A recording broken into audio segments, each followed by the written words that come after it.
A boutique marketing agency, Control Media, where we help companies tell their stories and we help them with their marketing strategy.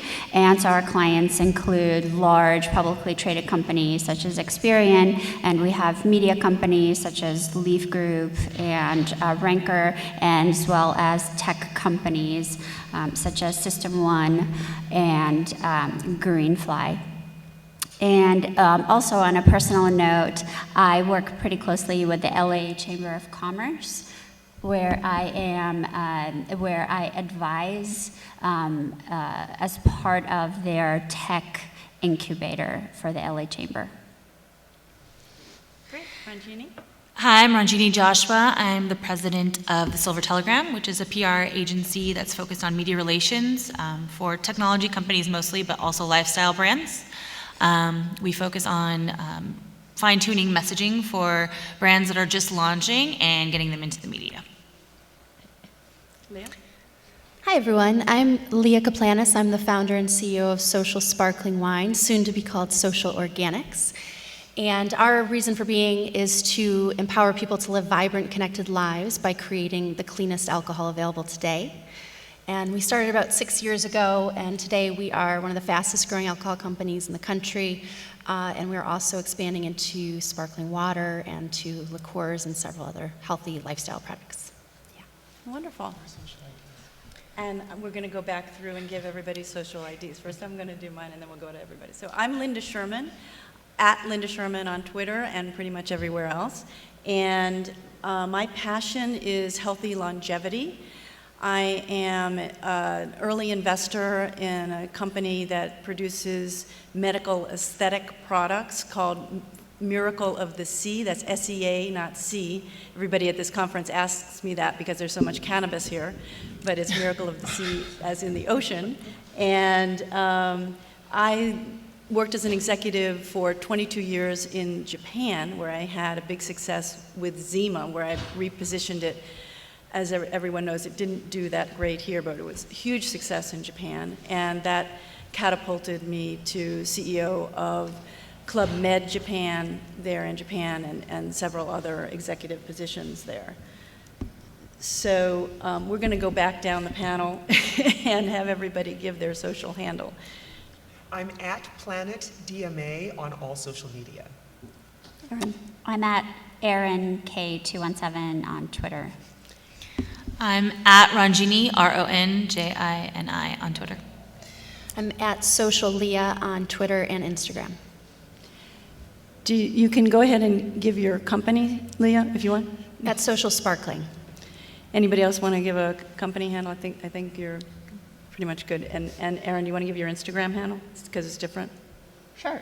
It's just at Erin Kapczynski, and I know I need the to buy a spelling. vowel. It's right there. For those of you, there's a lot of people these days that are like only on Instagram. So, okay. So the first thing that we want to talk about is brand differentiation. So this is such an important part of branding, and I would like to start with Erin for that. Oh, sure. So I actually advise a ton of clients on this, and actually as part of the LA Chamber work, a lot of startups don't quite understand why they need to differentiate or what to do to differentiate. And it's a huge topic. But the one thing that I always tell everyone, and it's a good rule of thumb to get started with, is make sure that whatever you come up with as your kind of identifier is something that is authentic to you, and it's something that's valuable to your audience or the people you want to sell to or get attention from. Great. DMA? Sure. I want to just use very specific language. So when I'm talking about your brand with a client, I'm talking about the before and after machine when someone engages with you. They're in this state, they engage with you, and you deliver them consistently to this state. That transformation is your brand, and that can't be confused with how you would visualize that, which is your image, or how you deliver that, which are your offerings. So, how do you differentiate? You stay very, very, very organic and internal when you're trying to figure out what your brand is.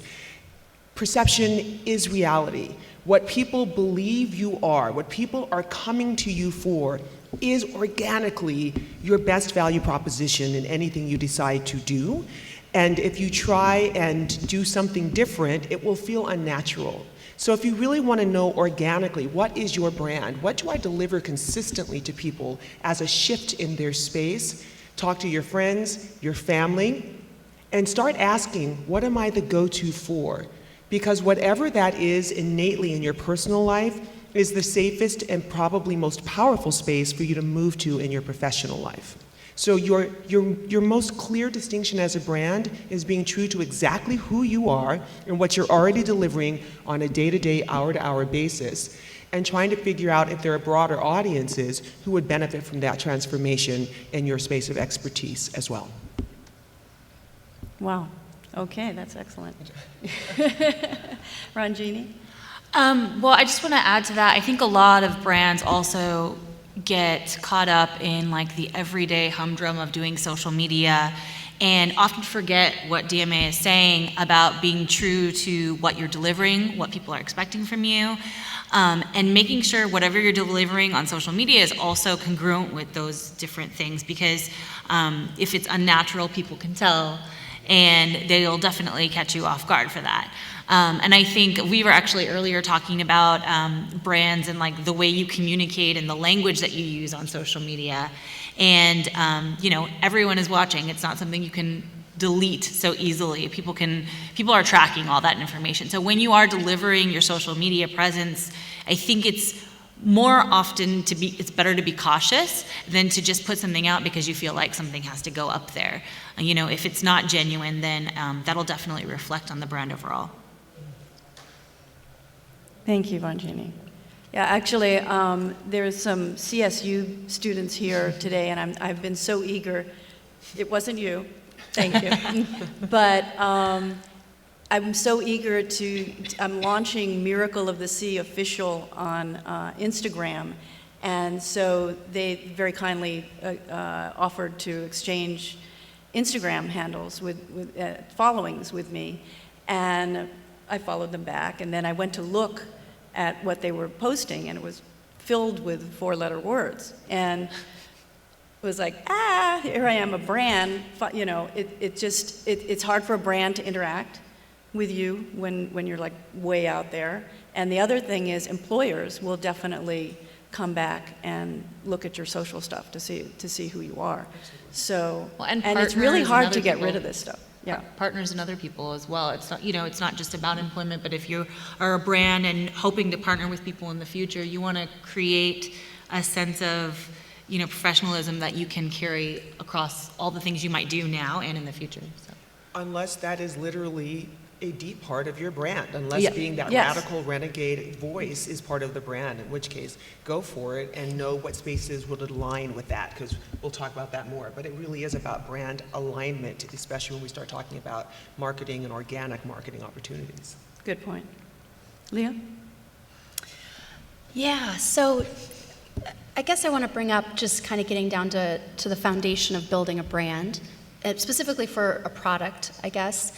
You know, you can kind of go linear with this and to say that there's key differentiation points that products typically compete on. Price, quality, a lot of times those are inverse. And then you can go into brand, what is like the feel or the values of the product. So essentially what you end up getting is you get this big chart, this big graph of where each brand or product kind of falls, you know, on this chart. And what you want to do is you want to find an opening of where there's space. There are needs that are not met. There is, you know, maybe it's, even if you're, let's say, a medium price product and a medium quality product, but there's no one out there that's offering a brand that expresses certain values of surfer lifestyle or loves music or, basically you're going to have to figure out where you can compete. And you can't compete on being the low price leader and having the highest quality most of the time. There's just certain economics of business that all these other people out there they've tried their best, you know. So you kind of got to look at the market and figure out what are the economics of the business and see how you're going to meet a need that's not filled. And you know, I just real fast, I really like to take a step back to remind us that, you know, we're all humans. We're all here trying to make life better for each other. And so when we're creating something, we are here to provide something new that solves problems and meets needs. So if it's already existing, then that's really not going to be supported by the community as much unless you know, the more you innovate and improve things, the more it will be. So.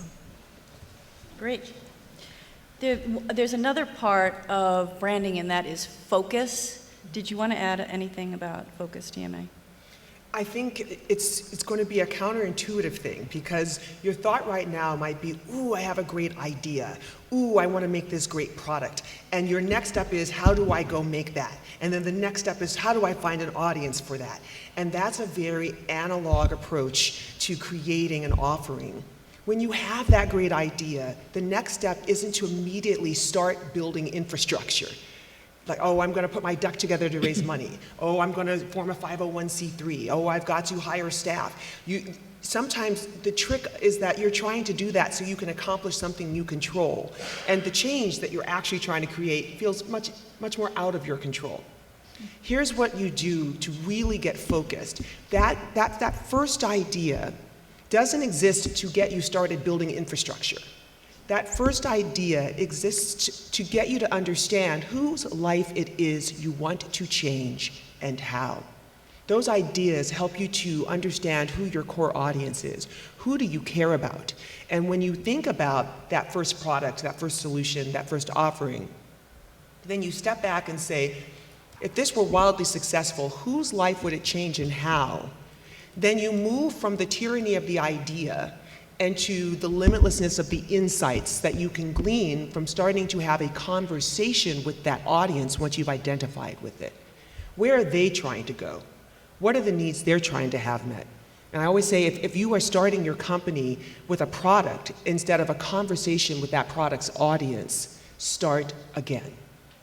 Focus comes from discovering who it is at your heart you want to serve, whose life you want to transform, and then talking to them about their vision for themselves so you can devise solutions that will deliver them where they are trying to go. Excellent. I want to move on to rebranding and pivoting, and all of my panelists have personal experience and advising people experience with that, and I wanted to start with Erin on that. Yeah, sure. So oftentimes we find ourselves, no matter what size company you are, or even potentially if you're an individual and you're out there and you're your own product, there comes a time where we may need to pivot or rebrand.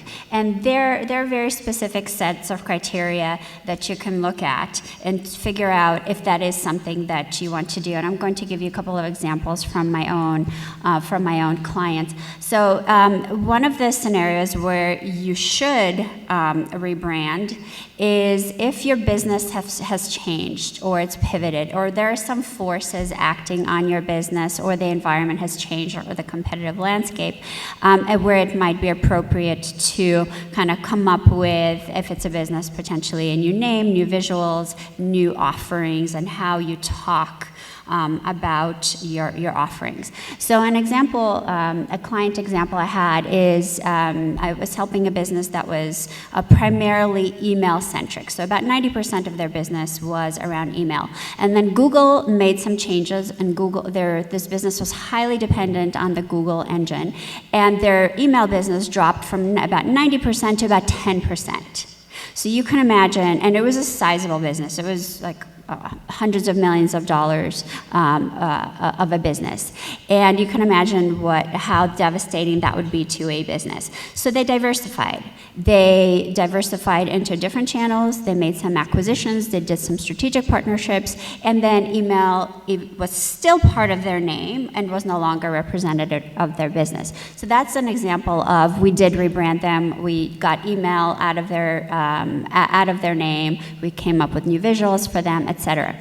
So that's an example of when you would do it. But there are also times when you don't want to do it. And I'll give another example. I used to run marketing for a media company, and one of our websites was a property called Tom's Hardware. And it had nothing to do with hardware or building or anything. And yet the symbol for this company was a hammer. And really, it was a deep tech-focused website, right? It had nothing to do with, builder materials or anything. And so at one point, we decided, oh, hey, let's take the hammer out of the logo because it really does not represent the business. We have nothing to do with hardware, and yet the name says Tom's Hardware. And we tried that one day. And the website actually had about 30 million unique visitors a month. And can I just tell you, they rebelled.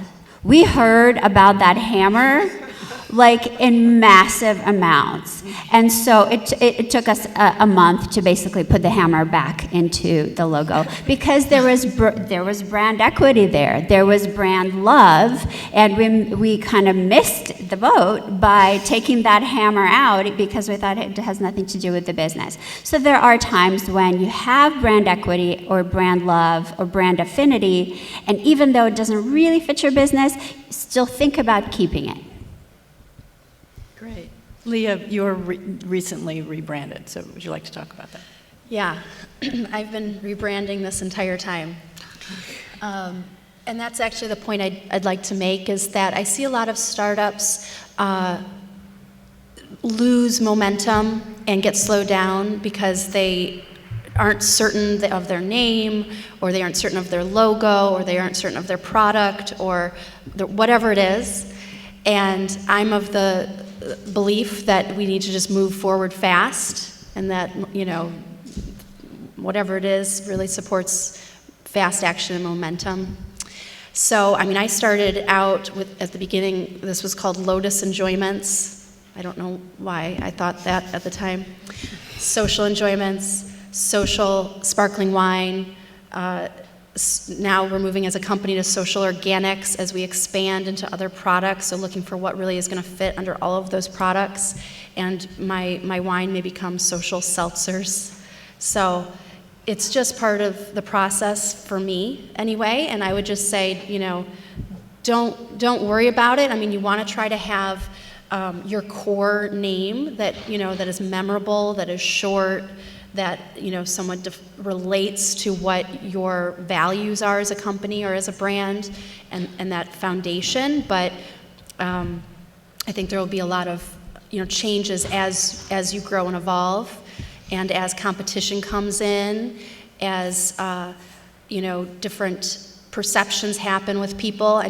If you think about years ago when it was like everyone was against carbs, right? And everyone was against, there was Weight Watchers and eating frozen meals, and that has declined so much now into like this trend into wellness, and even that fats are healthy now. And so just things change, and so we just have to stay on our toes, Ranjini, what do you think about that?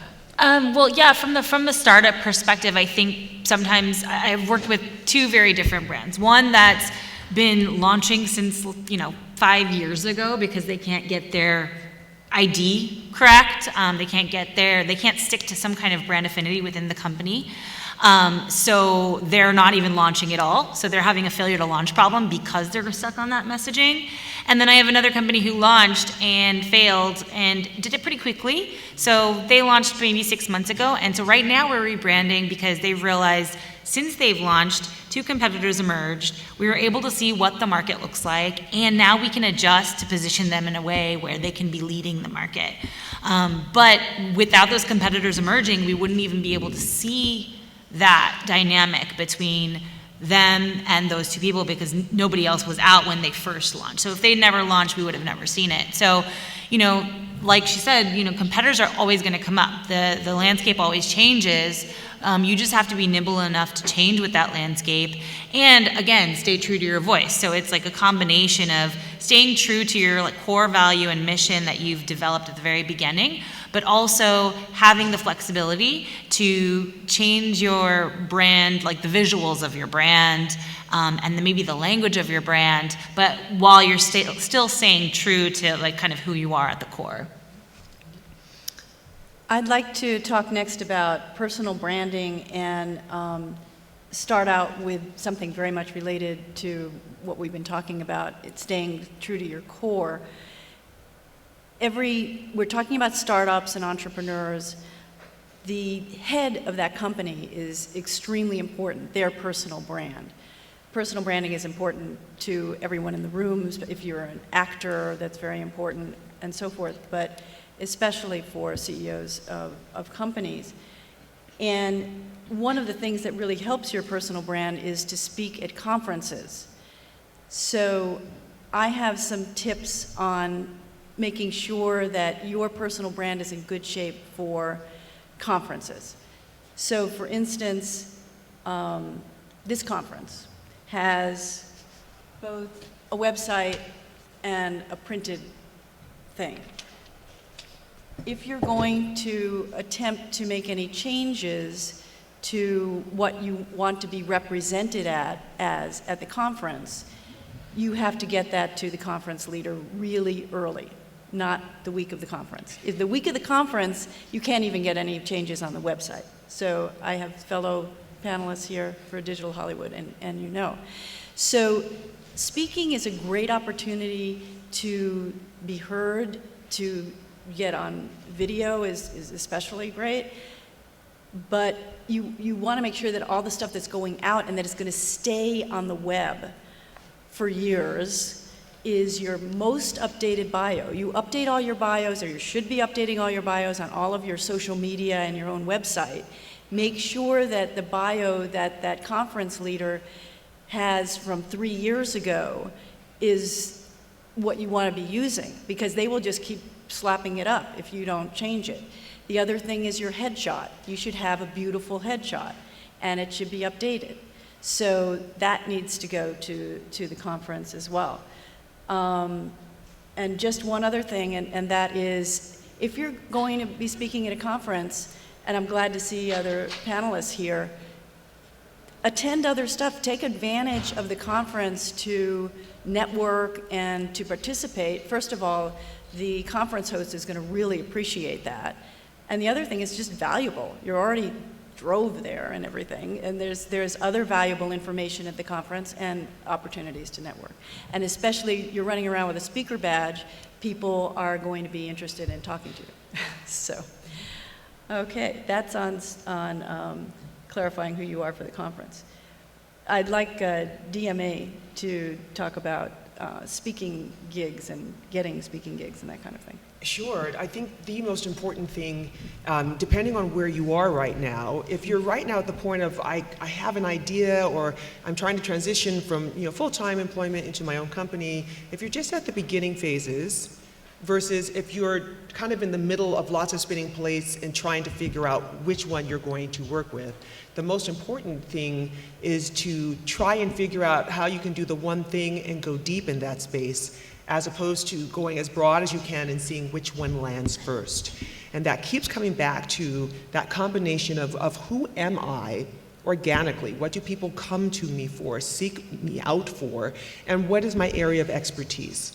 And the combination of that, or those, because I have an entertainment background, a tech background, a social impact background, so I'm very, very specific when I'm looking into opportunities to kind of lend a voice or to connect to organizations and communities about exactly what I deliver, and is it something that closes a gap or fulfills a need for them.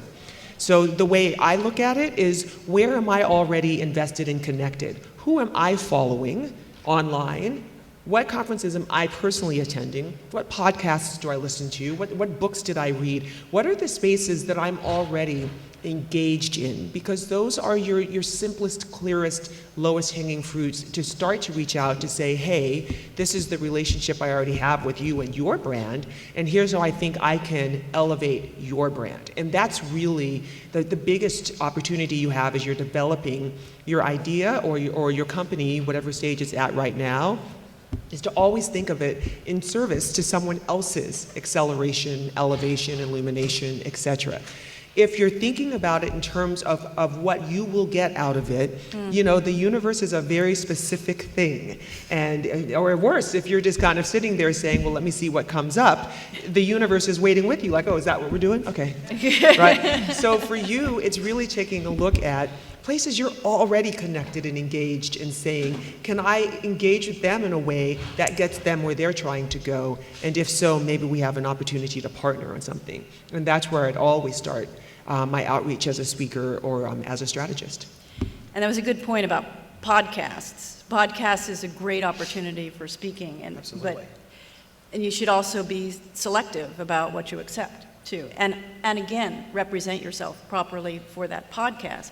And I forgot one thing when I was talking about this, that I want you to see DMA's speaker page. It's buried in her site. You only get it if you invite her to speak somewhere. Or you watch this on live stream. Or you watch this on live stream. But this tells you how she wants to be represented. She wants Planet DMA all lowercase, and that is exactly how she wants her social handle to be represented. And she makes sure that all of those specifics are on planetdma.com/speaker. So /speaking is all about why you would want to have her speaking. But the /speaker gives you her headshot and all of the guidelines of how she wants to be represented. The all-important latest bio. And the all-important latest bio. Right. Okay. So under personal branding, we'd also like to talk about thought leadership, and Ranjini has some thoughts on that. So this is a little bit of spin-off off of speaking, really. And, you know, I think DMA was mentioning, you know, try to hone into a niche. And that's kind of another angle of this as well. When you're speaking, there's always a special area that you should be representing. What is your final message in that special area? So people can see that you have some kind of expertise somewhere. And thought leadership is basically that, establishing expertise. And a really good way to start doing that, and then also helpful when you're submitting speaker submissions, is creating a presence, whether it's a blog, whether it's using Medium, whether it's YouTube, and talking about a specialty so that people understand where your experience and your background and your information lies. And we've also done things, a lot of things with executives and entrepreneurs on placing content. So contributing content to where your audience goes. So let's say your audience reads Entrepreneur Magazine, write about what you know, and you can contribute that content there, and they take contributed content. And these aren't paid placements, these are what we call earned placements, where it's basically you're submitting editorial style content that promotes a thought or idea, not necessarily your brand, but it does position you as an expert there. So start looking at yourself as an expert. And if it takes you asking your family, hey, what do you think I'm an expert at? I think that could be that too. It doesn't have to mean that you're launching your own business. You can be a part of a bigger organization and be an expert at something there. What is your niche? What is your, things that you do every day that maybe you take for granted, but other people would find very valuable? And start writing about it, or talking about it on YouTube, or talking about it on Facebook Live. Wherever you find that you have an audience, use those different channels to establish that leadership and start positioning yourself. A lot of people kind of take these small types of steps for granted, where you can easily start growing your presence, growing a following. And some people have really high Instagram following, but nobody on Twitter. So it doesn't mean that you have to have 100,000 followers everywhere. Even if you specialize in one specific social angle, that could work for you too. It's really based on what you're trying to get out of it. Great.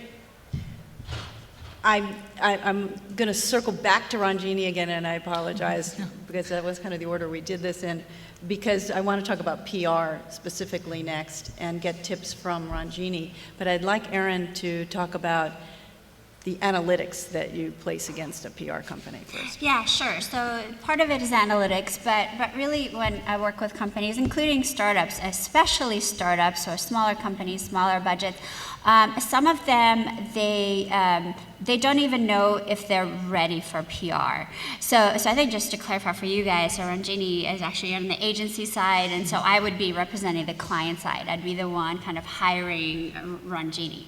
And so for me, what's really important is to make sure that you're actually ready for PR at all. And I know that people kind of, I've heard clients say, oh, PR doesn't work. And it's like, okay, well, what did you do?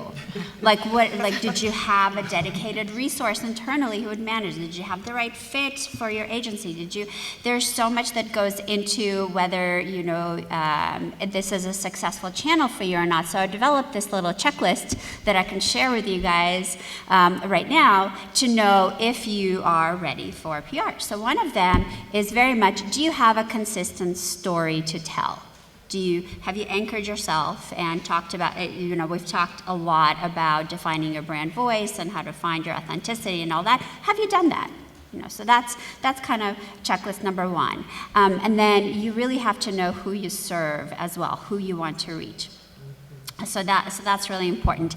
Item number two is, do you have defined business goals that you want your PR program to hit? Like, do you want to increase website traffic? Do you want to increase your funnel? Do you want to increase sales? Like, what do you want to do? What are the business goals you want PR to help you with?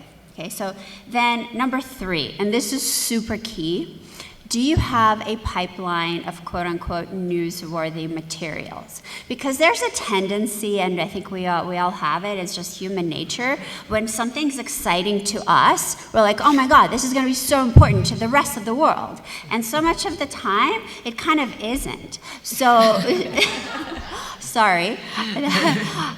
So really key thing is to have newsworthy materials, right? So how do you have a pipeline that you anticipate having some news to share that would actually benefit somebody else, that would actually show the benefits to the ecosystem, to the partnerships, or if you're raising funds, that's always super newsworthy because that speaks to, where are investments being made right now, and there could be a bigger story there. So basically, having that newsworthy pipeline is super important before you venture on the PR channel.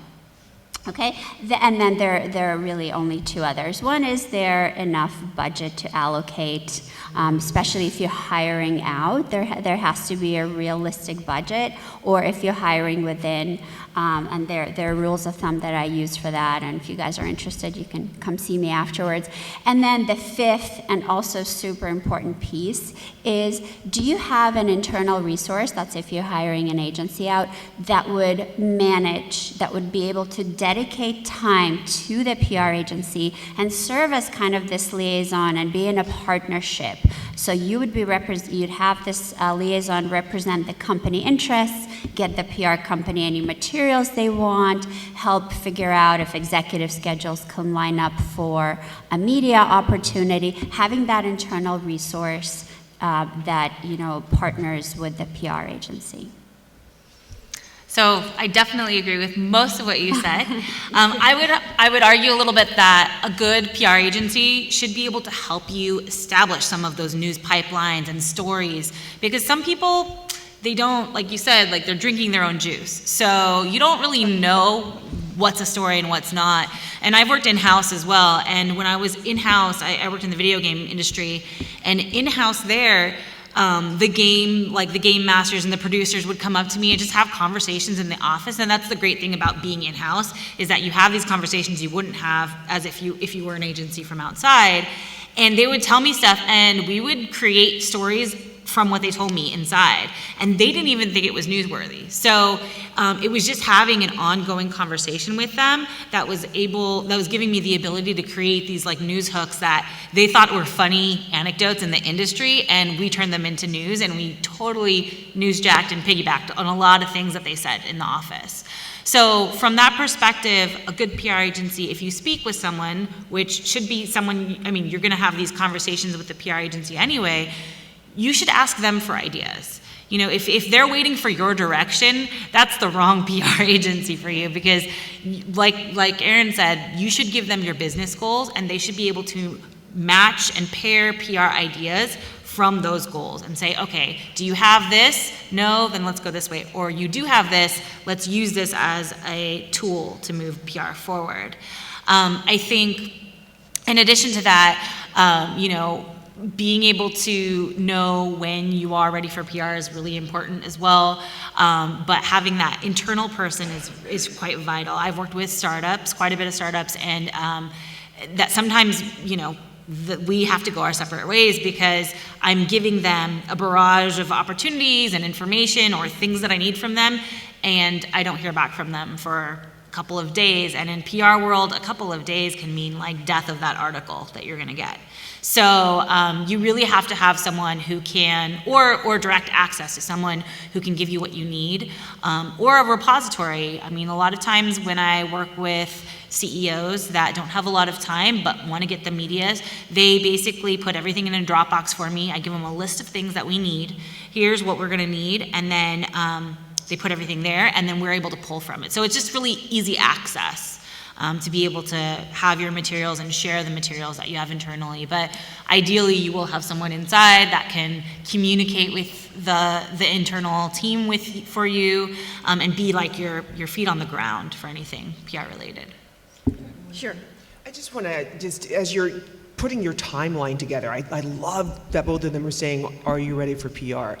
There's the first part of this whole experience is defining the audience, creating a very small solution, and then moving into infrastructure, the branding of it, the PR of it. So many times we try to do the entire thing at once. Don't try, and I'm going to say this because it's digital Hollywood, don't try and run out and get PRs, a PR and branding work when you haven't actually created a solution that delights an audience. It's kind of like coming into Hollywood and I just wrote a script, how do I get an agent? It's like, oh no, agents come after you've made money. They're not the people that go get you the money. You have to go do that boots on the ground work first. And the same is true for all of us as we run our companies at whatever level. If you're trying to get PR off of what in tech would just be called vaporware, off of premise, instead of off of solution, or even off of promise instead of off of solution, it's going to be a tougher road to hoe because you're still too much in the trenches here to be responsive to the needs of what these folks are going to need to move that solution forward. Great. Since we're talking about startups, I do want to leave, we're finishing at 11:45, and I do want to leave time for a question and answer. You guys are going to want time for question and answer? You care? Okay, that's good to know. All right. So, but I do want to go to startup tips. And DMA, I know you have a list for that. I do want to give Lee an opportunity to give her startup tips first. Okay, so who wants to have their own startup? Yeah? Cool. All right, so let's see. I got 3 tips I had thought of. You know, the first thing is very similar to what's been mentioned, which is you're trying to solve a problem. I hope it's a problem that you really know about and that you really know how to solve, and that it's really important for you to solve it. Because you may or may not make money solving it for many years, unfortunately, and it may or may not ever work out.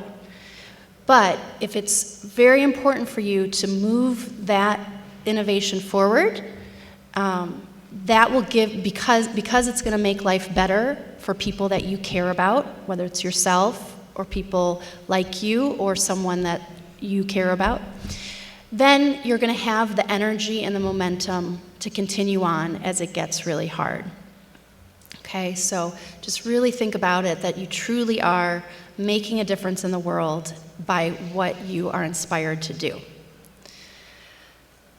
The second thing I would say is make it as tangible as you can quickly. So an idea is something that lives in our own heads. It's invisible. Your job is to make it visible. And the way to do that is, there's a couple simple tips that aren't permanent. They can change. It's nothing, it doesn't have to be permanent at the very beginning. But one simple way is to get a graphic designer on 99 designs for $100, $250. You can put it out there and get like 30 plus logos, or you could get even like a product image. So you could submit a can if you wanted to do a beverage, and they would come back with like, almost 50 different potential looks. And with that, you now have, you go through them all and maybe continue to work with that designer to refine. But you now have something physical that you can show to everybody that you see all around you. Because now you're taking it from just your head to on paper, and now you're putting it into other people's heads. And then they can help you to make it even more physical by saying, oh, I know this person that can help you find that can in real life. I know a can company. Or I know someone that can help you get a website. So you now have a website. So these are more tangible creations. But you can't do it alone. And so you're just really showing this concept, this creation that you are the spokesperson of. And then the world is going to help you to make that into physical. And actually, that kind of just really leads into the last tip that I had, which was talk to as many people about this thing as you can. Because some people are really afraid, I'm going to tell people, they're going to steal it, competition's going to come left and right.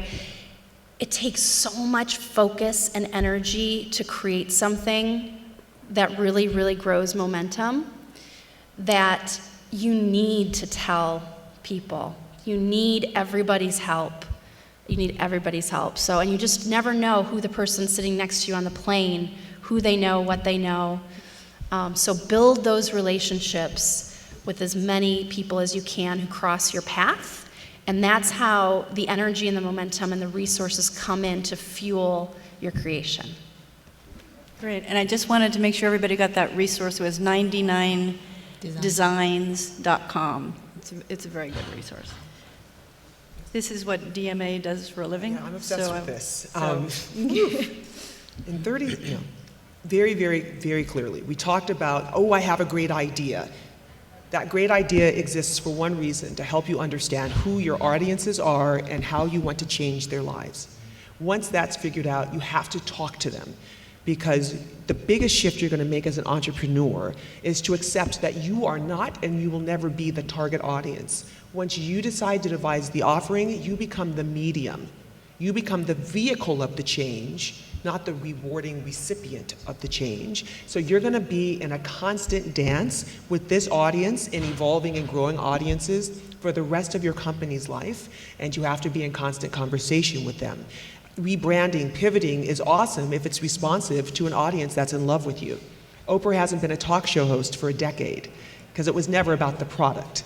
She's gone on to many other things, as everyone else who has a successful, internally focused, defined, and driven brand can do. So once you know who that audience is and you get where they're trying to go, you're going to go into the garage and you're going to stay in the garage until you solve the problem. What I mean by stay in the garage, you're not going to hire staff, get a PR company, put up a website, capture all of these social media, start blasting, start going to conferences, passing out your business card. Oh my God, it's origami, but you actually haven't solved a problem yet. You're not going to do the things you have control over to feel like you've done something. Don't confuse infrastructure with change. Your job is to stay in the garage, which means small and cheap, until you've come up with the tiniest possible solution that solves your target audience's problem. I am a lean methodologist. Big outcomes don't require big executions. You've got to start small and bring it right back, as Leah said, as quickly as you can to the audience, because you need to see if it works. Does it fix their problem? If it does, what might you do to improve or scale it? And if it doesn't, you just saved yourself a lot of time and money, because you've got to take it back in and tweak it and keep going through that beautiful cycle until there is something that either delivers your audience to that space you promised, or surprisingly delivers another audience to a totally different space. Post-it notes, Cool Whip, think about. Your entire role here is to stay focused on the outcome for your audience. If you don't, and this is my last but most powerful thought, if you jump into infrastructure so you can feel you've done something, right? Oh, I want to cure this problem. I want to uplift this people. I'm going to form a nonprofit. Well, that's 2 years just forming the nonprofit. I'm going to start a film festival. I'm going to do a telethon. Whatever that thing is that lets you feel like you've done something, at some point, the event is going to become the thing.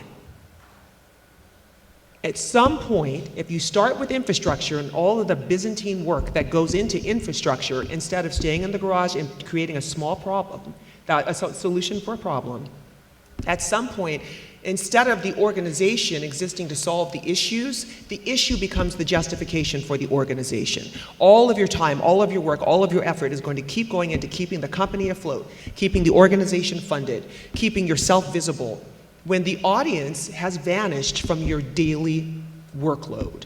So when I work with people, the first thing we do is an audit to say how much of your team's life is spent solving the problem this institution existed to solve. And the answer is almost always 0. Solve the problem, wait for everything else. Because when you solve the problem, the rest of those conversations turn into magic. Your PR conversations have magic. Your branding and outreach and partnership conversations have magic, because you're not trying to convince other people of the idea, you're still trying to convince yourself to actually go do. But that's kind of scary, so I'm just going to build sandcastles over here. Jump into the ocean and fix your problem. Excellent. Do we have any questions?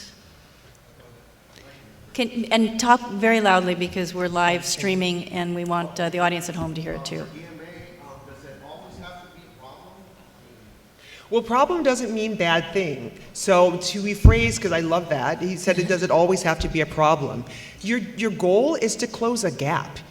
Even when I'm writing a screenplay, I'm trying to close a gap. I'm filling a void. I'm creating something that did not exist before that will accelerate or delight someone. Great. Other questions? Yes, back there. I came in late, sorry, and I think you were talking about identifying the problem of your core audience, right? Mm-hmm. So, as it pertains to podcasting, correct? No, To anything, but certainly for podcasting. Let's go. not specifically, but Please for fine. podcasting, yes. For podcasting and for screenwriting, because I'm interested in both, how do you identify that problem? Besides just talking to people, what tools are out there to identify your target audience so that you can customize your show or idea or screenplay around it? Like, I think that's what you were saying. Again, I came in late. So what tools are out there besides just talking to people, which is valuable too?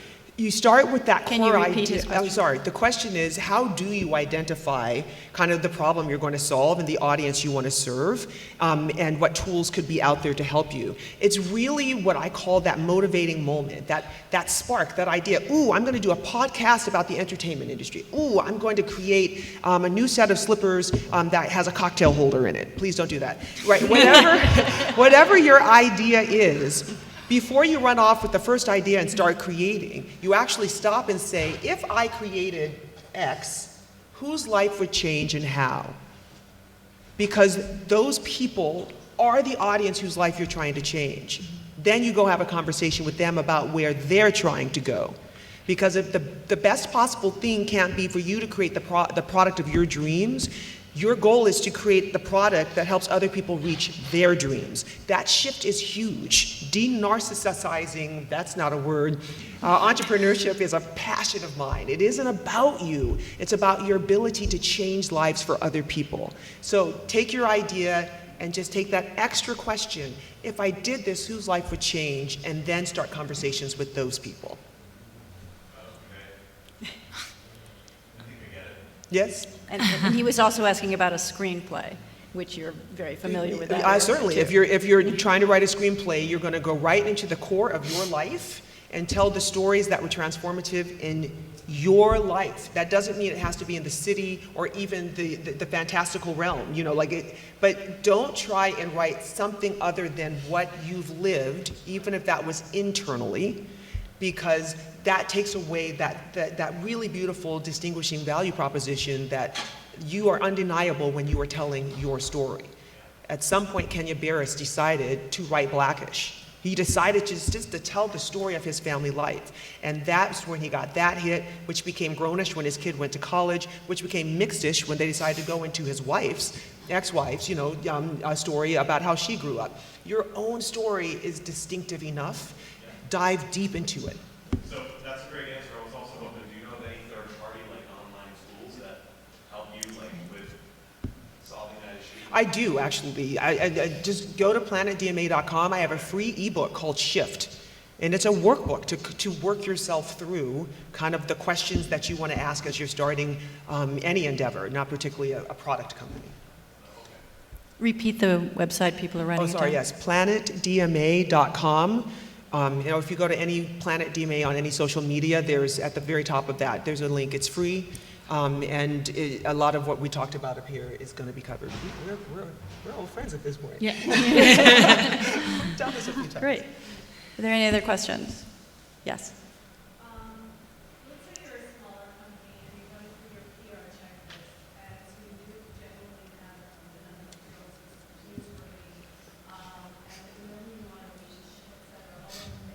However, you don't have a budget for a PR agency, but you also don't have a dedicated internal resource. What would you then recommend? Ranjini, I think you've written about this. I think you have a Yeah, book. so I actually, I have a book on Amazon. It's called the PR Playbook, and it's a kind of a do-it-yourself guide to PR, developing a strategy.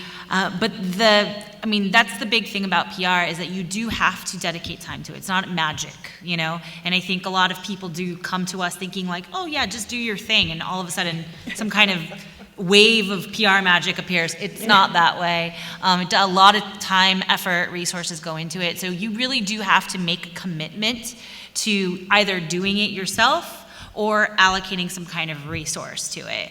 And if it's not budget, it's going to have to be time. There's no substitute for that. And in the PR Playbook, you have specific Yeah, things for them on to do? Amazon, the PR Playbook has specific actionable ways to, one, develop your PR strategy, what tactics are, how to execute those tactics, creating a timeline, all those things. Yeah. Yes. So when you do your podcast and you keep build an audience, do you have a toolkit that can actually tap in and acquire some of the data, the information about who you're paying for how long and so on, independent of going through Facebook or Google? Just basic analytics. Most podcasts offer, right, back-end Your analytics. platform's going to have analytics. Are you talking about podcasting? Yes, I think several people think this room is the podcasting room. Oh. So that's what happened. But this is not a podcasting panel. It's a branding and PR and that kind of panel. But so we don't have an expert answer on that. Our Back-end stuff. unexpert answer is most platforms have analytics behind it, so you could usually dive into those and be able to grab it from there. And I would really recommend that you take a course on data analytics, everyone in this room, that you really understand how to understand Google Analytics, your Facebook Analytics, or the discrete platforms you might be working with. Lynda.com has free ones, and if you have an LAPL, a city library card, you can actually log into lynda.com for free. You don't have to pay the subscription fee. That's one of the benefits of having a library card. There's extraordinary tech courses there. If you are trying to do anything with a business in modern, in 2019 and beyond, you want to understand those analytics. lynda.com. Yes. lynda.com. Or go to lapl.org and go to their eMedia page, and there's links there. You can get to New York Times for free, blah, blah, blah. Yeah, take advantage of your library, and as Erin says, your Chamber of Commerce. Yeah, absolutely. Yeah, they offer lots of free resources, and in fact, a startup program. If anybody is interested, come talk to me afterwards, and I can direct you to the right individual, and they will vet what stage you're at and if you're appropriate for that program. And then it's an incredible program. You get access to really like industry experts, and their LA Chamber members include basically all of kind of the premier companies that we have in the LA ecosystem. Like they have like Hulu and Netflix, and they have all like a Procter & Gamble and all kinds of companies that have incredible leadership in our city, and you can get access to some of that too. Great. Any other questions? Yes. So I'm doing a TV show on diversity and inclusion, and I'm dealing with a lot of huge brands like Facebook, Twitter, all these larger brands. And as an entrepreneur, how do you keep your entrepreneurship when you enter these big brands? Like how do you keep your small brand from being ate up by the big brands that you're working with? This is an unscripted television Yeah. or a scripted television series? It's a series, it's Unscripted? It's a And docu-series called Take It. oh, sorry, no creative content, but can I ask, when you say you're working with the brands, are they integrating content into your show, or they're advertisers outside of the show? Well, they're in the show. They're the subjects of the show. The subjects of the show. Got it. Well, then in that case, and I mean, I love your subjects, but they have no voice whatsoever. If they agree to appear in the show, your brand is the show, and they're there to elevate kind of the message of your show. They want to be mixed into my first episode was Afro-Tech. And so all of these brands were a part of it. And so I did the media for it. So I'm delivering all these parts for Amazon and everybody. But you still want to be a part of it. So how do you hold on to that? Help me understand what you mean by a part of it. They want to have final cut over it. They want to have like Amazon as a part, like the marketing for it, and Google marketing for the part that I do for them. Do they want to own the IP? Yeah. Is that what you're saying? They want to own the rights to the So if I do content an because they're interview in. with him and he's at Facebook, Right. Facebook can Oh, no, got it. So you're the production company that's producing the content. They have to sign a release before no cameras are turned on. Do not turn, I understand, I totally get it now. Yes, they're not going to want to because they want to control the content. No camera ever gets turned on in television until the release is signed. So you're going to work with your attorney, and I can certainly refer to one, an unscripted, right? Your unscripted attorney put a nice release together, and then before you ever even go past the, here's where we're going to meet, you're going to have the conversation, you're going to explain what the show is, and then you're going to have them sign the release. If they won't sign the release, they're not a subject of the show. I totally get it. Thank you. And since our audience couldn't hear all the details, can you just wrap that into Yes. advice for everybody? He has an unscripted show. This would actually be similar to a podcast for the people who are confused and thought they were going to Kansas. They don't he has- need his specifics. Just It's let an everybody. unscripted show in which he was doing interviews, and the people he was interviewing wanted to have say over where the content was placed, how it was used, how it was marketed, and the answer to that is you actually have legal documents that you put in place called releases when you're doing television shows, and if someone signs that, that is saying, I release my image, my likeness, the materials that we're sharing to this production company for their use. If they don't sign it, you don't do the interview. Can I just add something real fast to that? I We're think, running over, but go ahead. Okay. I think one thing that I'm stepping into as we grow and start dealing with larger retailers, Target and Walmart and different people, is that the conversation really becomes about values what are my values? Is it improving people's health? Is it connection? Is it quality, et cetera? And you start to choose your partnerships based upon values. And if they don't value authenticity, or they don't value collaboration, or they don't value you as the producer, that may not be a partnership you want to go with. Yeah. Good. Okay, so we were supposed to end at 11:45, right? Looking at the producer back there. So I want to thank everybody for attending, and please feel free to come up to talk to our panelists. Thank you very much. And we'd love to.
What's up, guys? Oh, that's really loud.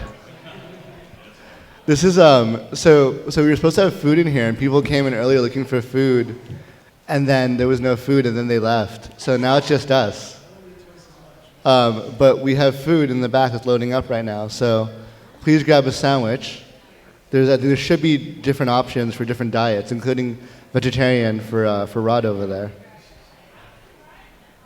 And then I'm going to run through this presentation, and we'll make it more of a discussion instead of more of a talk.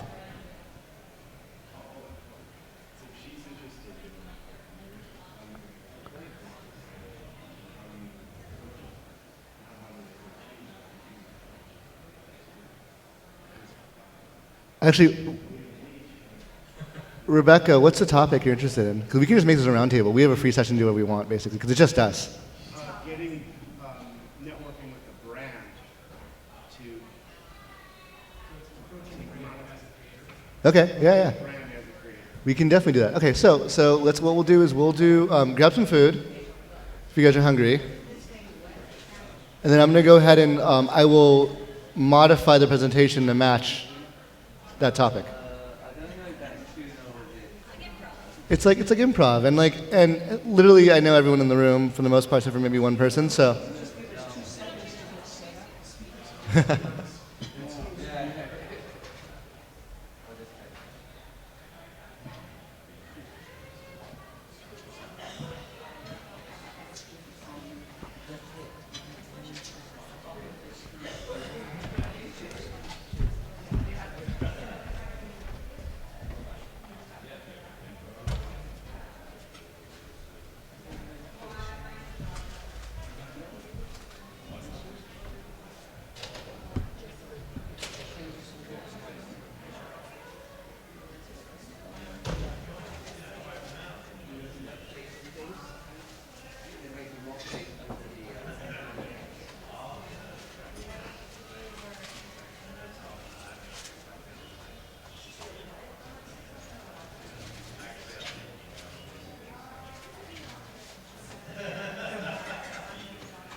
All right.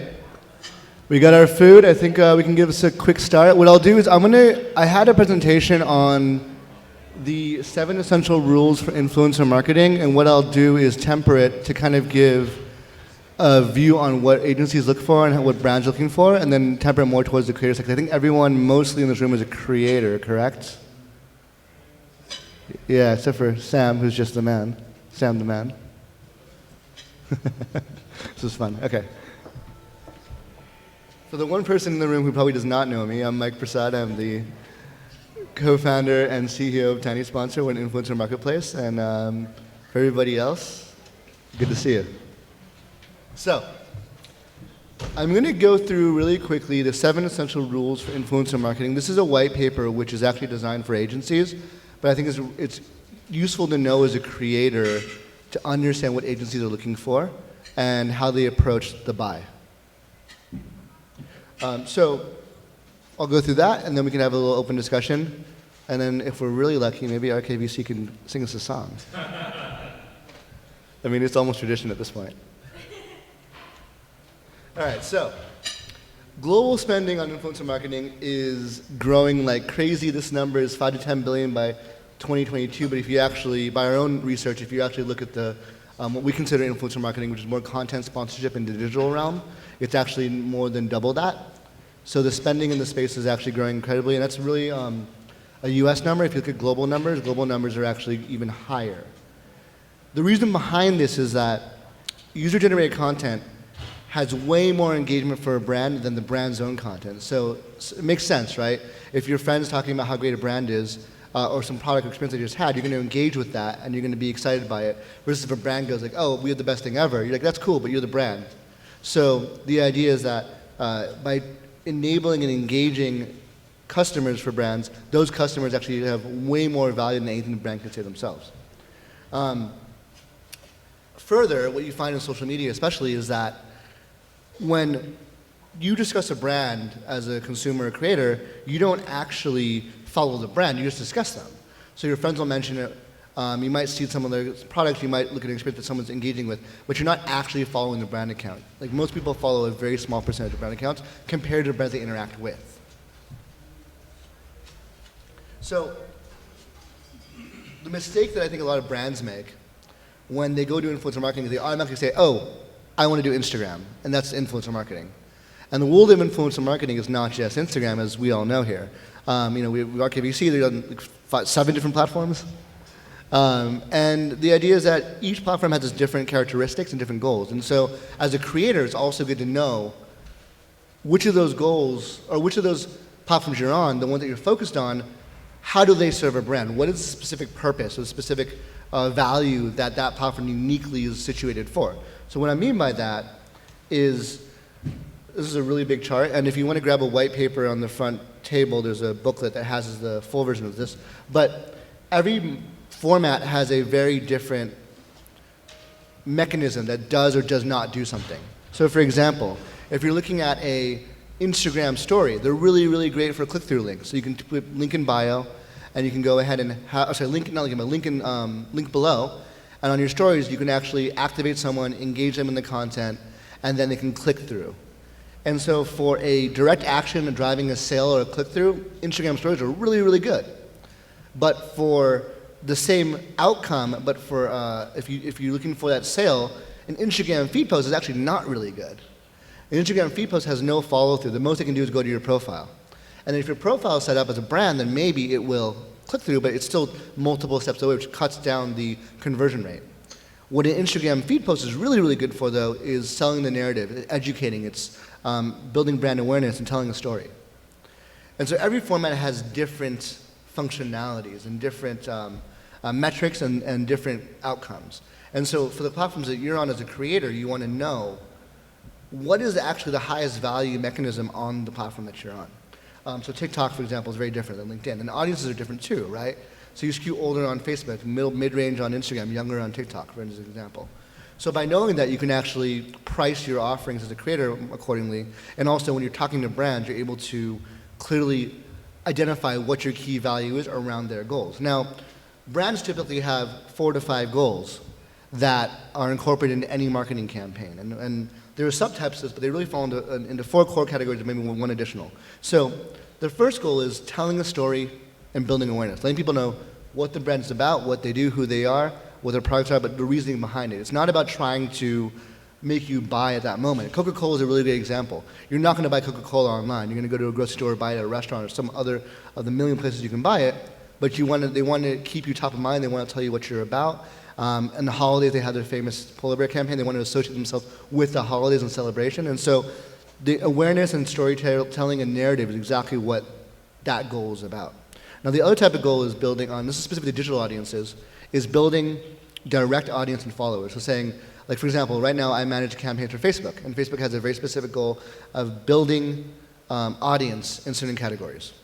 And so they want to build an audience on platforms. So if I have a brand that's working with you as a creator and you're saying, okay, we want to build more followers, that would be that type of goal. And that could be more followers, more subs. The same thing the creators look for when they're trying to build audience. They want more direct audience. It could also be a newsletter sign up. Now the third type of outcome or goal is going to be driving an action or a click-through. And that's what we talked about earlier, which is a direct sale. And that's where you really generally need some measurable way to track that outcome.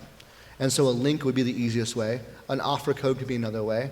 If the content has an integrated buy process, so something like the tap to buy on Instagram, that would also work. LinkedIn, it could be a link in the article that closed through.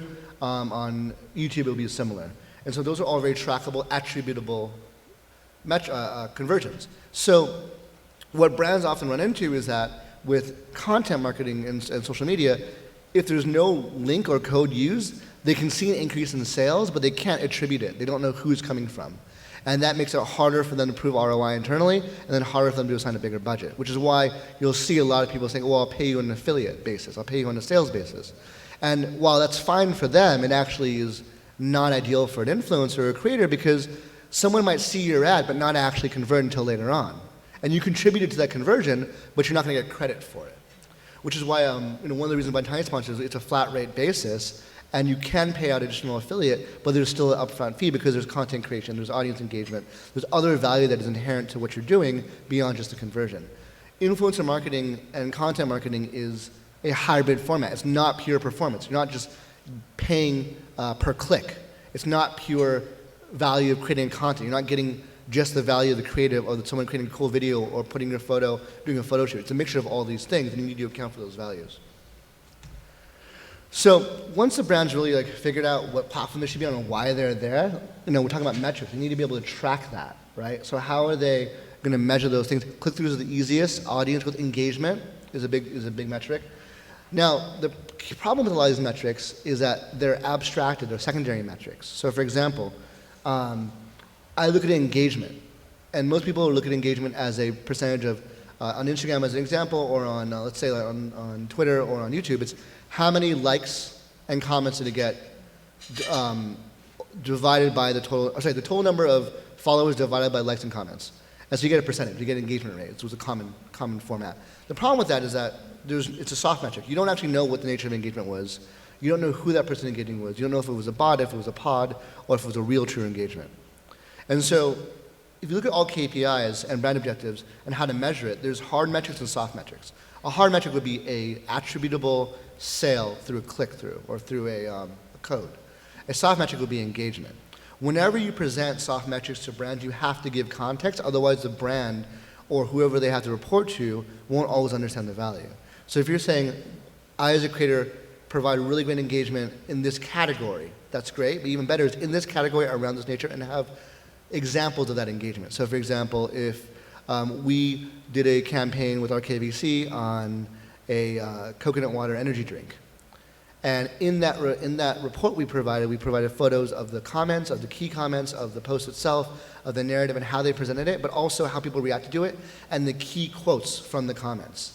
This helps the brand understand what the nature of the engagement is, because engagement is a soft metric, and if you can't give them measurable or qualifiable details, it's harder to determine the value. Every metric will be different for every brand, depending on their goals, and it may be a mixture. You want to avoid vanity metrics, how many just followers you have, because followers is not indicative of true reach. True reach is actually how many accounts saw your content. So these are things that you want to keep in mind. As a creator, as we get to a more sophisticated stage in content marketing and influencer marketing, brands are becoming more aware of the differences, and they're trying to optimize to have this outcome. What you don't want is sell on vanity metrics to the wrong brand and have a bad outcome, because then it looks bad on you, it looks bad on them, and it actually hurts the overall space. So when we talk to brands, we always tell them every creator has a unique voice, focus, and style. It's essential to find the right creator to work with.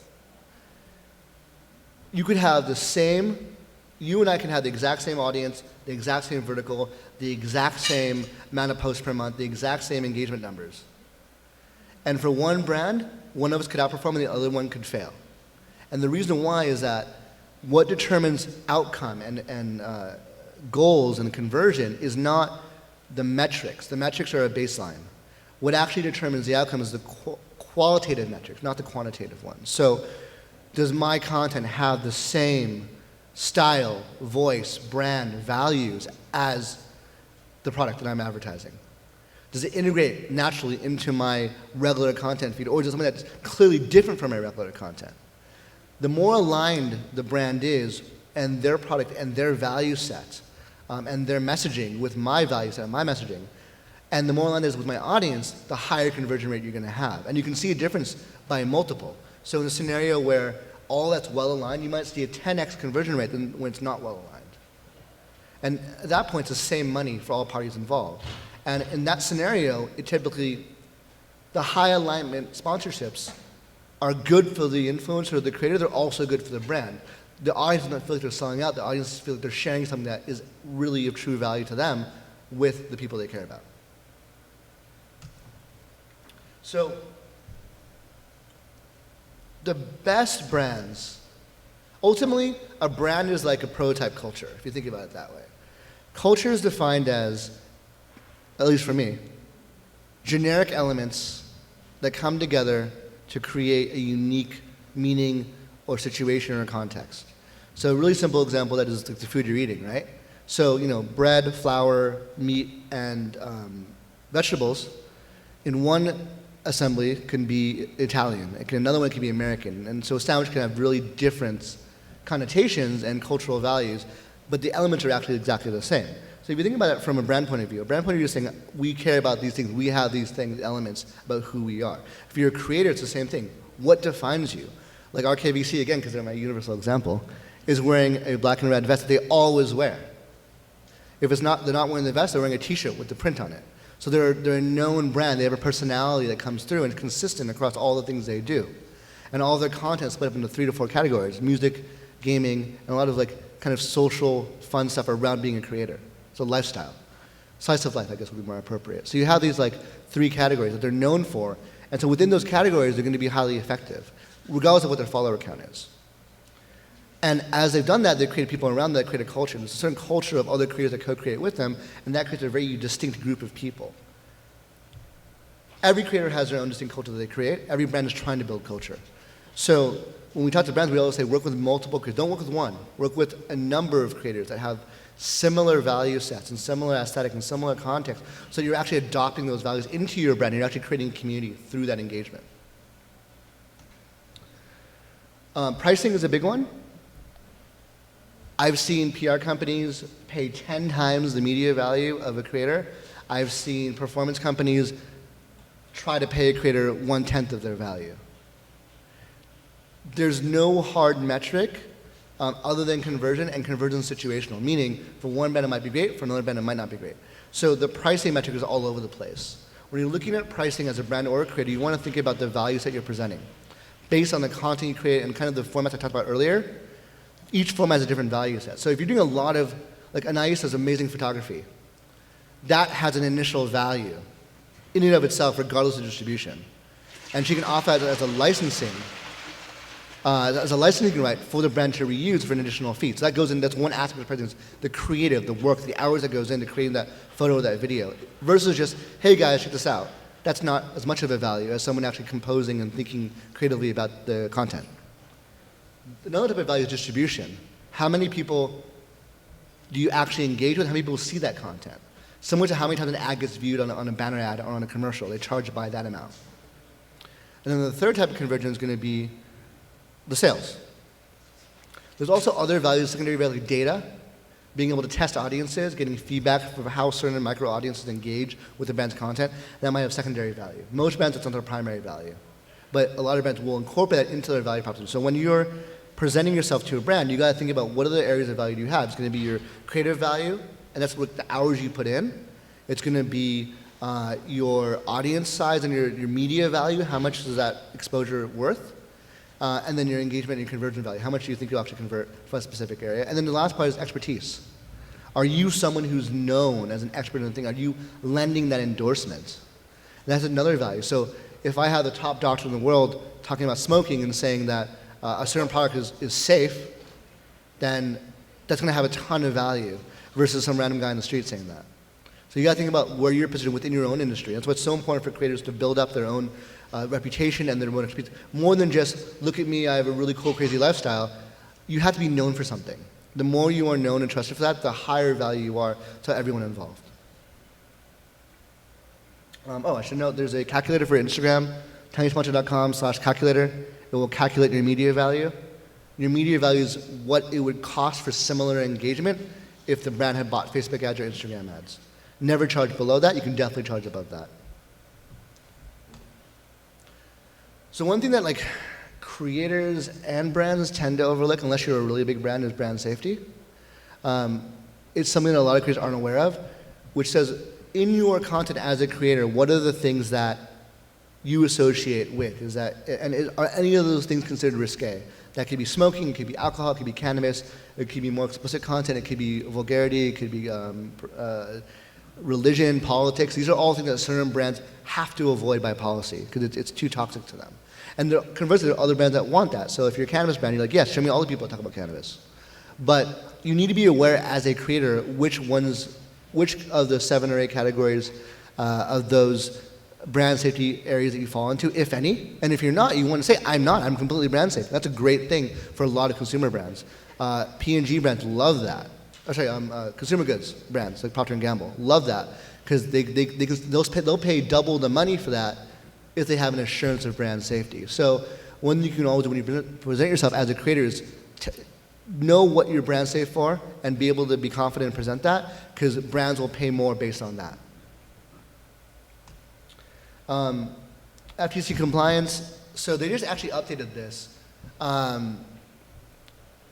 In 2017, FTC published guidance on what influencers and content had to disclose and tag, so hashtag sponsored is an example of that, on their content.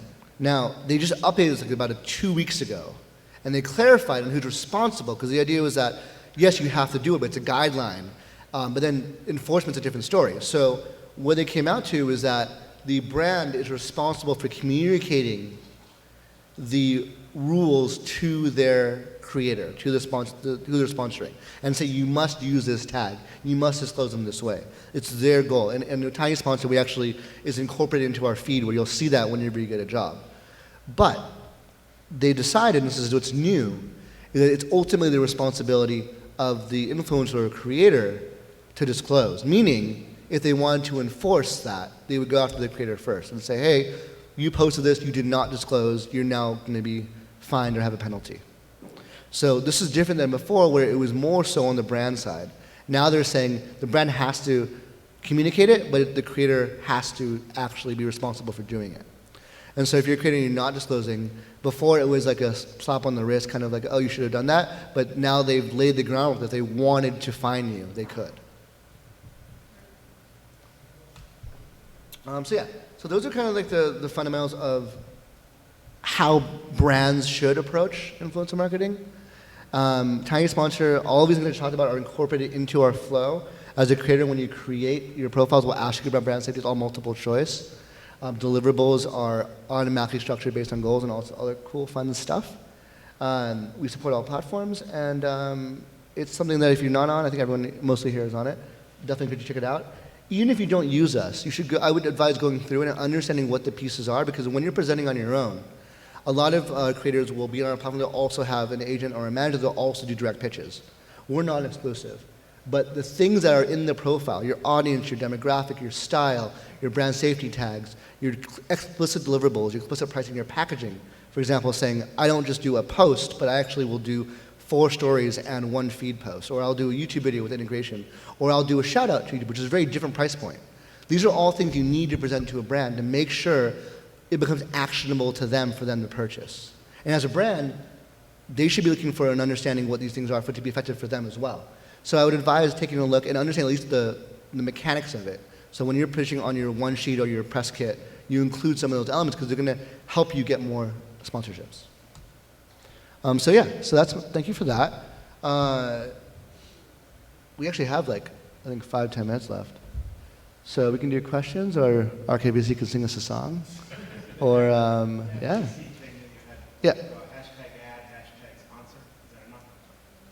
Yeah, so they've just published updates, but basically it's hashtag sponsored, or if, whenever possible, use the approved partnership tool. And Instagram has that, Facebook has that, where when you're posting a story, you can say, you can assign the partnership option and tag the brand through that. Then you don't need to do the hashtag sponsored. And the advantage of that is that the brand can then get all the metrics from your post, and they don't need to ask you for it when you've used that partnership tool. And 2, the other advantage is that they could boost it, which is good for you and good for them because they're paying for the boost, but you're getting all the followers. So we definitely encourage that whenever possible. And something that not all brands know they can do. So I would also say, hey, if you're a brand and you're sponsoring me, I'm open to boosting. I can tag you in the sponsor one. You'll have full access to the metrics and the boosting. And it's a win-win for everybody. How much do you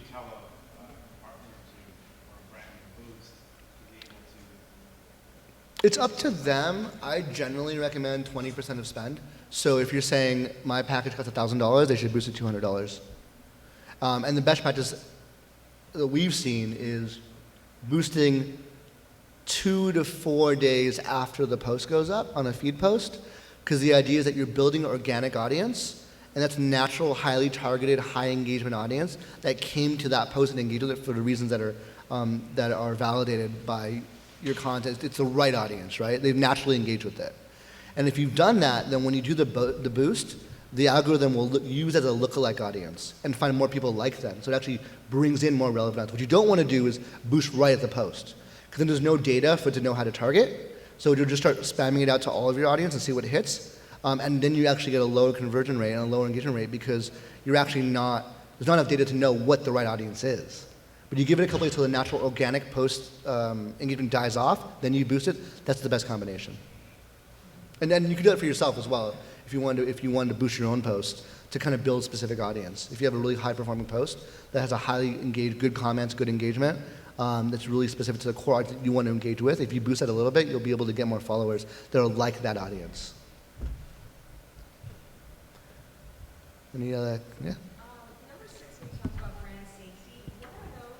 What are the kind of red flags again for brand safety? Yeah, I can rattle it off my head, but let me just pull them up just to be 100% sure I'm not forgetting one. It changes every year too. Yeah, it changes every year. We update it accordingly, but there's always a core set. So let me go to.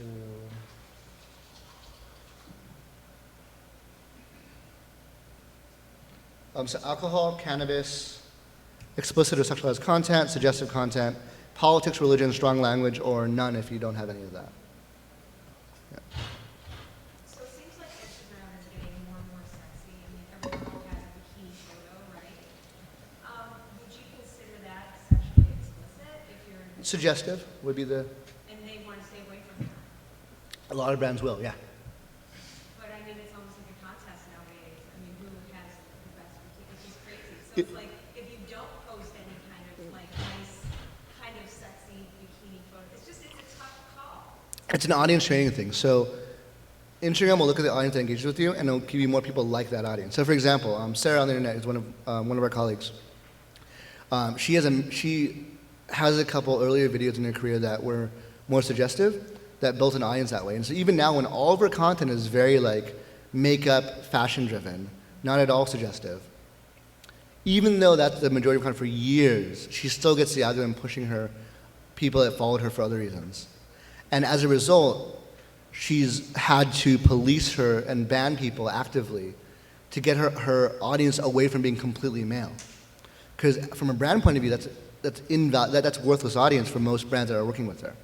Because she's working with makeup brands and fashion brands for women.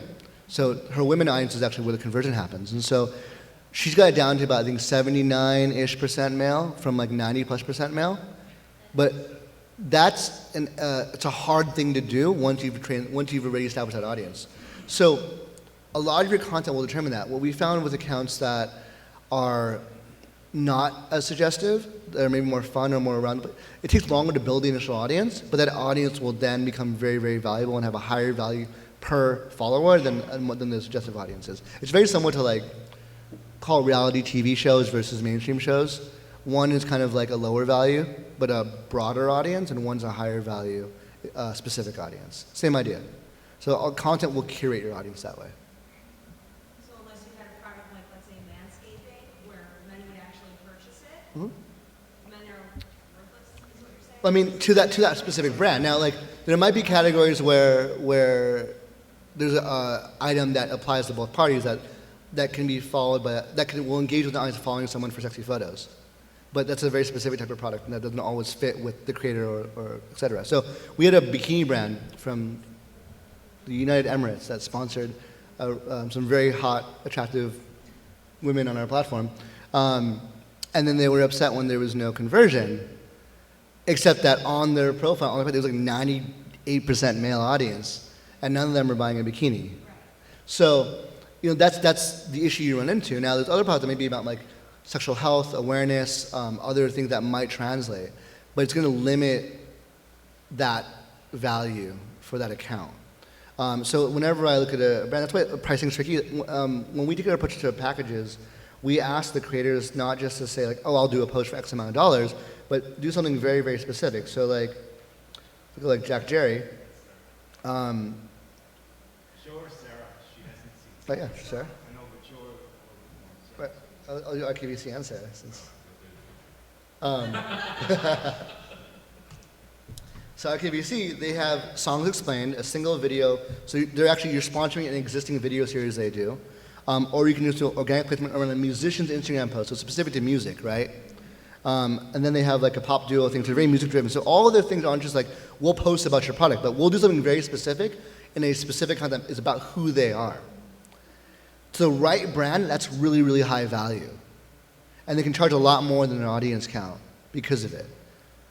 And you want to present that way because otherwise your brand doesn't know who your audience is. So Sarah has fashion and style and makeup and beauty, but if you actually look at like the profile, you'll see keywords and little details around what she's focused on, who she's worked with, and some examples of what those posts look like.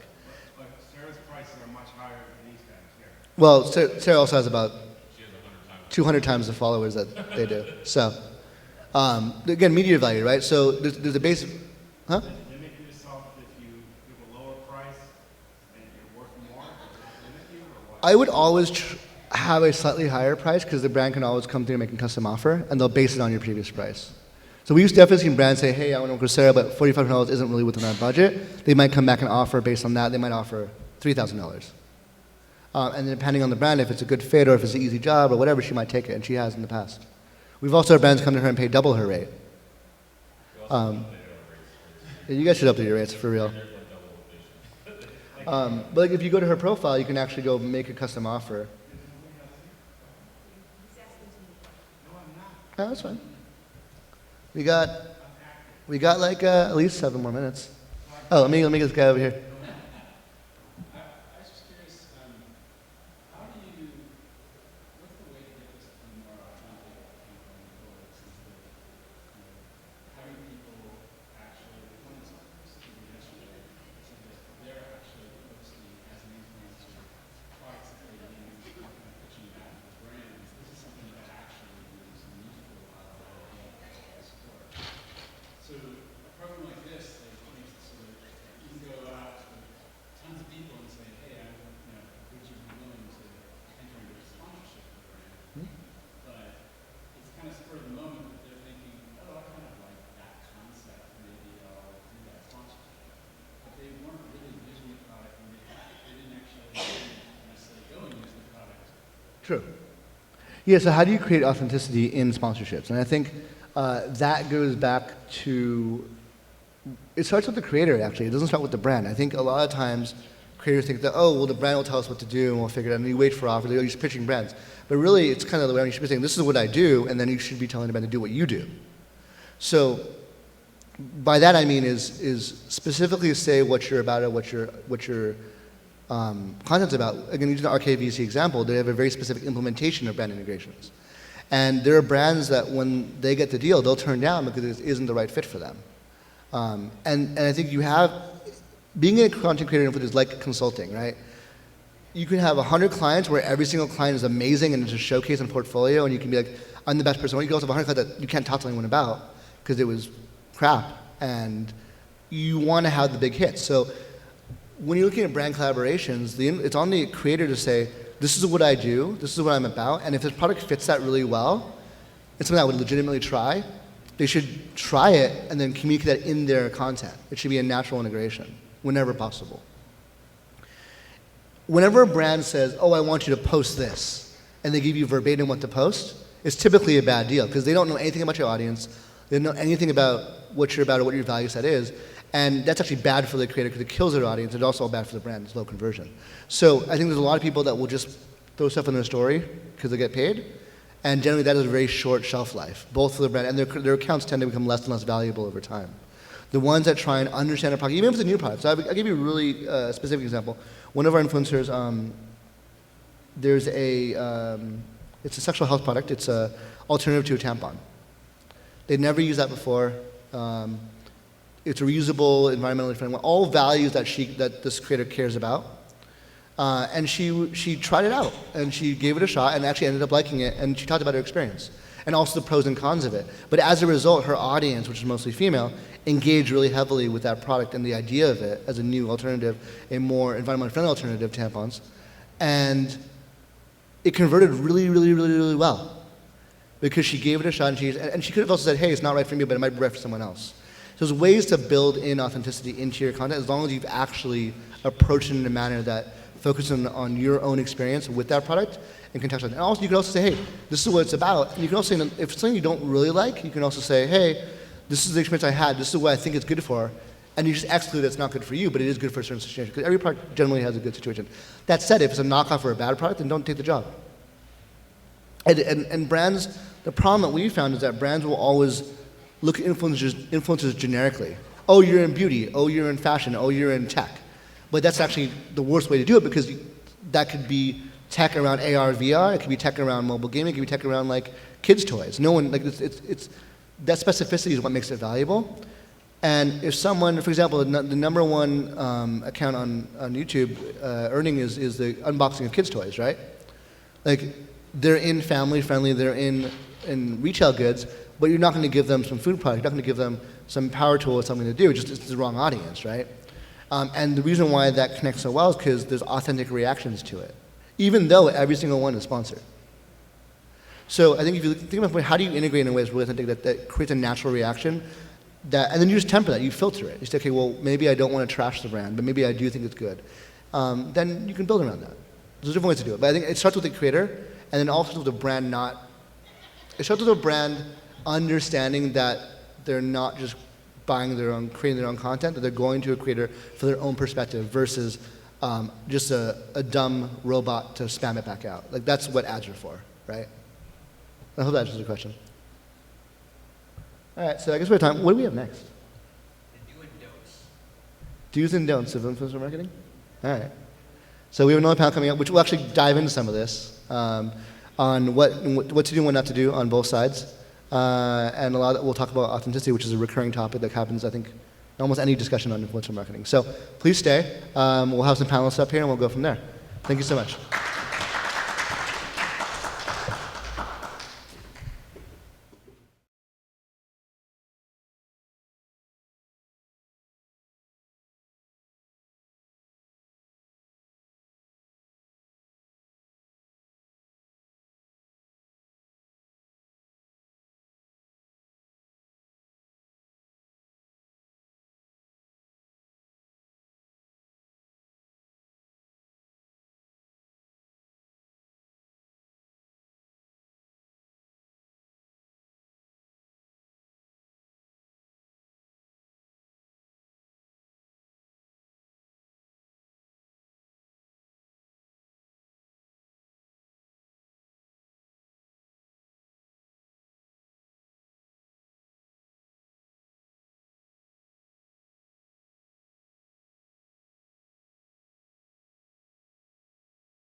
All right, cool. He's like, it's one. I was like, am I moderating again? Oh, shit. What did you say? It's not ready. I thought I was moderating for a second. I was like, wait. The mics are on. I was confused as whether I was moderating or not. And I was like, wait, I'm so used to moderating. This is awesome. I get to be in a panel. Yeah, you get to enjoy and just share know. the wisdom. Hi, everybody. First and foremost, did everybody try the cookies? Because they are amazing. Welcome to the do's and don'ts of influencer marketing. My name is Anais Ganuna. I am the chief strategist of a digital marketing collective that focuses on purpose-driven brands. I am going to go ahead and let the amazing panelists make their own introductions. Starting with Mike. Starting with, okay. Hey guys, I'm Mike Prasad. I'm the founder and CEO of Tiny Sponsor. As an influencer, which is a little bit different side of things, I have been known for food and travel, but specifically high-end food, cocktails, and kind of like up-and-coming chefs, I guess would be the content I'm best known for. I'm currently a TikTok-sponsored food creator directly through TikTok, which is really cool. I'm verified on Facebook for food and technology, on Instagram, and I'm also the co-founder originally of Kogi Barbecue, which was the first social media food truck, which started the entire kind of food truck revolution over the last decade. Roy Choi, yeah, the Korean barbecue taco, and that was the case study for using influencer, or case study for social media and marketing around business. So, kind of my areas was content, influence, but really personally a specialization in food. That sounds awesome. I know. Hi, everyone. My name's Tiffany Pettit, and I'm the Director of Strategic Partnerships at a company called Influential.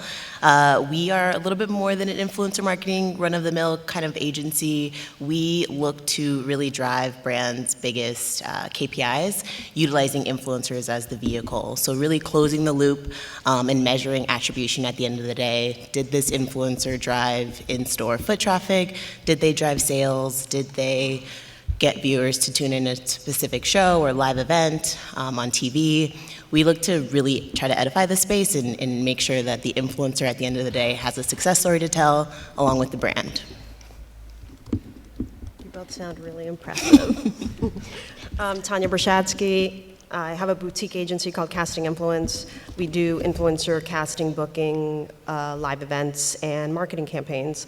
And I was a producer for a long time and produced Larry King before this, and a bunch of other digital shows that no one's ever seen. And I'm wearing this shirt. So you're welcome. And as usual, Tanya says that no one's ever seen it, but she's actually done a lot of really big things. So I'm going to go ahead and point that out. Like what? I actually took notes on this because you emailed it to me. But now I'm not going to. Like she cast influencer talent for a few commercials this year. BioFreeze, Groupon, and Melinda Gates promo for her book tour. Ooh, that's awesome. Maybe you've heard of a few of them. I said produced shows no one's ever heard of. Oh.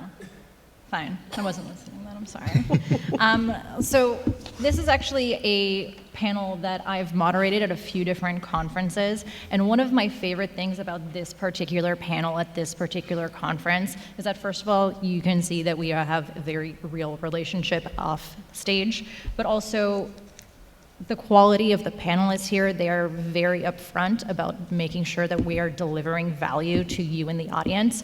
So you might hear some of our friends shout things out. Yeah. We 100% encourage, if you do have a question, don't wait for me to ask, throw your hand up, we'll throw it to you. We want to make sure that you get as much value out of this as possible, because at the end of the day, we're here to serve you guys. I was going to say, if anyone has any questions, like I really like for panels like this, I think especially who we have on the panel, any tactics questions. I think a lot of the panels, they'll talk about generalizations and stuff like that, but if you have a specific need or strategy and tactics, like literally that's what I do all day long with brands, is how to figure out not just who we work with, but how to work with them. I think we would all have really good answers to that. Oh, yeah. Great one. We love actionable things. So quick show of hands. I mean, basically the question is going to be who's a brand and who's a creator. So who in the audience is here representing a brand or as a brand? All right, and who's here as a creator? Ooh. All right. I like it. So quick fun fact. Salesforce actually put together a report recently, and they said that 75% of total marketing budget is going to go into digital marketing strategies by 2021, which is pretty dang cool. So to start us off, I actually want to highlight Tanya for a quick second because I get these phone calls of her frustrated. So maybe you guys can hear some of this. What is the most common misconception about hiring an influencer marketer? I know where she's going with this. So a lot of times after I have a phone call or get an email from an agency or a brand, they want a list of talent. They're like, I want to know who you can get. Can you give me a list? And it's a tough place to be because they don't understand that that's the biggest part of the job is finding the right talent. So what was the What's last the part? most common misconception? For me, the misconception is that we'll just give you a list. And that happens a lot. And I think my argument has been, hey, would you ask a traditional casting director for a list before you engage them? So I think for me, that's been a challenge for the last couple years. So if a brand is reaching out to somebody like you to start the conversation about doing an influencer campaign, what are the right questions they should be asking? Well, I don't know. I'm going to change that question a little Go bit. for it. Just moderate. I can help them if they don't know the answers to the questions of what's your goal is the number one question I would ask. And sometimes they come already knowing what they want, how they want it. They just need someone to execute. But the smaller brands who haven't really done this yet don't really know at all what they're getting into or how to do it. So I ask the questions and guide them to the right answer. You want more? Yeah. Can Tiffany answer a question? Yeah. I have plenty for Tiffany too. What should brands ask in Yeah, so- engaging, or what we should ask them? The questions that we like to get out of them. What is your goal? What is your ultimate goal at the end of this campaign? Is it awareness? Is it sales? Is it driving foot traffic? Is it getting more viewers to watch your show? And then we can think about, okay, that's your goal. Now, who is your target audience? And they may think that they know who their audience is, but based on the goal, that should kind of help drive that conversation. And as much as they might have an audience right now, perhaps they're looking to engage a new audience, right? Maybe their audience is aging up, or they're looking to tap Gen Z, which is very trendy these days, and engage on other platforms. That will then, or engage those audiences, that will then inform which platforms we should look to activate on. So yeah, starting with goals. I think very similar. There's a number of items that we'll ask for. The more information, the better, actually. But it starts with, what are you trying to do? What are your goals? And what is your product? So it's basically, what is the goal? What's the product? And who are you trying to sell it to? And then secondarily, based on those answers, or in tandem, what's that pathway? Is it are you trying to engage people on Instagram, or are they buying through a website? Are they buying at a grocery store? We had a campaign where the goal was to drive case sales at Sprouts marketplaces for a coconut water energy drink. And so their goal was, we want to get influenced, but we want to drive sales to specific Sprouts locations, which is a whole different set of strategy, a whole different creators that we're going to work with. And so understanding not just the goal, the audience, the conversion point, but also the context around the brand and what their values are is really what's needed to properly deliver a list of possible creators. And Tiffany, if you can expand on that a little bit about specific KPIs for different goals, what those might look like, and then as well as how creators can use those specific KPIs in pitching to brands. Yeah, that's a good question. So different KPIs we look at, some of them are very much so very common: awareness, increased engagement, increased social conversation. We even look at a heightened positive perception of the brand. So if it's being perceived more negatively, maybe you had some bad press, you want to kind of change that dynamic, we look at that. And then definitely sales. We really look to that, especially since a lot of brands have some sort of product or some sort of purchase that needs to be had, which is why they're marketing with us. So, or like foot traffic, as I mentioned, and then tune in, not to get really in the weeds on every single KPI, but we really look at that. And then from a creator lens, how can they make themselves more available? Like, how can they use those metrics when they're pitching to get additional sponsorships or to get?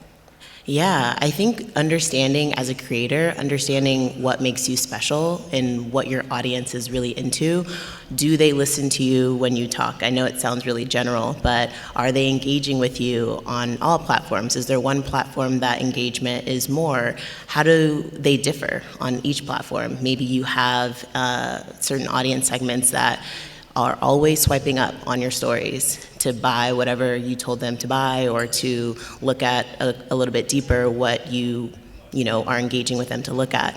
But on YouTube, maybe they might be a little bit more passive, but they're very much so sure to give you a thumbs up at every video that you put out there. We want to make sure that for you creators that you're understanding your audience and the way that they choose to interact with you on a regular basis. What kind of comments are they? Are they just like, love, like, or are they, where did you get that top? What is your family like? What's in the background of that photo?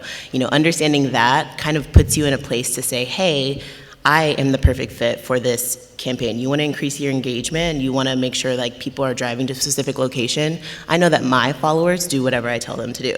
Or I know that on this platform, they are especially attuned to when I show my pets, for example. So like really try to understand that to help drive the narrative and help the brand make the most out of the partnership.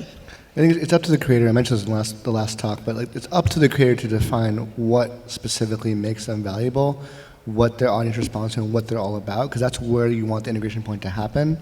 You don't want it to happen on a generalized basis, because the conversion and the value isn't going to be there. Fantastic. I know we had a question over here, so I want to throw it over to you. Where would you go if you were a brand to see real metrics on creators? So the question was, as a brand, where can you go to find the real metrics on the influencer? Tons of platforms. There's tons different of platforms. solutions. The problem is that like everyone has their own formula. So like an engagement number or engagement rate or qualify, like, oh, they have, mommies versus kids versus entrepreneurs as their audience. Like everyone has a different way of measuring that. We have used different data platforms in the past to try and find qualitative details on an influencer's audience.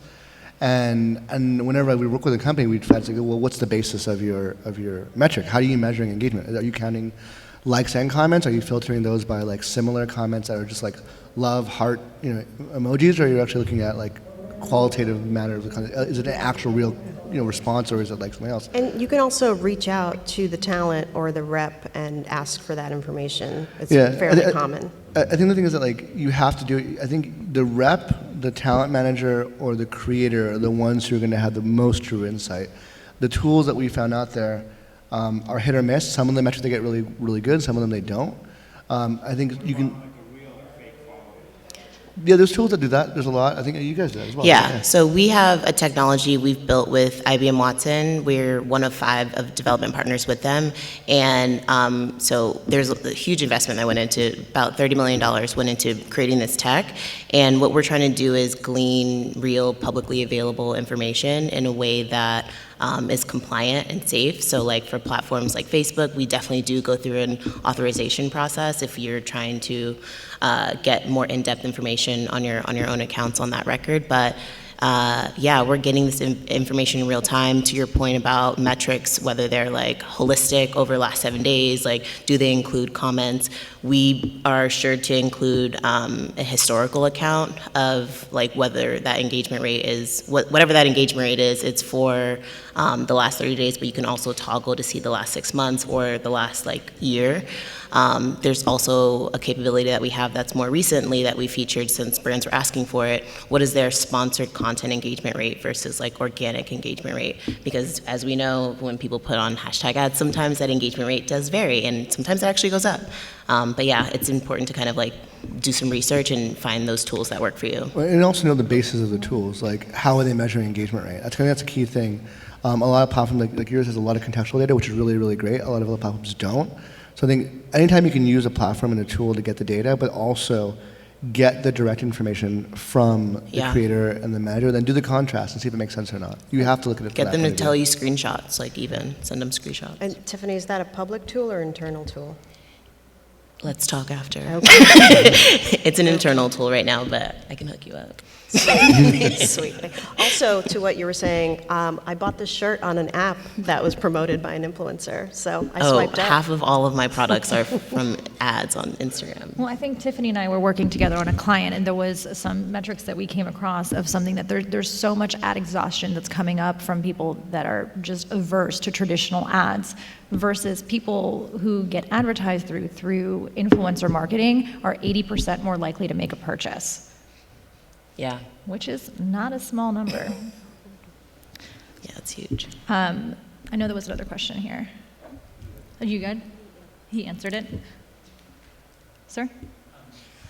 So what happens, how do you target a much broader demographic where 15-year-old girls like women each having a brand, having their own story and their own messaging makes sense for them? That style can be separated, differentiated, doesn't overlap, really doesn't confuse the person. That's a great question. So you have like a product that works for everyone.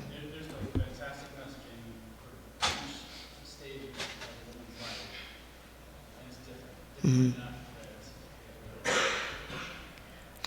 that So the question is about targeting that audience? Yeah, I mean, it depends on like the audience. You can go with generally two types of approaches. One is going to be like a value-based campaign, where your content, your narrative is really about values that apply to all the audiences, versus a specific like product feature or something like that.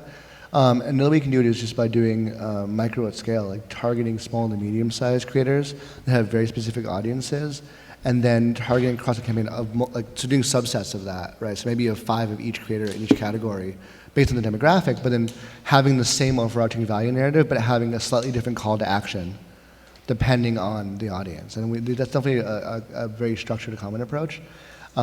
It's hard to use the same call to action to messaging across every campaign or every audience, because every audience will be on different platforms and will have different motivators. So you definitely want to tweak that, but your narrative and your value messaging should be the same for everybody. Right. So the values stay the same, but there's going to be different messaging stream for every different demographic. Spot on. Sir? Question for Mike. He mentioned that you did case sales through Sprots. Was that you with an influencer? Yeah, so one of the things that we've, I think, as a platform have been uniquely suited for and used for by other brands is driving retail sales, which is very different than like your typical online e-commerce conversion, right? Where you buy online, buy on Amazon. And we've done this with a couple of brands. I think the two most notable ones are Okafa Bar, which is actually, there's some up there if you guys want to sample. They're sampling in the hallway. And then a caffeinated protein bar at Erewhon. And then Zola, which is a energy coconut water. And in both cases, they're trying to drive foot traffic and drive awareness and sales of a new product at specific retail locations. And so the way we did that was we targeted content creators that were smaller. I think the average follower count was a couple thousand to maybe in the low 10 to 15,000, but no one really over 20,000 at the max. And most people were in the sub 10,000 range. And what we did was we had them find they were local zip code wise to the location of the retail market. And we had them go to the market during a sampling day when the brand had samples and they had someone sampling the product, do a 3-series post series. So one post going to the Sprouts location, saying, hey, I'm going to Sprouts to go check out this new product. They want me to come check it out. And then they'll do another story when they're at the location, trying it out and talking about their impression, and also giving people a coupon code or where to find a coupon code, or telling them about a special. So there's a call to action about going there and checking it out now. And then later on in the week, they'll do a storyline post in their feed of that product in their narrative of whoever they are as a person around their passion or their creativity or their music or whatever. And the idea is that it creates a drawn-out discussion across their audience, but with a very, really clear call to action on a specific location. Because we're treating smaller creators, typically most of their social graph is local to them, and you're getting more direct traffic, and it's not just saying, oh, here's a product at this location. So it was one particular store, not like all the Sprouts. With Sprouts, we did actually half the locations. We did an A/B test, where we targeted equally distributed across their geographies. Half the stores and half the stores not. And then with Erewhon, we did all the stores. And adding on to this, I want to bring Tanya into this conversation a little bit, because Tanya, you also cast for VIP events and activations. So can you talk to me a little bit more about different influencer marketing that's not necessarily about posting, but having people see and be seen in these different activations? It's always about posting. Never not post. So even if it's an event, if it's a movie premiere or an art opening, if the client wants to invite influencers, sometimes it's very specific, and sometimes it's just invite everybody and let's get as much press out of this as possible. So talent will show up and take pictures of themselves on a red carpet and post, because it's always about posting.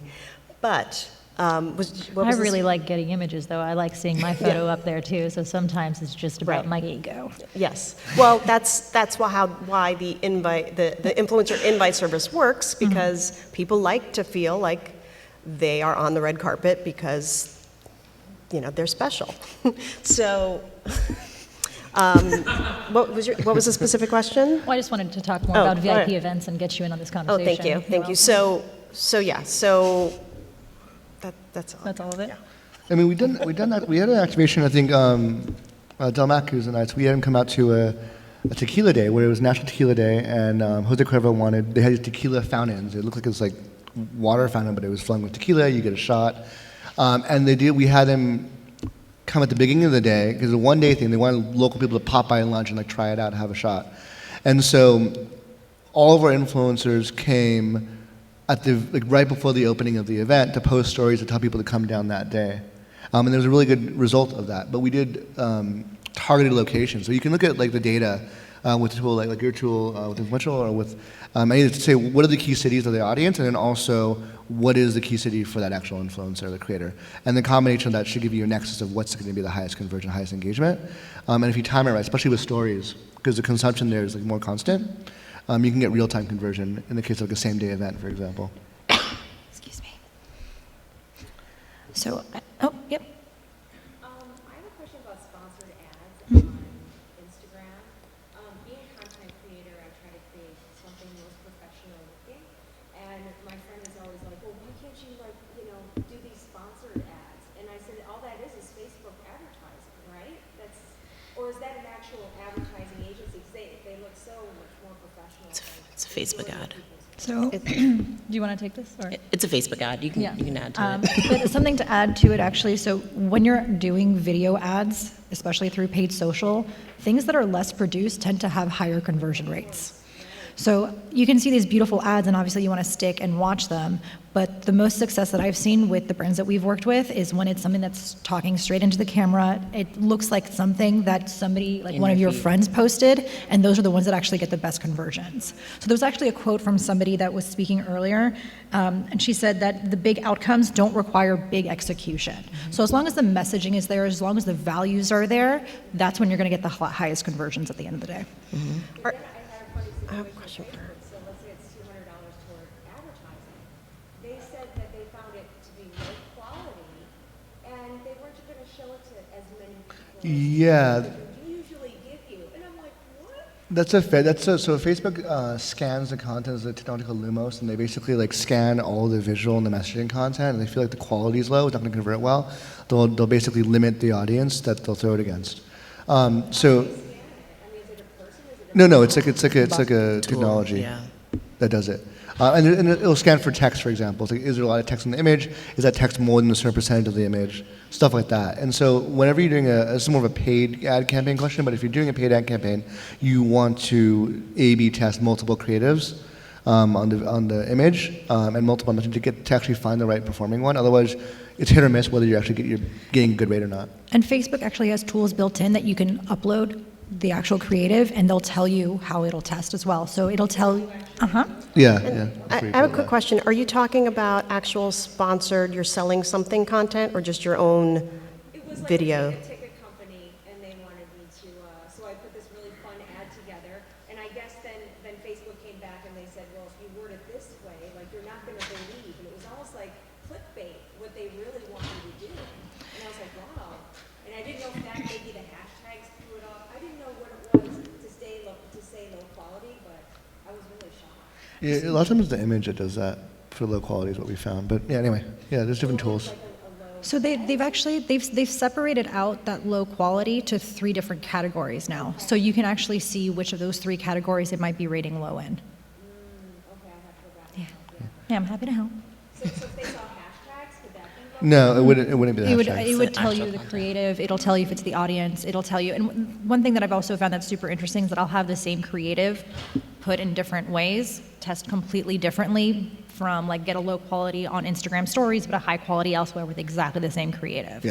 Yeah, so it's not always consistent. Which it's also the formatting, because the format will be different. I think whenever you're doing, I mean, whether you're a creator or a brand, and whether you're doing a influencer post versus a ad, you've really got to be aware of the visual format that you're pushing it out into. Like a common mistake is that like whether a creator will make content like on a vertical video for YouTube and then cross post it to IGTV or Instagram Stories, and it's a completely different like layout.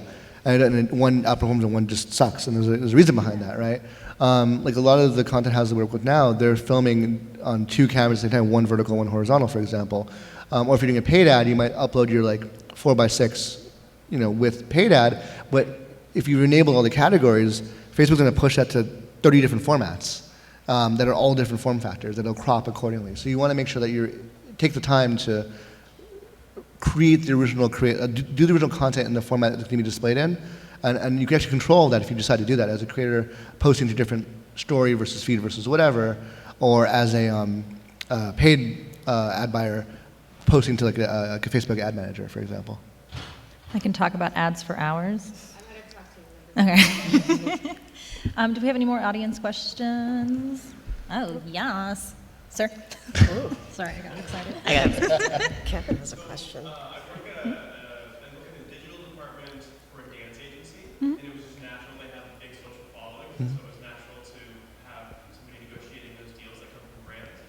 For the deals that you guys do, let's say on campaigns, specifically, let's talk about products, for example, would you say most of your deals that you have with partners are one-offs, or would you say they are Ambassadorships.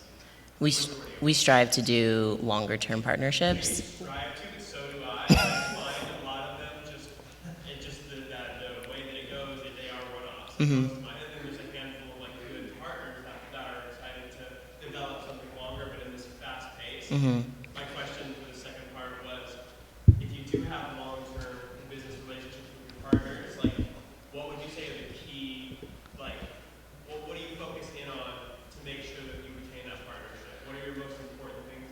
Besides maybe like the simple KPIs and ROI, like what are the other aspects? What are the soft skills, essentially? Yeah, I feel like it's a lot of it's like it's visual presentation, visual communication. Like, how does your content align with the brand itself? Like, are you like a longer-term partnerships we've seen have been where the creators is almost like a shoe-in extension of the brand. They're just like so on point in their style and their personality that they're basically like an ad hoc spokesperson, or very much an ambassadorship, which is what that evolves into, right?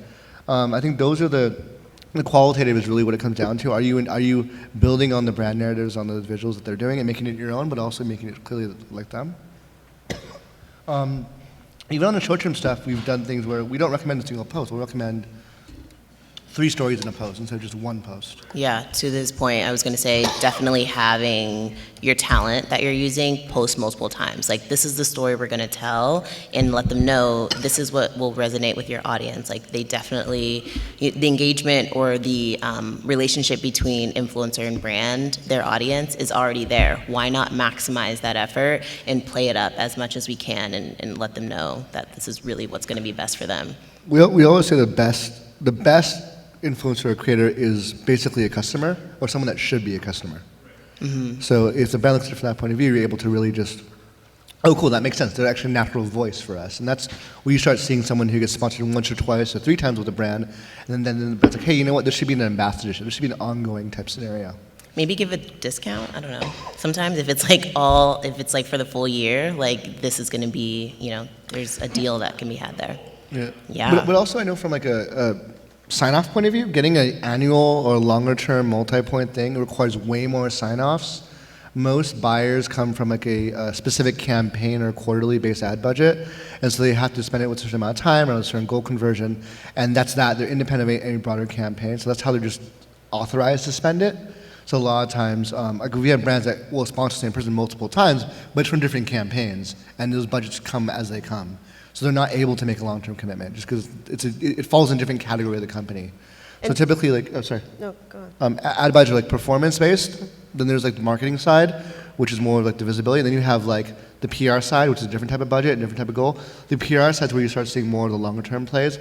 On the performance and the marketing side, you typically see shorter-term budgets. And I just wanted to ask you, you're saying when you're talking to a brand, they only want to do one-offs with your talent, right? Yeah. And is that, One campaign, it could be for a 1 to 3 month thing, and then it's like radio silence. is it because the budgets are smaller or they're new to it and I think they, it's mostly because they're kind of new to it, coming into it, and then when they don't see an immediate thing of conversion, they're Right. like, why aren't we converting? And I'm like, well, that's because we need to do it over a longer Right. time to like get the audience sort of activated. I mean, the other thing I would add to it too is like the relationship goes both ways. So a lot of it is training also your influencers of like having exit conversations rather of like, let's review this information, the data together, see what works, see what didn't, and kind of loop them in as to what the actual sales cycle is too. Because a lot of, That's a really great point. If you're looking for long-term, you need to know what their funnel is, like what's their conversion funnel and what matters to them, so you can make this is what we do. I think everyone here, we work with brands directly as a consultant in some capacity. So you're that's the first thing you do. Like, well, what's the entire life cycle, right? yeah. No, but a lot of times like we don't think to share that information with the influencers thinking, oh, you're just going to fill in this part. But I think the more data you're comfortable sharing with your influencer and having them come in and really collaborate from a ground up, if you have them in from the get-go and they get to kind of direct the program that's going to work not just for an audience that they're intimately connected with, that they've built as well, like I think it just serves both sides just exponentially better. Yeah. We had a TikToker on yesterday who did different acrobatics on those Trampoline? No, it's like the things, the hoverboards, yeah. Oh. And thank you.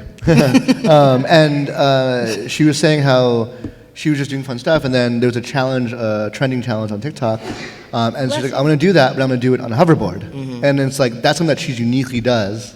Yes. And it went super viral. And you think about that, like, only person who would have known that is her. Absolutely. Like, the brand's not going to know that. So I think as a creator and influencer, you need to communicate with the brand and say, listen, I get your goals, this is what you care about, this is what you're measuring, and we have the same values, but here's the thing that I do is super unique that makes this whole thing different and interesting and compelling.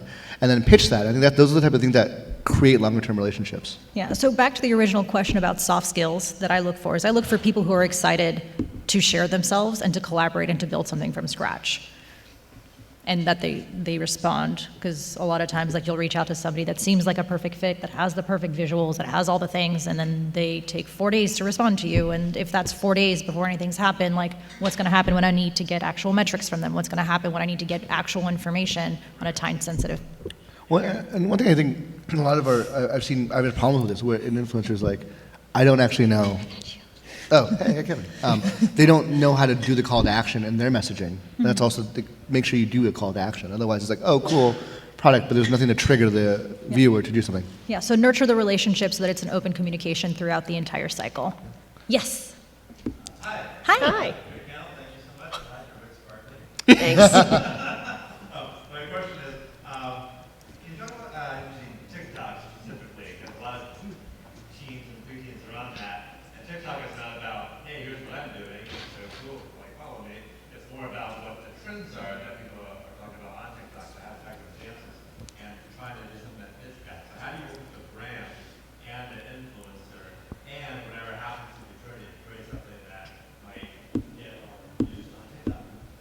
Tanya, you know a bunch of TikTokers, don't you? I do know a bunch of TikTokers. Unfortunately, the brands I've been working with, it takes them a year or two to catch up to what's actually going on. That's true. So I haven't done any TikTok campaigns. What, was that your question? How do you what? How do you do it? Basically, how do you work with the brand and Oh. the creator on TikTok? Yeah, I don't know, but it takes them a while to catch up. So as many times as I've pitched TikTok as the platform they should really focus on, it's like Instagram. So, and before that it was like, hey, you want to think about Instagram, not just YouTube, and they were like, YouTube. So I haven't personally done TikTok campaigns. I've had creators as just a bonus post on TikTok because they like that platform. So I don't know how, maybe somebody. That's kind of what we did. We bundled it in. The brand was open to doing TikTok, and we were open to experimenting there as well from an organic lens right now only. So we did it in tandem with Facebook and Instagram. The content was obviously a little bit different. We used TikTokers who were on all three platforms at the time, and really just measured engagement for that one. Really like those. It was based on, I can only say so much. Was it a cross post, or they create separate content specifically? Separate content, and it was around the show's theme song. Okay. I can say that. I mean, that makes sense, musical. Like, we have TikTokers on our platform. We're actually the only marketplace that supports TikTok exclusively, that has like the actual inventory there. So what that means is that we have creators who will say, I do this thing on TikTok in this manner, in this specific way. Here's the integration, here's the price. And that becomes a viable package on our platform. And what we've seen is people mostly focus on how they're going to integrate the brand into their regular content. So you have someone who's like, I do musical like dance things, I do comedy, or I do like a makeup transformation. And they'll say, this is how a brand can be integrated into it. They'll throw out some ideas in their package. And then when they get to brief, the brand will ideate on that to figure out what that should be. We've also pitched a couple of brands on TikTok. We've done a couple where we've suggested doing things where it's a more of a challenge type thing, where how do you get, as a brand, working with, how do you get the info to do something tied around the brand, but then get their audience to do a duet or a reply to that video, or create an ongoing challenge, like a workout challenge, something like that. And so those have been narratives that have been that have fit TikTok in a way that would not necessarily fit other platforms. Having a little bit of a challenge because I work with influencers who are actors and do podcast anthology series that we're doing. And it's difficult to have conversations like we're able to have with you guys today about ideas. And working with influencers, and we don't ever get that. We get sort of like the roadblock because there's so many agents now and agencies that are working with them. Are there any insights into how we can break that wall down, or how do we break that wall down? Or I've tried to reach them through their Facebook, like they have contact me areas, but they never respond. So I'm just wondering if you have insight into how do we start those conversations if we have agents and managers that are just kind of not responding? That's a Tiffany question. That's a Tanya question. It's all of us question.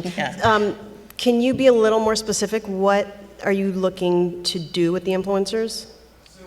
For the ideation part. Yeah. Realize the value that the influencer has in helping us probably get people to listen to our podcast if they're participating in our program. So what we want is something that's very, much like them behind the scenes working on our show, or maybe it's just that they have a button from our show and they want to promote it. But we're trying to cast them. Originally, we're just trying to cast them. Okay. So we think that just trying to even get them to listen to, you want to cast your influencers and actors are, it's such a new concept. So if you're going through a manager and agent, I'm sure, I don't know if you do this or not, maybe specify right away, hey, I would love to have a conversation with the talent about these ideas. If they don't want you to talk to them directly, they'll do a conference call, or is that what you're looking to do, to talk to them directly? I think so, because we don't really, we want them to kind of tell us what they want to do. You know, because as you know, that's the key. Yeah, for sure. I think in the realm of casting and having influence integrated into your content, that's a very different conversation. That's more of a casting manager talent type role. If you all can do a paid sponsorship with it, and that could include integrating into content, which we've done. One of the problems that we try to solve is like, by going to the creator first thing, what do you do that makes you unique, and what are some of those ways that you do it? You should be able to browse their packages on our website, and then if you like it, you can actually just make the offer with the details in your brief that say, this includes an integration, and we're casting this way, you have to be on these dates, and if they accept it, then you can ideate from there. We don't allow you can always reach out to them, we don't hide who they are, you can DM them as much as you want, but through our platform, you have to at least make the offer before you can get in touch with them. But the idea is that it's based on them telling you what they're uniquely situated for. And then you can say, here's how we might work, or maybe, hey, we want your ideas, if you accept this, we'll work with you to create it. And then we've seen that, because they know there's an offer on the table, and the money's been like on hold if they accept it. That's been super effective, and we've definitely done integrations into content as part of the sponsorship for the sort of a casting talent basis. I have also seen with other talent managers where they're just more influencer savvy, and they're actually able to present both the value as an influencer and the value as an actor or actress. You can offer to take them to coffee or lunch. That could be helpful.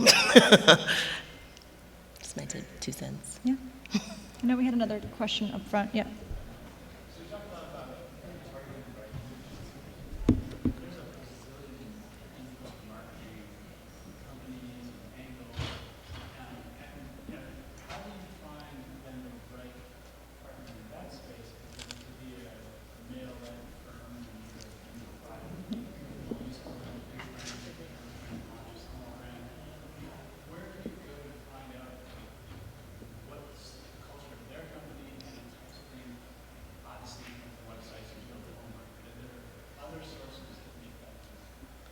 That's a great question. I don't know I really if there appreciate that is. question. Referral Conversations basis? like this, Yeah. yeah. You go to events like this, yeah. There's definitely How do you sift through the weeds on the different marketing agencies, influencer marketing agencies, and platforms? Yeah, and platforms, and get to know what they specialize in, or what kind of culture that they have, why they're a perfect fit for your brand. right? Essentially, that their values match yours. Thanks, KW. Yeah, call. I mean, Yeah, have I a mean, you conversation. gotta have the I don't conversation. know if there's a database. I know newsletters maybe. there's one guy who's collecting all that information, and it's basically just a list of Oh, links. is influencer deep? No. It's Andrew Campy. He's Yeah, he's my yeah. data Influence, guy. Influence Weekly, he's great. Yeah. Yeah. So, but I don't think there's a tool at this point. I'm also a big fan of just asking. So if you have a platform or an agency that you like working with for one specific niche or one specific messaging stream, like, we know what our strengths are. We also know what our weaknesses are. So if, like, I have a brand that comes to me and is like, hey, for this particular campaign, we want to take a different approach, I probably have those contacts that fill in where my weaknesses are, because that makes me just a better person. So I wouldn't be afraid to ask the people that you do have strong relationships with those questions and for those referrals. You can also. Sorry. Go for it. You can also try. I know everyone has a website, but check out their social profiles. Maybe check out the social profiles of the people that are working there, based on like LinkedIn. It's like a lot of digging, but sometimes there's companies that tend to be a little bit more personal, not just about like the work we've done, but like, here are our employees. Yeah. And Company blog? Company blog. It's a big one, yeah. Like, if you go to my Instagram, it's going to be a bunch of dogs. So if you have a product that's for animals, I'm your guy. But actually, There's also, I think there's, if you look at the realm of the landscape, right, you have your agencies, which are traditional, they're basically a marketing agency that specializes in influencer. And usually they're coming as an offshoot of a PR agency, is what I've seen, more often than not, which is tricky because the basis for pricing is not a media value basis, it's a PR basis, which is a very soft value. So I would be wary of that, like asking maybe where they came from, or if they're just a pure influence one or not.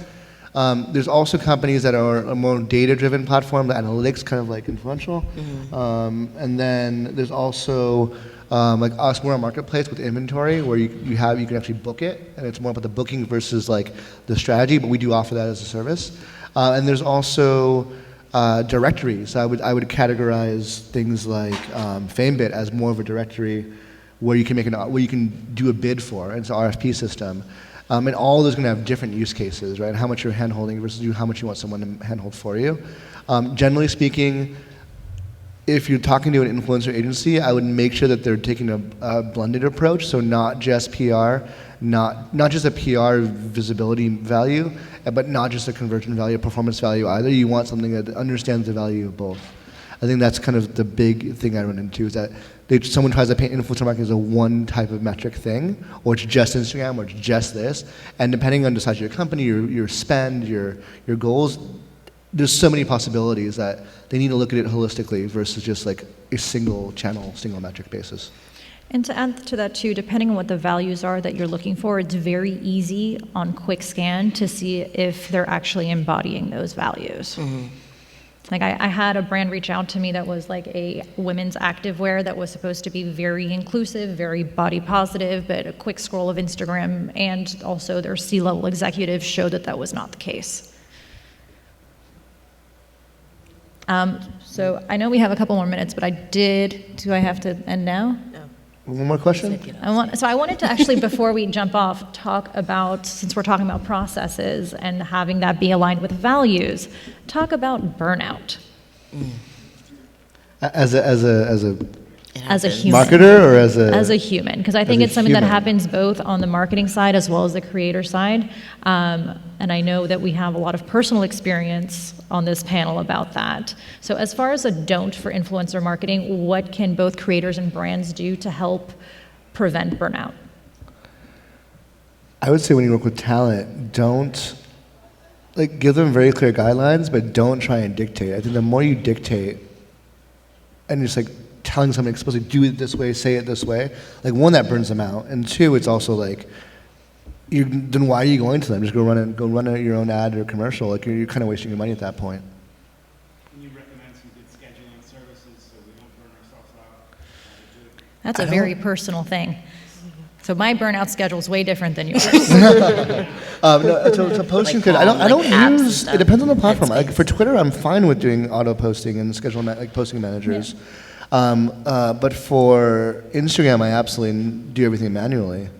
You can use Creator Studio now in Facebook to do Instagram. Yeah, I know, but there's still certain things that are limited in being able to, in the stickers and different things that you couldn't do. You can do the general, but you're missing feature sets that you don't. Yeah. They're usually only in the app, right? So I think for scheduling, find a cadence, know what that cadence is. As a creator, bank up that content so you know if you miss a day or something comes up, you have backup content that you can drop right in, and know what your 3 to 5 content types are, and have at least 10 pieces of content for each one ready to go if you need it. And then schedule it. There's a lot of apps, like Planoly is a good one, just to remind you when to post, but I never let them auto post personally, because I also want to add tags or stickers or whatever, but all those things create more engagement, more visibility. Tiffany? That's a really good question. I'm thinking of burnout, I think, on a personal level. So, have an outlet. I know we're all in this really fun influencer marketing, social media agency, sort of industry perspective, but take time off of the platforms. Turn your phones off sometimes, but turn them back on again for us. Tanya? Yeah, go to the beach. Just watch the ocean. I mean, that's my answer. I think my answer would just definitely be to have that relationship with your influencers, that you can have the open and honest conversations of hey, I'm burnt out. I'm going to take a little bit longer to deliver on this particular post or whatever that is. At the end of the day, I think we all forget that it's based in relationships and not above all else, rather than just closing a deal. It's people-driven by definition. What's that? It's people-driven by definition. We're all 100%. people. Well, and influencers, it's you're following, you're getting people. That's what it's all about. So you always want to make sure that energy is very clear in the presentation and the content. So if someone's burnt out, you want to find ways to maybe, manage that a little bit. 100%. So I would like to give our entire panel a huge round of applause. A huge round of applause. Hi.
Everyone just making sure. Oh yeah, did your lights disappear or not yet? Did yours? No. But a bunch of people were messaging me today, like saying, "Did you lose your lights?" Really? Yeah. Hey everybody, thank you for coming to our 2 p.m. session. We're going to get started here with hashtag sponsored, how to make money through brand sponsorships. We have a really great panel here. We have Aiden, Sam, Anais. Anais. Yeah, I'm going to butcher these names. Anais? Anais? Cheyenne? Cheyenne. All right. Nailed it. Laura. Hey.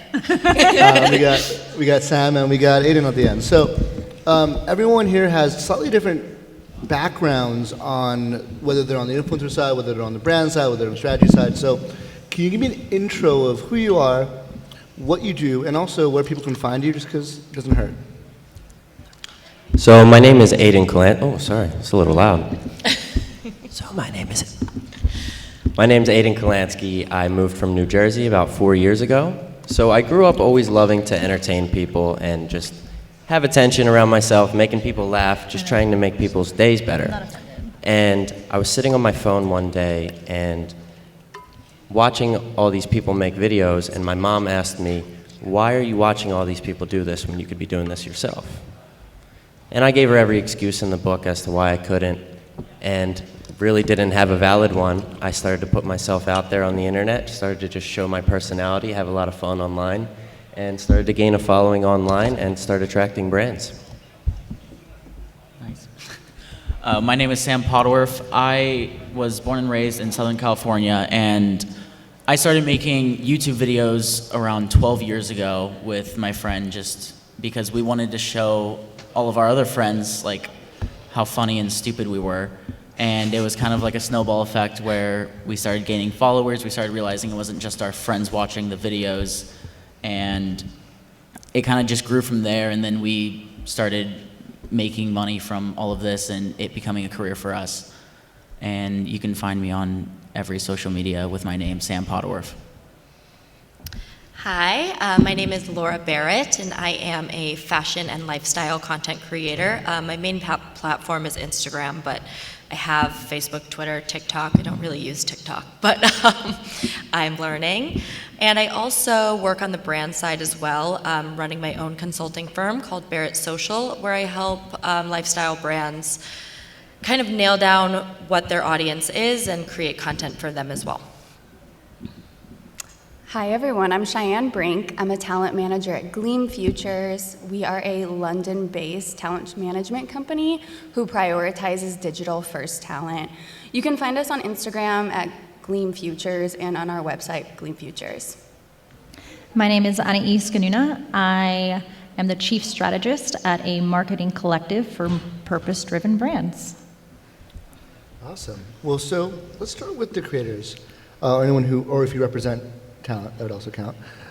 What are the areas of focus for you yourself or some of the talent you represent? And how do you use that specificity to engage brands and get sponsorships? Like, how do you sell that? I can chat. So the talent that we represent are primarily in the lifestyle, fashion, and beauty sector. So we just align their audiences with what the brands are looking for, whether that's, you know, a campaign around driving awareness, around a new launch of a new palette. There's a shortage of makeup palettes, by the way. Oh, is there? Not in my bathroom. Yes, it's about matching audiences together and matching the content styles as well. If, you know, someone's looking to sponsor more of a long form YouTube video versus just a small Instagram photo or shout out, we just basically match audiences with what the brands are going for. Mine was kind of a little different. So I originally moved to Los Angeles to become an actress, and my agent was like, you need more followers. No one's going to call you in. You only have 2 followers. So I kind of just started posting outfit photos because I liked it and I enjoyed it, and I felt like that aligned with like how I wanted to be viewed as an actress, as like a teen actress. And then brands kind of started reaching out to me, but this was also like maybe 8 years ago when Instagram was more in its infancy and that was more common. Now I kind of just try to reach out to brands that I think fit my style. I like to call it like accessible luxury, where it's not so high end that my followers can't afford it, but it's not so low end where I'm promoting fast fashion, because I like to be more purposeful with my content. So just kind of making sure that everything aligns is pretty much where I'm at right now. Well, good key on this. You said accessible Luxury. So that's going to dictate which brands you work with and how Yes. you work with them, correct? Very much. And is that something where that's how you present yourselves to brands, and you're very specific, this is the type of product I'm looking for? Yeah, I mean, that's definitely verbiage that I've included in my media kit, so that they understand that, like, if they choose to work with me, I'm not going to turn around tomorrow and work with, like, Boohoo or Forever 21, which, like, no offense to anyone who works with them, they're great companies, they just don't really align with me, because I'm kind of promoting more of, like, a high-end travel, lifestyle, and fashion page. So just making sure that brand alignment is there is really important. And would you say that when that brand alignment is there, you're able to increase your rate? Yes, yeah, because I definitely guarantee a little bit more exclusivity with my rates, which allows me to work less and make more. Yes. Yes. Well, you guys, yeah. How do you present yourself, and how do you sell that to brands? So I would say the first thing is establishing a sense of direction. Where do you want to go with your social media profiles? There's a lot of people that you look at their profiles and you kind of can't tell what their niche is. So developing your style, your signature style, is going to attract the specific brands that you're looking for. So establishing direction, and also just what do you have to offer to the brands. A lot of people focus a lot on the numbers, but what skill sets do you have to offer to brands that others might not have? Mm-hmm. So differentiators in terms of you as a creator. Yes. Okay. Sam? So I basically try and find brands that fit my style as well, because I'm not going to promote something that I don't agree with or don't do or don't like necessarily. And I think I'm very picky with my brands as well, which makes it like a higher price, because I don't want to just be promoting anything and everything. I want to promote things that I truly believe in, and that also helps with kind of having a smaller group of brands that I work with, and it makes it less of like a promotional page and more of like a personal page. Okay. I kind of want to bounce off of that, if I may. I hear the word picky, and rather what I hear is actually intentional. So instead of looking at it as being picky and like, oh, I don't want to work with this, it's knowing what your values are, knowing what your direction is, what that looks like on a visual basis. Like, how do you represent your values through your lighting, through the content that you're actually producing, and then being intentional that the brands that you're partnering up with match those. And probably charging more because of that specificity. Absolutely. Yeah. So I've heard a lot of, everyone's answer I think was really interesting because it was all qualitative. Like no one here gave me a quantitative answer, which I think is super interesting when you think about being paid, right? So from the brand side, creator side, if you're a PR brand, you represent a brand, you've managed influencers or creators, what are the qualitative and quantitative metrics that you're looking for? How do you qualify it that a creator is good to work with? As someone who works with a lot of brands and a lot of talent, a lot of the brands go for conversion, right? You want someone that's going to be able to sell your product. That's well and good, and I know that's a factor, but like we were all saying, there's other things that go into it. What are they going to use the content for? You know, can you charge more for the usage? Can you charge more for the exclusivity, like what Laura was saying? So I think there are people who run everything off of like a CPM model, and that's well and good for them, but as a talent manager, that's not well and good for me. we need the talent to be compensated like in a different manner, I guess. Well, it's almost like a modeling rate. Like if the talent is going to be in the photo, creative direct the photo, hire a photographer, or find a way to shoot it themselves with a tripod and then do the editing themselves, why aren't they being compensated for literally doing the work of like 6 people. For the hours of editing, I'm sure. Yeah. And also, if you edit something fast, that doesn't necessarily mean you should be paid less because you've nailed down your process. As far as qualifying influencers for the brands that I represent, I have a lot of different factors, but the newest one that I've kind of been looking at in their back-end data is impressions over likes, because I think in the beginning of Instagram, likes used to be very passive. People just used to give them away. And then once people realized that everyone was making money, I feel like people kind of held back. And now likes are a little harder to get. But if your photo still gets 100,000 impressions, that's still valuable to me. So. The ratio is interesting because most people will look at one or the other, but if you actually look at that differential, that's an interesting quantitative metric for sure.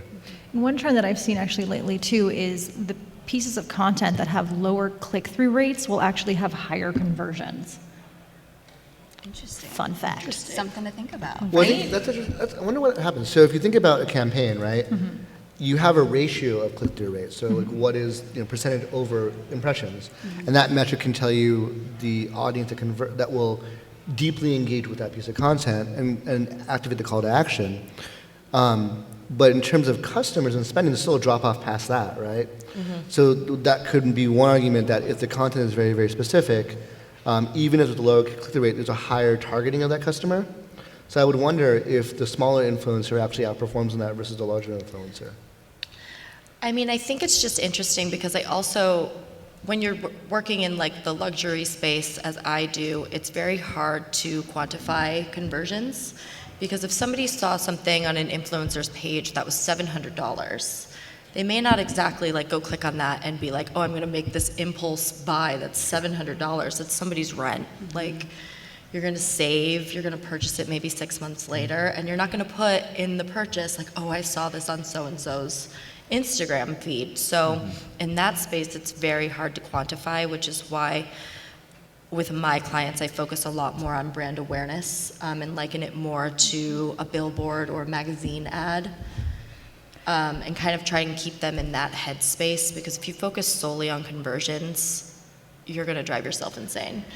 100% agree with that. I think there's, influencer marketing, and everyone kind of highlighted this, is that there's a slightly different value across the set. It's not just one type of value. It's the modeling side, it's the creative side, it's the production side, it's also the visibility, distribution, the brand awareness, and the conversion. So all of these things go into pricing. And one of those things, if I can add on to it as well, is being a creator. If you know that the sales cycle for the things that you're promoting is longer than just a one-off, that is a perk that you offer to the brand of, I don't just want to do a one-off campaign. I want to have a long-term partnership because this is a higher value item, because I know the sales cycle is going to be a little bit longer, and this is going to require more touch points and therefore pay me more. Right. And so that brings me to my next question, which is, as a creator or a brand, do you purchase by post in packages of a couple stories and a post, or a couple of posts? How do you sell those deliverables, or how do you buy those deliverables? I kind of do like a per brand basis, depending on just like what they want, because I always want to see what they want first before I give them my input on it, and just kind of see where they stand in the beginning. So obviously if I'm going to do a single post, there's a set rate for it, but if I'm doing like a combination of like multiple posts on multiple social medias, the price won't be as much of a premium per post. So you give them a discount so you do a multi-post type scenario? Yeah, a little. And is that because your reason same content, or is it because you're doing, you're actually to be able to create more of a relationship with your audience? Like, what's the reasoning behind that? I mean, I don't really know. Do you have what was that?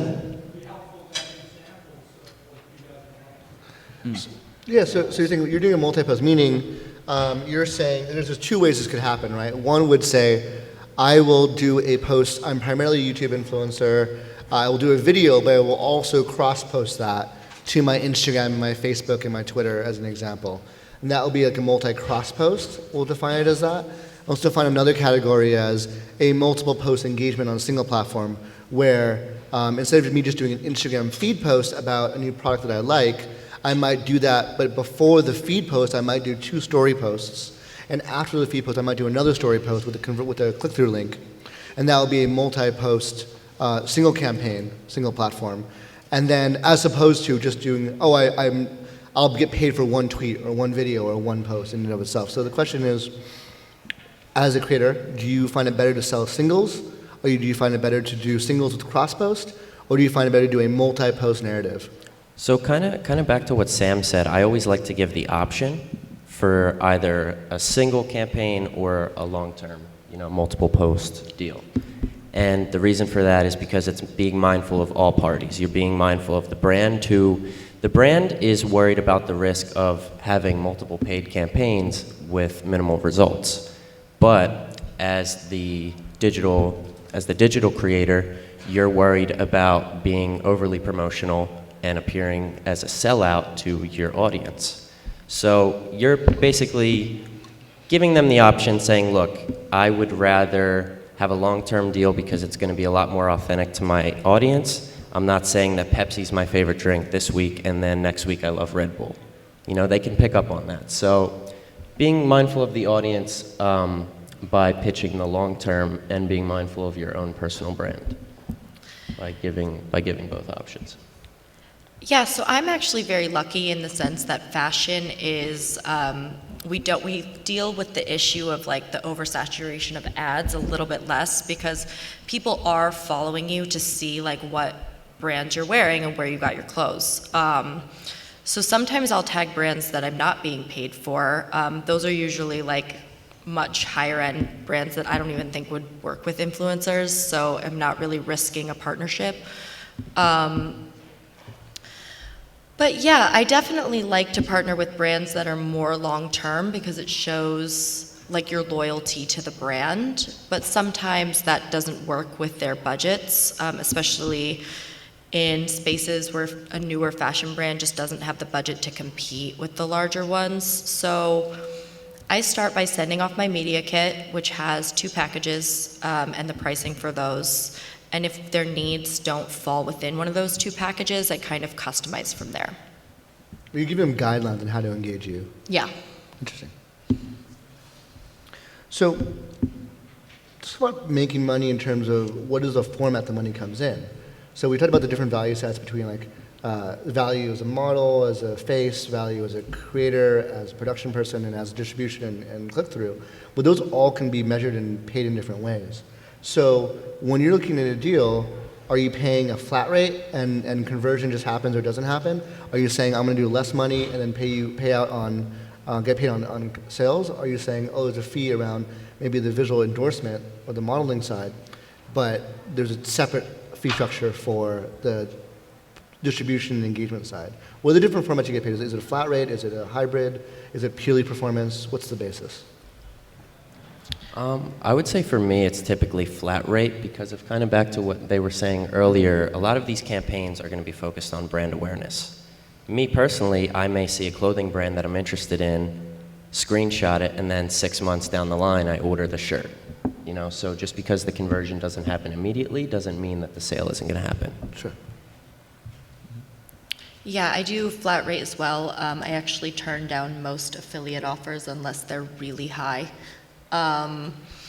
Just because I feel like people aren't going to use your affiliate code or whatever if they do purchase later, and then even though you influenced the sale, you're not making any money. So if it was maybe like a flat rate plus an affiliate, I would consider it if the flat rate was still within my range. But for the most part, I stick to flat rates. I agree with Laura. I think with affiliate, it gets tricky. Now, if you're talking about creating a product and having some kind of like revenue share, that's when we get into kind of... Like licensing partnership type stuff? Yeah, okay. Exactly. But other than that, we opt for talent rates to be met. Part of the deals that we've done as well on the brand side has been longer term partnerships, not just with one-off on posting, but also maybe partnering on future events. Like we have an artist that's an influencer that a big brand wanted to work with her, not just on single posts, but also wanted to sponsor a huge event for her to host. So there's also different types of payment that I think go above and beyond the actual deliverables. And also, I'm always a very big fan of keeping IP separate as far as the flat rate goes. So there's definitely a rate that goes for posting on your own channels and promoting through the communities that you have. But if the brands are going to use that content on their website, on their own, that's a totally separate charge.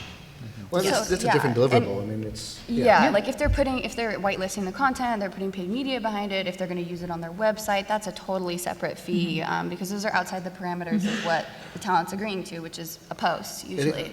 A lot of bands make that mistake. They assume, oh, it's someone posted, I can reuse it. And technically, anytime, you see it all the time on accounts, personal and professional, where on Instagram, be like, oh, repost from so-and-so. And there's no actual repost functionality in Instagram. So you're basically downloading someone's content, slapping a repost You're tag on it. stealing someone's And you're stealing content. it, and you're reposting, you're stealing it. And so there's an assumption that if on our platform, one of our explicit deliverables is photo rights, content rights. And if it's not included, it's not included. And if you do include it, you charge more. So I think it's something that is a common mistake. I wanted to, actually that is my next question, which is common mistakes, do's and don'ts. But I want to ask the audience, are there any terminology, things that we've mentioned that maybe you're either not aware of or you want to have any questions or deep dive into what those things are? We talked about different PPC, CPMs, different engagement metrics. Any questions there?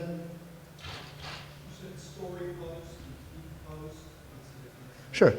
So story post is when you're posting on your Instagram story, which is a vertical 24-hour piece of content. It's 15 seconds of video or a photo. A feed post is something that goes in your profile, in your actual regular content feed, that stays up indefinitely. And that's usually a video or a photo, or a gallery, I guess, depending on platform. Any other terminology, structure questions?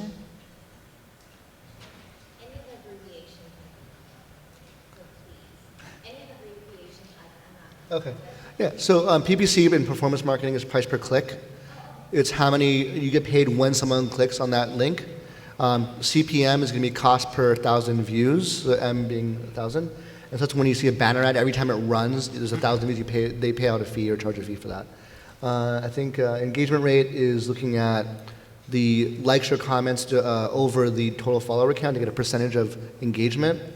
And follow count straightforward. CTR, click-through rates, IP, intellectual property. Yeah, intellectual property. So rights to the photo or the content would be IP. If you're doing a licensing deal, that might be something where you do a collaboration with an influencer where you co-brand a product and there's a licensing fee for that co-branding. I think those are the ones we covered. I think we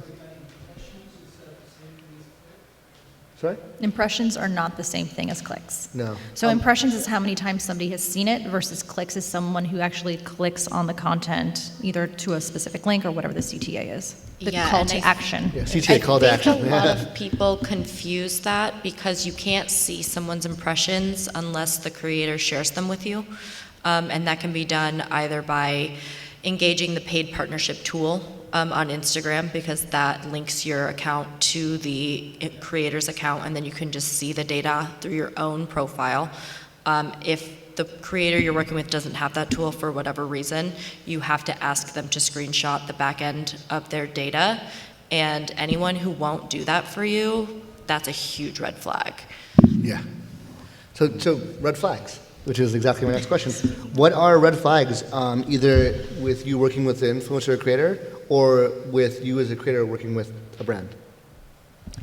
So I would say red flags for me are unwillingness to negotiate, and I don't just mean in terms of pricing.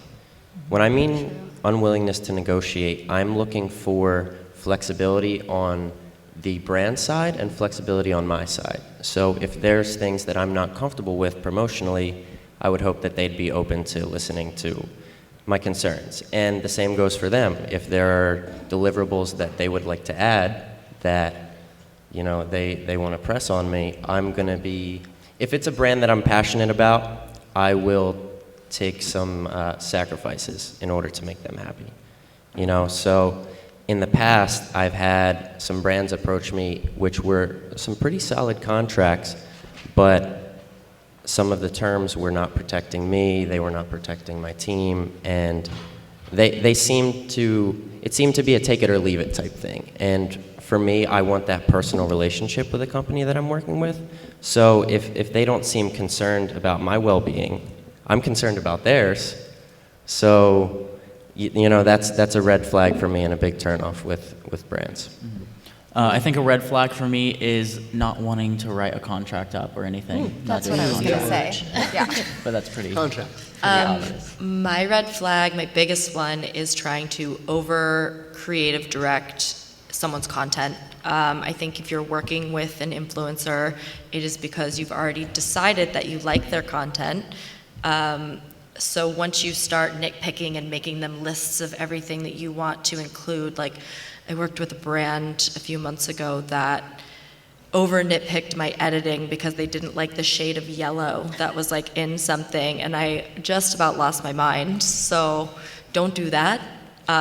Trust their creative vision, and if you have some like valid edits, like how your product looks for whatever reason, like if a dress wasn't steamed or the logo isn't prominent enough, like those can be addressed, but don't overdo it. Yeah, I think we hit the nail on the head with the agreement, right? If the brand isn't presenting an agreement, that's fair, and they're not willing to listen to your points about the agreement, then run for the hills. Something that I think that happens a lot is kind of getting, I would say, screwed with payment terms, right? I mean, has anybody had trouble getting paid before? It's Net horrible. 90 is so great. Love that for us. Yeah, you can be, you know, those payment terms should be included in the agreement. It is so important that you're protected and that you're not making 7 edits to the content that you created. The edits should be factual. You should be able to work with the brand. It's also in their best interest too, right? To have the agreement be clear and defined for both parties so that they know what they're getting and you know what you're providing as a creator. So biggest red flag is if there's no agreement in place. Yeah, I think as a creator, knowing what you don't know is a huge thing. Like, there are so many people who our jobs are to protect you as a creator. So being open to not knowing and asking the right people the right question of like, hey, I have this agreement. Like, you have community around you. You've built your platform around community. There's people that are interested in you doing well in this world. So actually asking people that have been in this with you, asking people who have built separately, like I think there's a level of a vulnerability but to authenticity to that of just sharing the actual knowledge. And then on top of that as well, wait, I lost my train of thought. Ask people around you. Or ask your manager. Or ask your manager. That's what I'm saying. It's like there's so many different parts, and I think that like we're relying on influencers to have all this different knowledge, to know the letter of the law, to know how to negotiate contracts, to be an editor, to be a creator, to do all these things, rather than building a team around you so that you can shine out what you do best. And use tools. I think there's like a lot of tools, Tiny Sponsor being one of them. There's tools that will let you like track, like Social Blade will give you your stats, which you can provide to your potential brand partners. Vice versa, brand partners can use that to look up stats to get an idea of who's good or not. With Tiny Sponsor, we have our escrow system, so when you get an offer, we hold the money. You can get deposit. If you're doing a contract, especially if you're doing high production, you should always ask for a deposit. And late fees. Yeah. Yeah, and be specific. I think those are all big deals. Yeah. What about on the influencer side? Because these are all, I think, things that brands should know when working with influencers. But like, what about red flags on an influencer? Well, you mentioned not sharing metrics is one. Yeah. I think if an influencer is unwilling to share their metrics, it's like there's a red flag there because, I mean, me personally, like, that's kind of why I've started looking at impressions more from the brand side, because I have a photo recently that has 400 likes and 125,000 impressions. I have other photos with over 1,000 likes that only have 8,000 impressions. Which one is more valuable? And I think that's the question that you have to ask. So if somebody's like ashamed of that, which I'm not, it's just kind of how that photo resonated with the people that saw it on the internet. If someone's unwilling to share that, it's an issue. Yeah. Although it sounds simple, effort goes a long way. Mm-hmm. So if you are working with a company, you're representing that company, and that company is representing you. You are now a part of them. And so from an influencer standpoint, if I see a company put out campaigns that I do not feel are quality, and reflective of what their brand should represent, then that's kind of back to the red flags. That's a red flag for me as well. So if an influencer doesn't seem to put in efforts in their campaign, then why are you gonna spend money on them? Because what are they gonna bring to the table for you? So I like to look at campaigns as mini commercials. When I see an influencer that clearly puts the time, the planning, the production into a campaign, that's someone that I think brands want to work with. And the other thing is commercials are going to cost sometimes hundreds of thousands of dollars to reach maybe a couple million people, when digital marketing, influencer marketing, you can spend a fraction of that, reach the same amount of people. But although they're spending a fraction of that, you still have the ability as an influencer to deliver that production value. So lack of effort.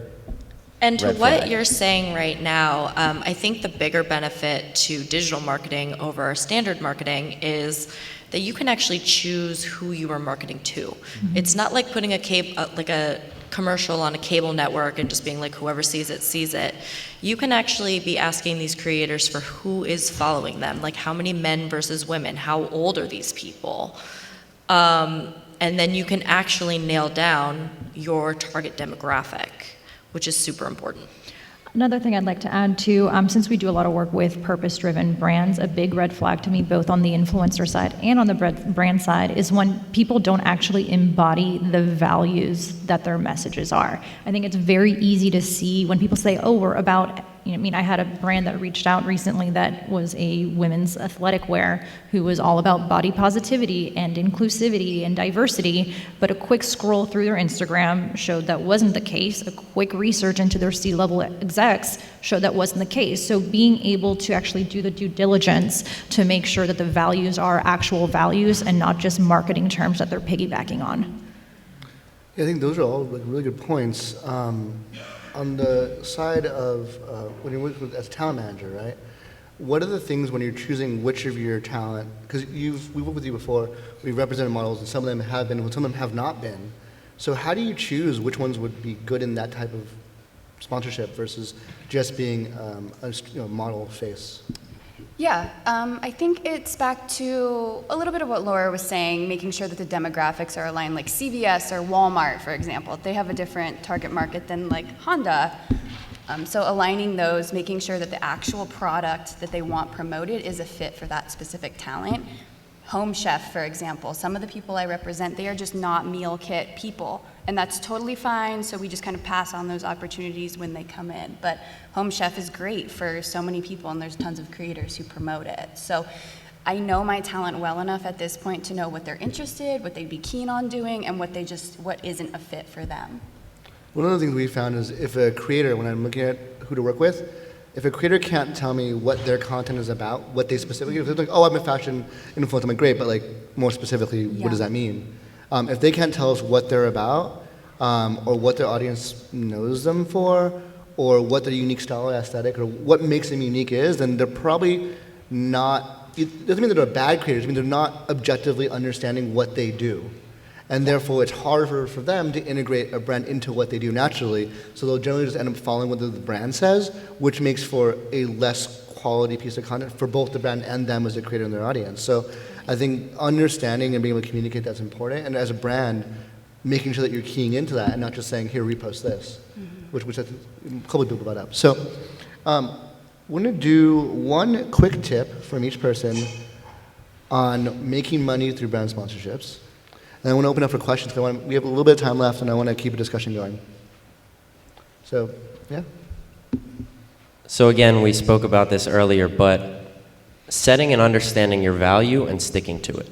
So your value is not going to be based on numbers. It's going to be based on what you're bringing to the table. It's going to be based on what you're delivering in a campaign. So don't get bent about insights or analytics.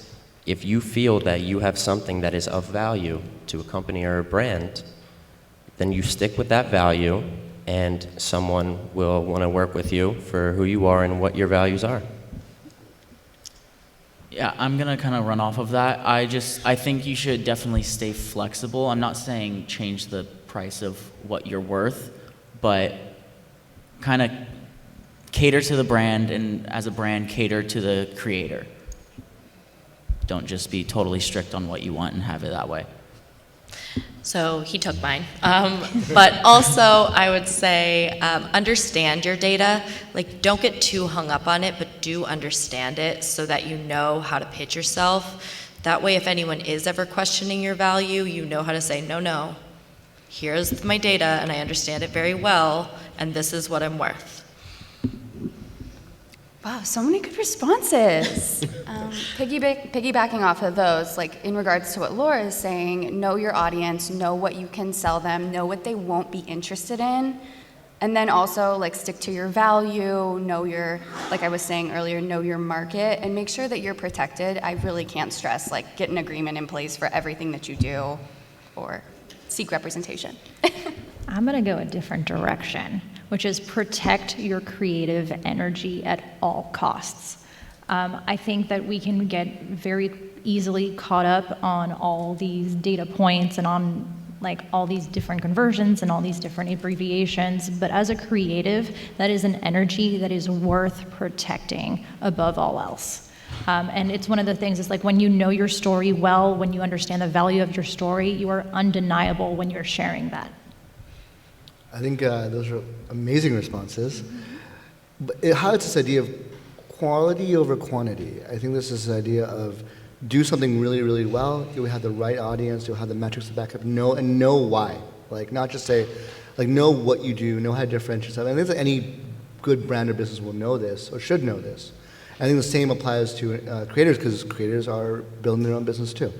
So yeah, thank you for the panel. I want to open up to questions. So anyone in the audience, raise your hand.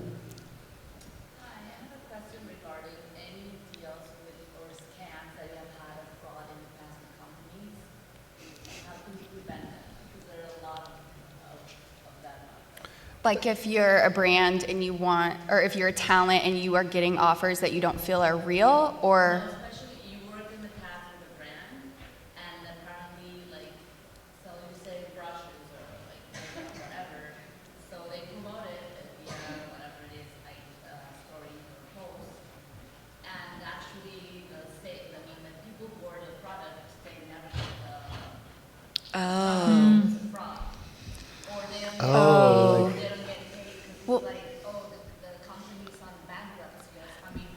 I think that this goes back to what Anais was saying about doing your due diligence about the companies that you work for.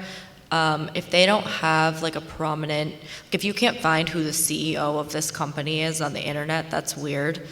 And just kind of actually looking into who these companies are before just seeing dollar signs and being like, okay. And then I had a red flag that escaped me earlier. If the brand doesn't let you try the product, but they want you to promote it, that's not real. That's unfortunate, but it does happen. And I see that a lot where, I don't see it a lot, but I've seen it more lately where brands will reach out and I'm like, great, so-and-so would like to try this product. And they're like, oh, we can't send it until they sign the agreement. Well, why would they sign the agreement? They don't know if the product works. They don't know if it's going to resonate with their audience. They haven't used it or like held it or whatever. But that's a red flag in itself. If it's an unknown product, especially a new company, that's If it's a new one, company that won't ship you the product or the brushes or the bag or whatever it is, then that's a huge red flag. And I think the only exception to that would be if the product is still in the prototype stage, and at that point they should invite you down to like a physical meeting space and show you how it works. I think on the payment side, we have escrow systems. So when a brand offer comes in, we hold the money, we've charged it, we know that they're a real company, we have their banking information, and with the creator we verified it as well. So the money is being held, and then once things are approved by both sides, the payout happens. Contracts, obviously, if they can't sign a contract with a clear legal entity that you're bound to, then that's probably a red flag. And then on the deliverable side, it's like Fire Festival. It's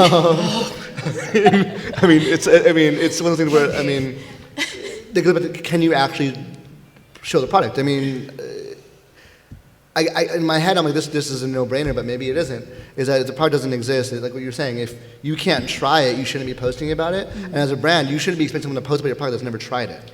because the content's going to suck. It's just Well, not with gonna, Fire Festival, they pay, I actually have that spreadsheet of what they paid and who. And it's crazy. They were paying people like $100,000 for a post, and they hadn't even secured a location. Yeah. So, I mean, so if you think about the Kickstarter is a great example, right? When you back them, like, this is our challenges. They'll say what they think the risks are, and ask that. Be like, hey, if this is a new product, when do you guys launch? Where are you going to be sold? Get some information around that. And then if the offer sounds too good to be true, I've seen a lot of overpriced sponsorship offers, and unless they're from a PR company, I always like double check it.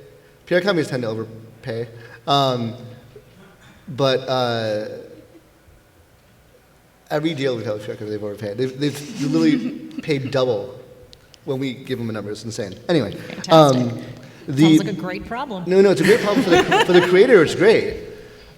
We had a company where we submitted the package on our platform. They go, this is for Sarah, and this is her price. And they're cool. And the package says 2 stories and a feed post. And they're like, oh, cool. So then we'll pay you double that because each one is that price, right? And they multiplied her package price for 3 posts by 3, thinking that was a price per post. Then that's the market rate. There you go. Anyway, but I think, understanding the reason for why someone's paying something, right? And then also help you understand whether you're worth it or not, whether it's good value for you, and whether it's some other motivations behind it, which does happen. Any other questions? Could you give some numbers, get an idea of range for what you're talking about? Oh, that varies greatly by influencer. It varies by what the deliverables are. It varies by the length of time. It varies by exclusivity. That is platforms. Yeah. Yeah, I mean, I can. Are we talking about costs? Like rates. Pricing. Like rates based on platforms. Well, actually, Tiny Sponsor has this amazing calculator. We do. It's tinysponsor.com/calculator. But to give you some broad ranges, I think we've done the research on this, right? Earlier we talked about different kinds of value, right? So when you think about pricing a package, there's the value of your hours as a creative, the hours as an editor, as a videographer, as a model. There's a really clear industry rate for that you can calculate, right? Then there's going to be the value distribution. That depends on the platform. So like, for example, 1,000 followers, average view, a decent engagement on Twitter is going to be, call it $1 to $4, unless it's a really high profile person. Whereas on Instagram, that metric will be somewhere between $3 to up to $10, depending on specialization. On TikTok, it'll also be on the lower end too. So, and that's a result of the type of engagement you're getting. So in terms of like something like Twitter, it's a very momentary, brief, text, generally speaking. And so the value that's lower than someone posting a video or viewing or watching, 30 seconds of a video has more value like on YouTube than say on Twitter. So there's different ranges, but you can back that to a media value. And a media value is calculated as what is the cost per 1,000 views or cost per click on that platform on a paid side. So if you're looking at Instagram, if I need to run Instagram to get from 20,000 people in a specific vertical, what is that number? And that number can give you a media value. And then you also have other values like licensing, rights to content, stuff like that. Yeah, and I think, I can just kind of say my range because I don't really mind. My lowest post would be like $250, and that's like a minimal effort post, just mentioning your brand, and then they kind of go up to like 2,000. And that also depends, like I had a liquor company that was like, we want at least 5 people in this photo. And I'm like, okay, well, I have to pay those 5 people.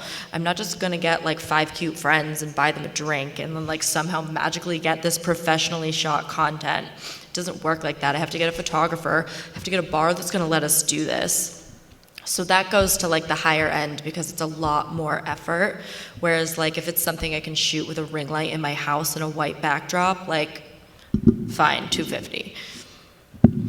I mean, integration of content matters. Yeah. Is it a shout out or is it actually a custom made video? Right. Of course, yeah. I mean, I can give an extra concrete example. I had an influencer that I was working with that was niche in sustainability. We had a very well-known luggage company that reached out for 3 posts, 1 very short, under 300-word blog. It was between $8,000 to $10,000, and then they came back again to use 1 image on the homepage for 30 days, and the U.S. market was an additional $12,000. How big was the talent for that? $30K on Instagram. That's a really good deal. I know, thank you. Those are the deals we dream Want to of. be my manager? So I have a ballpark number I feel comfortable throwing out for Instagram. For a still photo, we're typically looking at somewhere around $1,000 per every 100,000 followers. Again, ballpark number, don't like go home and change your rates so based on that. $10 per thousand. basically, Exactly, Which yeah, so similar to what you said, I think. we see that on the high end. Like we've seen, if there's a really good contextual match, if it's a high quality creator and their engagement is typically above 3.5%. Yes. Then that's $10 per thousand for sure. And then if the engagement is like 1%, it might drop to like $3 per thousand. Yeah, and I think we didn't talk about engagement rates enough. Like that is something that you can really, really like bump your rates up if your engagement rate is high. Yeah, I mean engagement is a factor because the follow count isn't really indicative of actual audience. Courtney? So my question actually kind of combines engagement rates, so so convenient. I work in a sort of non-endemic to traditional social media sponsorship industry. I work in video games, with independent developers. They don't really consider things like Instagram a thing. They're more into like Reddit and Discord.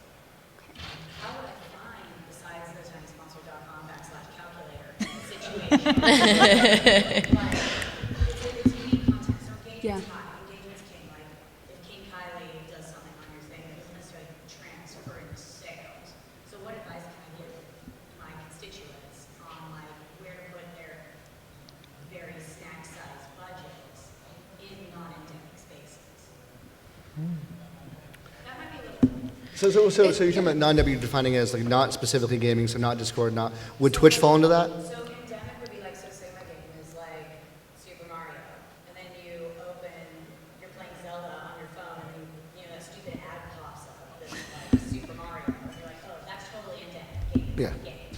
So if I want something a little more non-endemic, like someone's watching a YouTube video about Star Wars or whatever, it's like, yes, game, Star Wars, this is pseudo non-endemic, or like, you know what I mean? Like, Yeah, so how do you pull related audiences that have similar overlapping interests back to the game based on the type of game? So like that could be something, yeah. Testing. I know. And micro-influencers. It doesn't have to be. It doesn't have to Yeah, be it doesn't super have to be. expensive. You can definitely work with micro-influencers. And again, like the more micro you get, the more open they might be to non-traditional payment things. Like some people just want to attend events and feel special, and that's cool. I think audience testing through micro-influencers, audience test through paid ads, through paid media. It's a very easy way to get demographics. And part of the testing is you have to know that you're buying the data, not necessarily the conversion. Yeah, we've seen the campaigns where you have 20 or 30 micro-influencers in different overlapping areas based on the overlapping genre or lifestyle of the product, but it's not about that specific product. And actually, those perform the best because you're actually engaging people in their lifestyle that's relevant with a good audience overlap. That's where you really want to look at the creator just to tell you what makes them unique, what their content's about, and who that audience is. And I think like Aiden, your content is a very specific style. Certain people are gonna that follow your content will also be into certain things, and you can look at that as a reason, as a way to target. You can also do keyword research through like Google and everything else and see what your competitors are actually bidding towards, because that might be a very easy and expensive way to do it too. Yeah, but I think in the platforms for gaming specifically, you want to make sure there's a conversion flow. So, like, I mean, we've done game challenges on TikTok that work really well, where you challenge them, hey, yo, show me, this is my high score, what's your high score, and then they download it. So that can be really good. But again, it's the lifestyle that you got to key into, the qualitative stuff. I think is what matters. We got to wrap up before KW kicks me off stage. So thank you. We'll be in the back for questions while we set up for the next panel. So definitely come talk to us individually. Thank you. Everybody.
Just realized I'm meeting a coffee bar and. Hello. I hope you speak. Hey guys, how you doing? I saw some heads come up for a second, so let's start this. We're a tiny little bit late, so let's get going. Thank you guys for being here. We're on the emergence of the gaming influencer panel. Why am I bending down when I could do this? Woo! How you guys doing? It's a relatively new thing. So just so we can kind of judge who we're talking to and kind of curtail our answers. Who's in the panel? Who's a personal gaming person, esports personality, streamer? You want to raise your hand? Personal people? Don't be afraid. Oh, personal, yeah. I see this gentleman's afraid. And who's here on behalf of a business? Who's a like marketing representative? And there's people I'm missing in between. All right, we're just going to go for it then. We're just going to go for it. So I always do a bad job of this. I feel like I did this panel last year, and I feel like I do a bad job of introducing anybody. I always miss stuff. So we're just going to go down the line. Do you guys want to introduce yourselves? Tell us a little bit about yourselves. Sure. Hi, my name is Mari Takahashi. I've been in the digital and gaming space for about 9 years now, going on 10. I co-founded a YouTube gaming channel called Smosh Games about 7 years ago. I can do math, which is a sister channel to Smosh and Smosh Pit as well. And I manage my own social media channel, Atomic Mari. I'm Brian Foster, Director of Creators at Mob Crush. We're a live streaming tool set for anybody that's looking to stream and distribute their content. I've come through, again, about 8 years as well in the industry, from full screen to Nerdist, and now at Mob Crush. I'm a big gamer, and I love working with gamers. Hi, I'm Rod Kim, half of RKVC. We're actually a music YouTube channel, but we host gaming shows on other channels, like Mob Crush. And I'm Vince, and what he said. How many times in panels do you do that? You just sit at the end and go, what he said? They get called up at the last second. It's great. Tradition. That's pretty good. My name's Chris Saint. I used to be on reality TV, and now what I do is I stream games 5-6 days a week for 5 or 6 hours a day, as you guys well know. You got to get those hours in. So let's go for it. The panel is called The Emergence of the Gaming Influencer. It's a relatively new thing. We never used to have those celebrities back in the day. You used to go to Twitch and you'd be like, cool. Like who's on there? Let's click on somebody. Now we look for those individuals. Like we want they have that celebrity status, as you guys well know. Who was the first person that you ever looked at that you're like, that's like when you saw that happen? Like I know like some of the big names in the industry like Tfue, Ninja. You look at those people and you're like, cool. That's a lot of people's entry points. But who was the first person? I remember. For me, I watched like a Jacksepticeye video on Goat Simulator, and I was like, that's the dude, like, you can be funny and popular about this, you know what I mean? So, like, who was the first person that you ever found? You're like, that's it. For us, it was PewDiePie, way back in the day, and that was around 2000, I guess, 11, 12-ish? And then we launched Smosh Games in 2012. Following straight after. We're like, we could do this, but instead of one person being funny, we have to make up for it by being 6 people and being funny to make up for the one PewDiePie that is funny. Yeah, it's a team, we could do this better. We can get this done. I don't know about better, but we could maybe be up to his funny level. Gotcha. One of the channels that I used to watch, this is probably kind of a deep cut, was Christopher Walking Through. And it was basically he would play video games walking through them, but he would do a Christopher Walken impression as he was doing it. I always thought he was hilarious, and I thought that was the nexus of comedy and gaming. That's beautiful, yeah, actually. It was great. Yeah, what about you guys? You know what's funny? When you originally asked the question, I was going to be like, oh, I don't know about gaming YouTubers. Then I realized the first YouTuber I ever discovered and watched religiously was the Angry Video Game Nerd, who arguably kind of started things for that. But I don't know, there was something about it. He was like, it's kind of like a sitcom, a one-man sitcom. That's how you would imagine a one-man sitcom would be produced. So I don't know, I love his stuff. For me, it was Markiplier, and originally I was using it for more of a walkthrough utilitarian type of deal. But and then I realized how funny the guy was, and how I wasn't even paying attention to the game anymore. I was paying attention to him, and I saw how beneficial it was for both things. Both learning the walkthrough, but also like feeling good about it at the end. It wasn't boring. It was awesome. Yeah. And how many of these, when we talk about these names, how many of you are recognizing the people we're talking about? Cool, okay, so we're there. I mean, if you're from a company where you're like, you know what, this is going completely over my head, just start watching the tournaments, log onto websites like Mob Crush, and look at the top ranked people. Obviously, those are usually the people that are the influencers, the people that are at the top of their game. So that's that. And then slowly coming in, because we got to start slow, and then we'll ramp up to some craziness. All right? Okay. So if we start slow, because this is actually on the description of the panel. Do you guys want to go? I know we're doing this again, but if we just go through one by one, just give me your top do's and don'ts for streaming, keeping that follower base, keeping them engaged, and keeping them there so they don't go, cool, who's this Markiplier guy? I'm going to go watch him instead. So just give us your do's and don'ts. That's a great question. I mean, I think my first do, I would say, is remember that you're a brand, no matter at whatever stage you're in, whether it's 15 people watching or 300.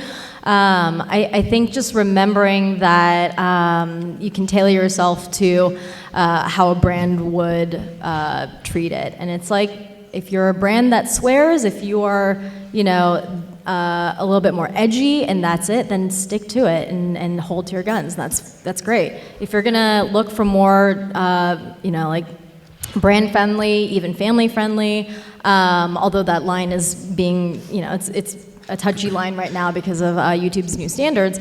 I think understanding who you want your audience to be is really important, and continuing that on. Just be professional. Yeah, I agree. Stick with your guns, be yourself, but do understand that there are people watching, and people are also watching your chat.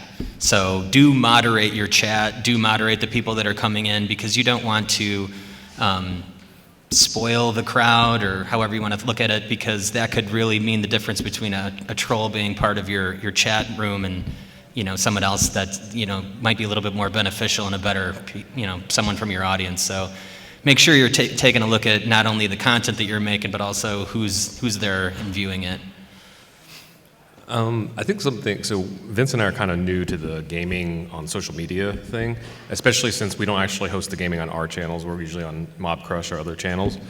The biggest thing I've learned over the last year and a half is to love what you love, in addition to being a brand and everything, because we were hosting, I'm trying not to throw shade on somebody else, I'm not going to mention their specifics, but they prevented us from playing things that we both loved because it wasn't going to be popular, it wasn't algorithmic. They had all these reasons why we couldn't play. Like me specifically, I wanted to play Mortal Kombat. And they were like, nope, not family friendly, people aren't going to like this, you're the only one that cares about Mortal Kombat. And I was like, I don't feel like that. But I fear if I love it, there's somebody out there that loves it. And so on the flip side, Mob Crush was like, hell yeah, let's do Mortal Kombat.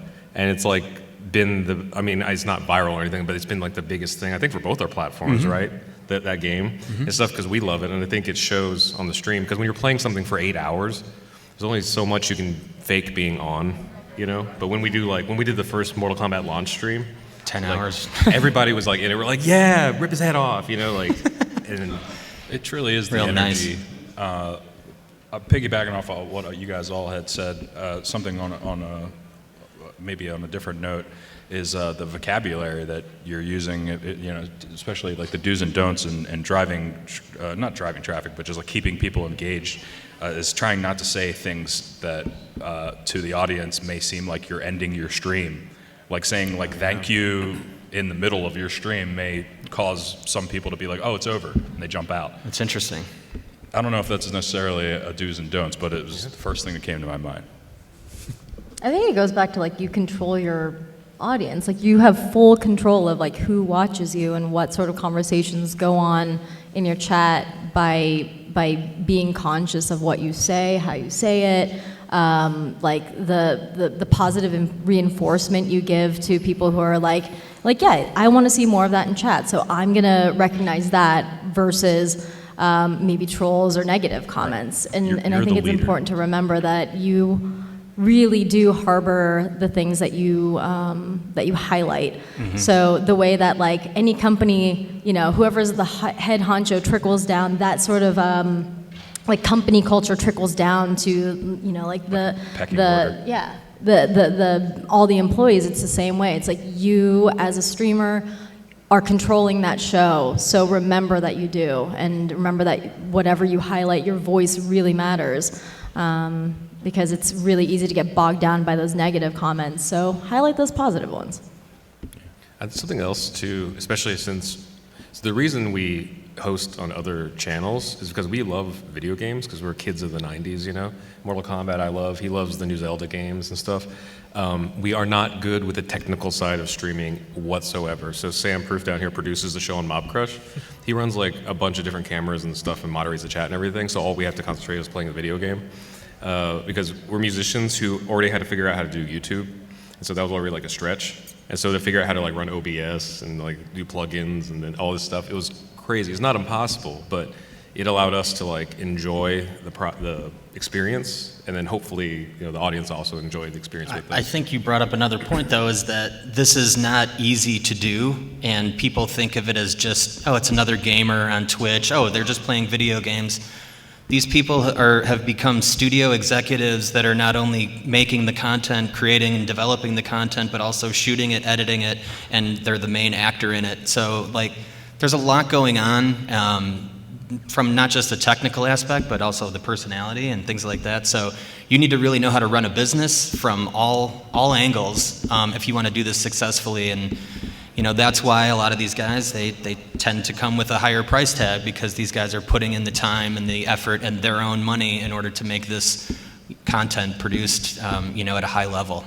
Like the hardware alone to do live streaming, such like a high level of entry, like in my perspective. There is. Because when we first started, it's getting better, but it's still, yeah, you're right. When we were just doing like our YouTube videos for our channel, we could literally do it on our phone in like a basic editing program, but streaming, like we're finding like we have severe limitations. We have pretty decent equipment. So we have to go to Mob Crush's office and they have like a studio. And but at the same time, don't let that, if you're new to live streaming, also don't let that scare you, because you don't need a CS degree or an engineering degree to set up something like that. If you just download, there's OBS and there's things like Streamlabs OBS, which is a lot more streamlined for you. It's going to do a lot of the work for you. Also tools like Mob Crush, Streamlabs, things like those will take a lot of the effort off. You don't have to write code, you don't have to do anything. A lot of it's just drag and drop. So if you're sitting there just going, what the hell are they talking about? What am I doing? Just take a step back and realize there are different levels of this. You can sit there with a PlayStation and an Xbox, plug in a camera, and that software will allow you to go. Like you can do that. If you want to stream on Mixer, pick up an Xbox and you can start there. You know what I mean? Don't be scared. And we release weekly articles, op-eds, things like that about the streaming world and about how to best stream your games and your content. So if you ever need to look that up or anything, mobcrush.com, and our Medium page, which Sam can probably help me out with, but he's looking at me like I'm as confused as he is. So, like, you know, there's resources out there, and, you know, we're trying to provide as much info to new streamers as possible. All right. Well, that actually leads back into the next question I was going to ask. Mob Crush, there are services like Mob Crush which do this thing called multi-streaming, which is it takes your one output, your one where you normally would just stream on things like Twitch, and it splits it into multiple outputs. So the same thing with the same up bandwidth is going out on Twitch Mixer, Mob Crush, Facebook Gaming, YouTube Gaming, all that kind of stuff. We've been sat here for the last 2 years on these panels predicting a multi-streaming future where people would have non-exclusive contracts and they could do whatever they want. And it seems over the last 6 months that in some part we may have been very wrong, because all the major streamers have started to take exclusive contracts. We've had people like Ninja and Shroud, and today Ewoks move from Twitch to Mixer. We've had Courage move to YouTube Gaming, which we sat here a year ago and we were like, YouTube just released a thing saying YouTube Gaming is dead. And now they're back and they're signing exclusive creators. Sorry, I was ranting. What was my question? Here we go. Do we think that's the way forward? Do we think what we're doing now is getting to a level where we're going to be signed by an exclusive network? Or do we still believe in that multi-streaming mentality? Like, what do we think is going to happen? At Mob Crush, we still believe in the multi-streaming. I know. However, I think that you know, multi-streaming can be used not only to just distribute your content and syndicate it, but it's also to find the platform that's right for you. Whichever one starts picking up. If you've got them all running at once and Twitch is running better for you, go to Twitch. However, I would recommend not getting into any exclusive contracts that are for perpetuity, but that's just Yeah. because that's best for you as a creator. A lot of the times, the first offer from a network, what will come through is the exclusive contract. And if you ask them to move non-exclusive, they'll slide you a piece of paper that they don't slide as many people. You know what I mean? But sorry, I didn't mean to. I've never gotten that piece of paper. That's actually that was exactly what I was going to say, especially because even though we don't stream gaming on our channel, we do a weekly catch-up with our subscriber base. And the only way we were able to do it, this is not a sales pitch, but it was Mob Crush, because 2 years ago they gave us the beta. Yeah, 2 years ago they showed us the app, and it was so easy for us to use. We accidentally live streamed in the middle of having lunch out here. And so we've used it every week since to do our catch-up live streams. And then for the reasons you said, YouTube's still our main, but if one of these weeks we realize like a Mixer is just like taking off, then like we know like where to kind of like focus our energy at the base level. You know, if we were more established, it might not be that case. That's more of my point, and kind of what Brian had touched on is it really depends on your level. If you're a beginner, multi-streaming on MobCam, which is the tool that they're talking about at MobCrush, is a great place to start because you're on all platforms at once, and you can test to see which one is going to be more beneficial to you in the long run. And then from there, you can make the decision whether you want to go towards Mixer or YouTube. I don't know, I think that'd be a good route for beginners. Yeah. When Mixer was introduced, we had no idea what it was. Actually, Mob Crush was the one, Sam was like, you should sign up for Mixer because our app does it now, and you might as well. It's literally like 1 10-minute sign-up period, and then you never have to think about it again. And then we looked into it, and we started finding more like kind of random drop-ins for various algorithmic reasons and stuff. We actually tried to tell some friends about it, and they're like, that's not going to go anywhere. And we were like, even if it doesn't, it's Microsoft money. And that's not a bad thing. They're not going anywhere. Yeah. So, and it's still been, good. Like the sum of the parts has done well for us, Yeah, I think multi-streaming is really great, especially if you're beginning and figuring out where you want your audience. Once you go exclusive, you are pretty much set on developing your audience and catering to that audience on that platform. But if you're able to multi-stream, you'll see that there's different communities depending on the platforms. And I think that's a important thing to remember. A Facebook gaming audience is going to be different from a Twitch audience, different from a Mixer audience, different from a caffeine audience. And so when you're starting out, it's like, I think that's a really good way for you to choose what do you want the overall mood of your audience to be? What do you want people to talk about? What do you want your community to be? And I think that's it's a good place to start. But as far as the contracts being really public about when people become exclusive, I think it's a reflection of where gaming is going. These are very coveted streamers getting giant contracts, and it's being made public. And I think it's being made public because people talk about it. There's a buzz around it. It's headline news, and people talk, and then the media sees that. There's been exclusive contracts with YouTube for years. Smosh has been on an exclusive contract in the past with YouTube, and also with and Facebook Gaming as well in the past, but it's not things that would make headline news. But right now, I think the contracts are just so big, they're so massive, they're so mysterious still, like why a gamer would get these contracts. So I think that's why you're seeing more and more of those, and I don't think it's going to stop. I do think that both, whether it's a contract or not, is the future of gaming. I know it's like a weird copped out answer to say, but I think they're both still going to be super relevant in the future. It's kind of answer your question. Cool. All right, so one of the other big things we got today is monetizing your content. We've talked in the past about when is it the right time to monetize your streaming content, your pre-recorded content, all that kind of stuff. I know Smosh, I saw Smosh, it's like, Smosh has clothes now. It's like Smosh clothing, all that kind of stuff. What's the most important to you guys? Is there when you first started, was there an unexpected revenue stream that came in where you were like, holy crap, I didn't expect to make money this way? Or was it just the normal things? You're like, cool, I'm accepting bits, I'm accepting stars, I'm accepting subscriptions, I'm doing merch now. Was it that, or was there something unexpected that came through? I think the most unexpected thing was 8 years ago getting my first sponsorship for I think it was on Twitter and Instagram. Maybe it was 8 years ago. I don't know how long ago. Maybe it was 7 or 8 years ago. But I think that was the most interesting thing, and it was for DiGiorno Pizza. And I was blown away. And I took whatever the first amount of money they said was. I was like, yeah, I'll do it. I don't know what this is. And, you know, it's this many years down the road, like, I'm still stoked on it because I'm literally a nobody who got to become somebody on a free platform where literally anyone can be a somebody on it. And I get to work with giant companies that I grew up with and companies I never thought that I'd even have email interactions with. And so I think that was the first moment where I said, this is weird and it's dope. Huh. Are you still working with DiGiorno? No, they haven't called me back. Just kidding. I think you can start monetizing at any time. I mean, I think, you know, the day you start, there are enough programs out there, whether it be affiliate deals that, you know, you can just sign up for to share links. You can do your own merch through different sites that are available to you.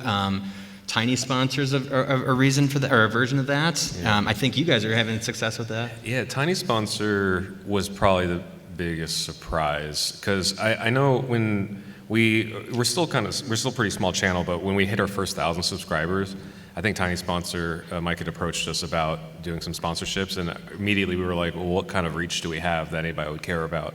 And then he responded with the sponsorship from Sundance Film Festival, and that's when we kind of learned like this was a perfect fit because their specific integration was highlighting struggling artists in LA, which was us, our brand, 1,000%, you know. And then it just kind of that whole experience kind of taught us that there was an audience and it could be scaled financially to our reach. And even though we're smaller, we've purposely grown slower to grow a more loyal audience. Like the subscribers that were with us 3 years ago are still with us every week in the live stream, you know, and we haven't lost them. Even this year, we told everybody we're gonna post like a lot less, maybe twice the entire year on YouTube, but we're gonna take time to work on our music and better videos for you, and everybody was cool with it. And the compromise was we live stream every week to let you know we're alive and we can hang out. And That's stuff, the difference between a subscriber and a fan. Yeah. It also helps that there's stories on both YouTube, and we have Patreon has stories now as well, and Instagram obviously stories. So it's, even though the videos are less now, we're still engaging with them every single day, you know. So those sponsorships, like Tiny Sponsor to this day, like we're in the middle of 2 integrations with them right now, and I'm still surprised by it. I was like, oh, we can actually make a little bit of money off of this, you know? It's great. I was surprised at just how many different ways people find value in what we do, you know, in streaming and whatnot. If you're like an independent game company sending us a game to play, you know, like there's so many different ways that people find value in the streaming. That's what the biggest surprise to monetization for me was, like how many different ways. It's crazy. Mm-hmm. I think from a longevity point of view, diversifying is really important. I'm sure everyone's heard of the YouTube like adpocalypse and things like that, and if your main focus is just on AdSense and just on clicks, it can be really, really up and down. You're always chasing just the numbers. And so diversifying in a way that is, you're able to rely on different ways is so important. Something that's been working for Smosh lately is creating merchandise that's a little bit more like what do you call it, like an inside joke. So if somebody were to see it, they're like, okay, I don't understand that, but it looks like a cool design. But people who are like in on the joke are like fervent on it. They're like so interested in what that joke is. So I think if you've grown your audience of 100 people and 95 of them get that one joke, you know, it's the one catchphrase you say and no one else gets it but them. I think flash sales are always a really good way. Having, you know, like 50 limited pieces, that's it, and they're gone forever. I think that's a really good way to get in on merch stuff so that you're not looking at a bunch of unsold merchandise and you're having to stock that in your place. Has anyone actually found some good merch alerts for overlays and things like that, browser source, or? We use CrowdMade, which actually sometime today will be launching for the first time our first merch. Okay. But they do almost exclusively the limited runs because they have I forget what the word is, and Kevin, forgive me. It's something like transient warehouse or something. It's a small warehouse that only carries like one set of inventory at a time instead of like a gigantic Jeffree Star warehouse, you know, with like hundreds and thousands of square feet and stuff. So like even our merch, I think, is going to be like a set amount of time you have to order now, and then they'll order it and then ship it out to everybody, and then never again, or maybe in a year or something. Got you. Yeah, because at the moment our only option is like Streamlabs merch, and they take like half or 60% or something crazy like that. Wow. Yeah. 60%. They take a crazy amount of percentage. He's nodding his head. He's like, yeah. I don't.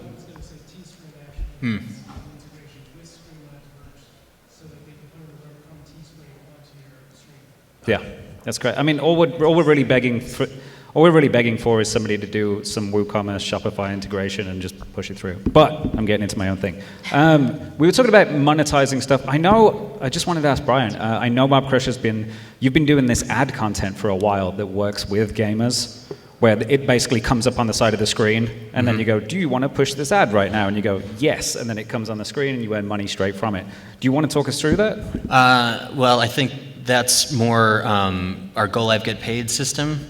So what we do is offer an opportunity for creators to opt into different branded campaigns that are available to them at any one time, depending on the creator, the content they're creating, and their reach. So if they opt into these in the middle of their stream, they are prompted when the ad placement is going to happen or the ad read is going to happen, and a cue card comes up on their screen that only they can see during their stream, and they do the ad read. That ad read also includes served graphics in terms of a lower third, as well as persistent graphics in terms of like a bug or any sort of logo placement, as well as any video that we can serve through that same system. So it's very low touch on the creator's process or anything like that, which we're trying not to interrupt what they do. They create content, that's what they should do. So this kind of allows them to say, hey, I'm being sponsored by our friends at DiGiorno.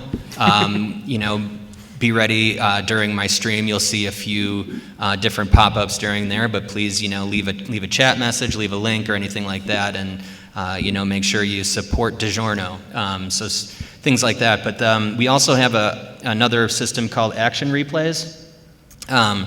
So we've created a machine learning system that allows for creators to play set specific games. It started with Fortnite, Rocket League, Call of Duty. We've got a bunch of games now that are available. League of Legends is on there as well. So while a creator is playing that game, the machine will pick up when they have gotten a kill, a win, a loss, a defeat, things like that, and the machine will literally rewind that, create a video piece from that, and add it to a gallery that the creator can then share across social, as well as make a montage video of it. Now we've integrated also an ad product into that. So while the creator is playing, one of those videos can pop up as a picture-in-picture on screen once that kill happened or that win, and then an advertisement can be loaded in front of that video. The replay will play, and then another ad will close out that video. So they would get paid for each one of those that comes up. And we had a pretty successful launch of that with a movie recently, so we're happy to see where that's going. That's the Gemini Man. Gemini Man, yeah. It looks like magic. It does look like magic. From the creator's standpoint, like we entered a few things in at the beginning, and then we did an early test with you guys on this for a charity, and like we're like reading off the cue card, and then on the playback, it's like graphics appeared around. It was the most highly produced part of our live stream. Was that ad? And it's for any automatically. level too, both programs. Yeah, yes, anybody can use it, but of course the campaigns aren't going to be available to everyone at every time or at all times. But yes, anyone that uses Mob Crush technology can get Jump those overlays. into it right now. Mm-hmm. Yeah. Nice. Action Replays. There we go. Yeah, actually, you guys start thinking of some questions because we're going to ask these guys a couple more things, and then we're going to take questions from you guys, okay? Because you all seem very excited about questions. All right. Oh, there we go. I would assume that that's a possibility. I think that the technology extends beyond games because what it does is we're teaching the machine to see certain prompts on screen. That's when it triggers the event. So if there was something that we could, a score change on a scoreboard, or I'm not sure what else would be for a live event, but I mean, it could work, yeah, it's in theory, but right now it's specifically for games. This probably may be like such a basic question. I have a nephew, he wants to get into gaming. He's watching this now, thanks to Chris and you all. And so he says he knows a lot of the stuff. Great. But how do I help connect him up? I'm a filmmaker and I'm writing for Entertainment Today and Time Warner. Just do an article on him. You're at the right place. Yeah, I mean, you mean for like online resources, or? Yeah, I mean, I would just check out anything online to see like how, like a streaming starter kit. Usually it's a green screen behind, the computer's necessary, the camera, multiple cameras if you really want to make switches and do changes, things like that. But you can start as basic as you want, I would assume. Actually, the guy sitting right next to you can get you all set up. And also, like, I've recently learned, even though we don't do it ourselves, thanks to these guys, certain games really want that buzz. Like Mortal Kombat actually has an entire promo packet that you can download to put in your stream, and it'll just add all this nice graphics and stuff that's Mortal Kombat themed and stuff. So if I was a teenager, I feel like I would know enough about it to kind of find it. Because that's the thing, he actually probably knows more about how to get into it than you do. He might have already started. Yeah. What can I do? How did you make the name for yourself? How did you jump over the fence to be? That's a Mari question. That'd be a question for you. I mean, I started early, but it's also, you just gotta start.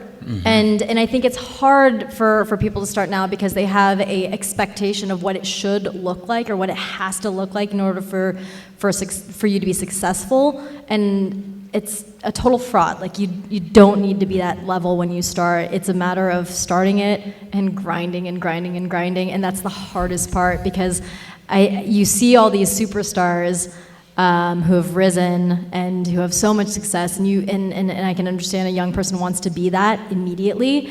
But you take somebody like a Ninja. He's been doing this for years before anyone even really knew his name. He's a household name now, but there were years that he had a dedicated audience and he was just doing the same thing. He just didn't find that right game that really hit it off yet. But I think it comes down to you just got to start and you got to keep doing it. And get on Masked Singer. And get on Masked Singer. I forgot he was on that. Yeah, I think it's hard because you have this expectation of I only have 15 views. And it's that years ago was awesome. That was 15 views, no way. But nowadays, I think people expect if it's not 1,000, then this isn't viable. This isn't good.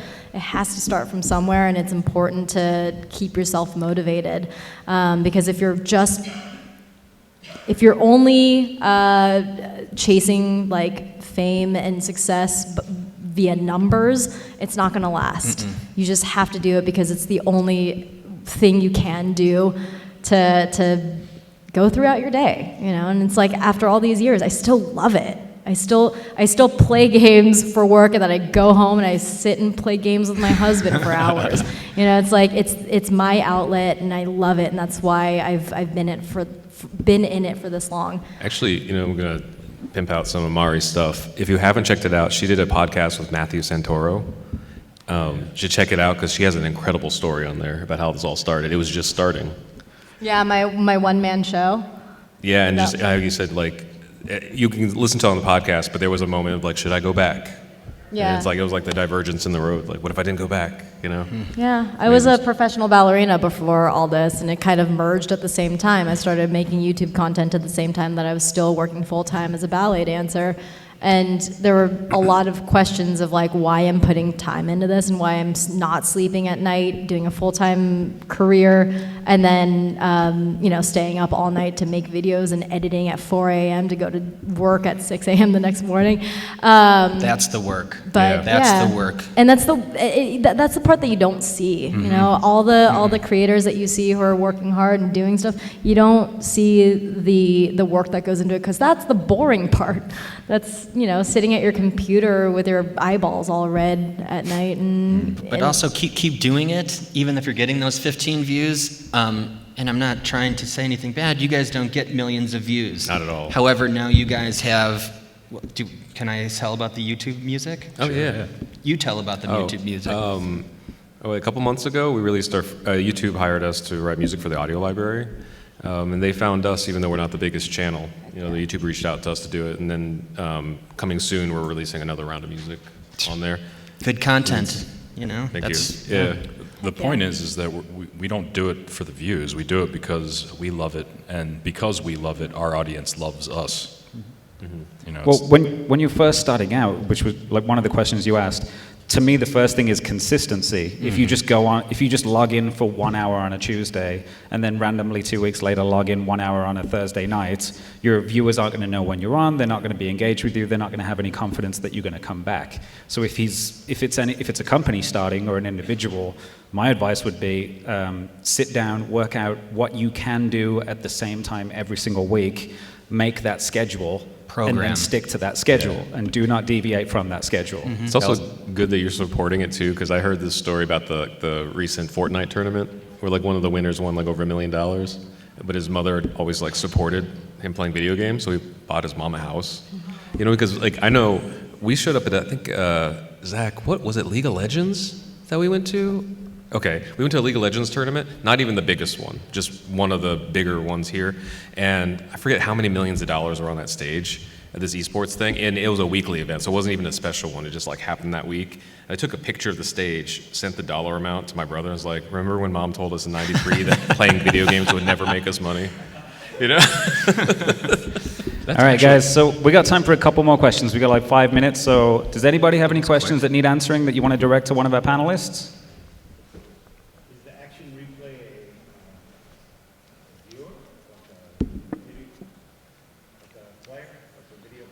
It's machine learning, right? It's completely automated. Yes. So MobCrush is the video player, the streaming tool set. The action replays is technology within that. But our main AI that's reading that is called action replay engine. Sorry. Yeah. It's probably he's my go-to for any like fill-in. It's probably not as simple as this. It's a crazy like machine learning. Somebody sat there and like ruined their life to make that pretty much. But on say a game like Fortnite, when you kill somebody, it will say the name of the person you've killed in the same spot in red. And that machine learning algorithm goes, cool, whenever we see a red name in that spot, that's when we start that clip and we take it. So that's served through our servers, and that's through cloud mixing or through a straight integration into the stream, which we control. Sorry. Correct me if I'm wrong, but it sounds like having a team of like a switcher, like for like a live programming, like people who can like switch from like camera 1 to camera 2 to camera 3.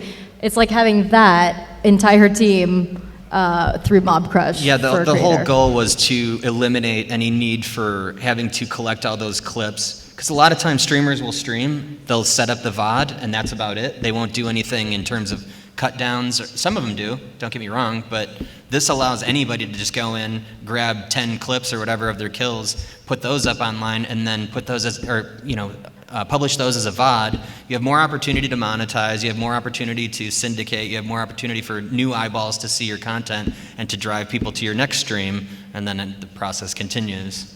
Man, I hate that when I'm playing and I'm like, did you see that? And I'm like, somebody clipped that. And I'm like, really? No one's going to clip that? And then I'm like, cool, now I've got to put down my... That'd be a good name for it, actually. Did you see that? Did you see that? My character's like auto-running as I'm trying to get this 15-second clip. But, sorry, go ahead. I started out as an actress and I'm a filmmaker, and so you know there's like a certain essence or there's something about you or your platform. Is it the same thing in the gaming world? Like people come to see Mara or Brian or both of you because they're looking for a certain genre or personality? I think it's all personality. Yeah, completely. Yeah. Some of the gamers are more comedy-based, some are more serious, some are hardcore competitive, some are like, how many wheels of cheese can I get up to this mountain and throw off, right? Mm-hmm. Sorry, but yeah.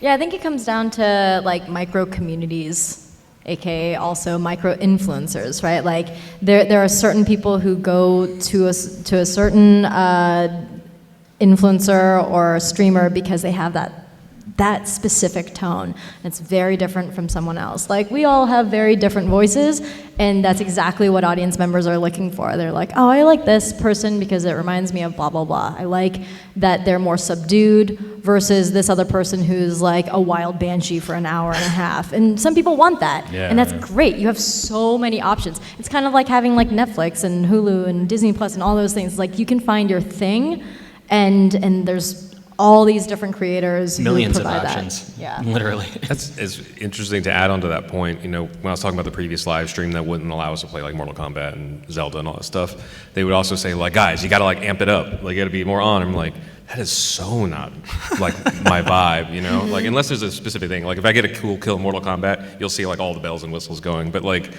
on Mob Crush, we've been able to like host the show like as people, you know, like as the people we are for the most part. We are a little bit more on, you know, because it's being streamed and stuff, but it's more genuine to us, and like I'm more comfortable with the people that are viewing because I don't feel as much pressure to be on for like 8 hours of a person I'm not. Yeah. You know. I think when you're starting out, it's important to find like your motivation and be like, oh, I want to be like this person, and maybe have their cadence and that sort of vibe throughout the stream. But if it's not true to you, then you're going to be acting for 6 hours at a time when you're live, right? And it can be very, very draining.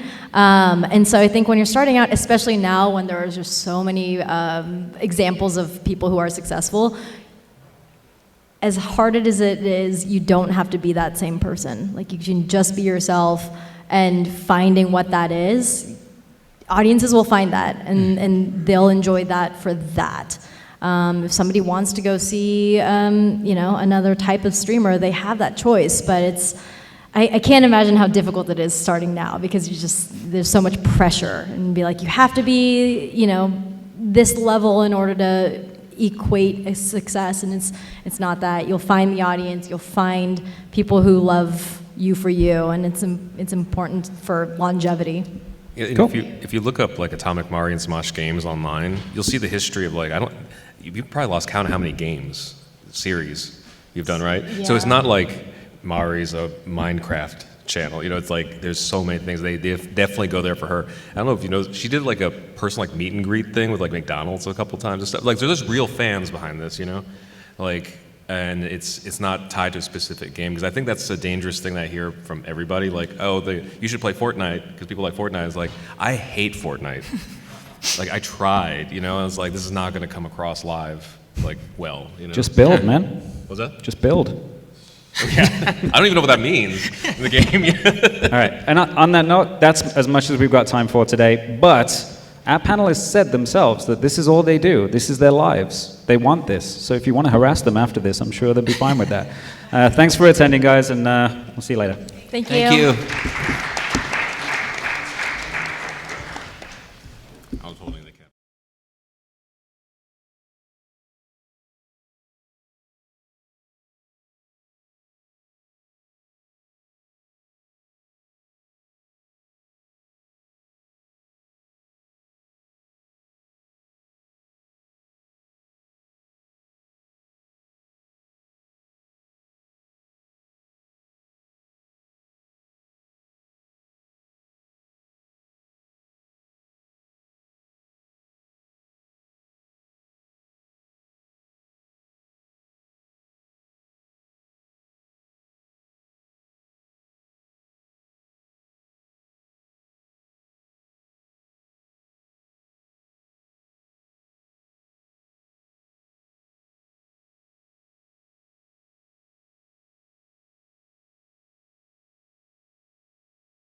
Awesome. Don't say anything important until I get back. Done.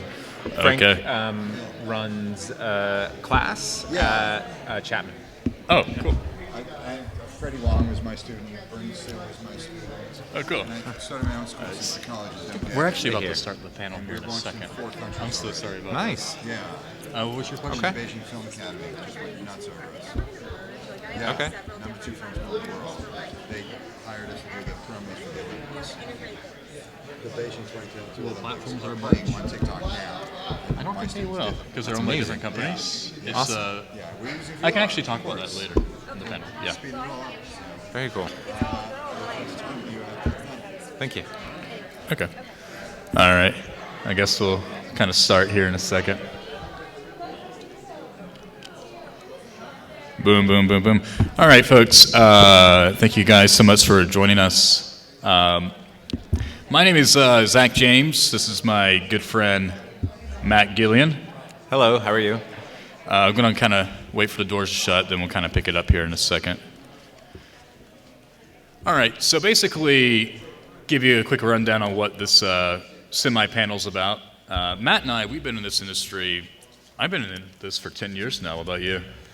Yeah, I mean, I've been in the visual media industry since graduating from college, which I guess was, oh boy, 12, 13 years ago now. So, yeah, but on YouTube primarily for about a decade. Yeah.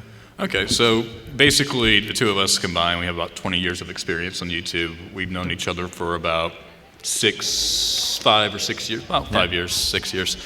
Kind of give you a quick rundown on who I am and what I do. 10 years ago, I started up YouTube as a YouTube vlogger. I quickly transitioned into a producer role where I hired a bunch of other YouTubers, in this case animators and voice actors. And I started up an animation studio that became pretty successful overnight. Through the animation, that's how I met Matt.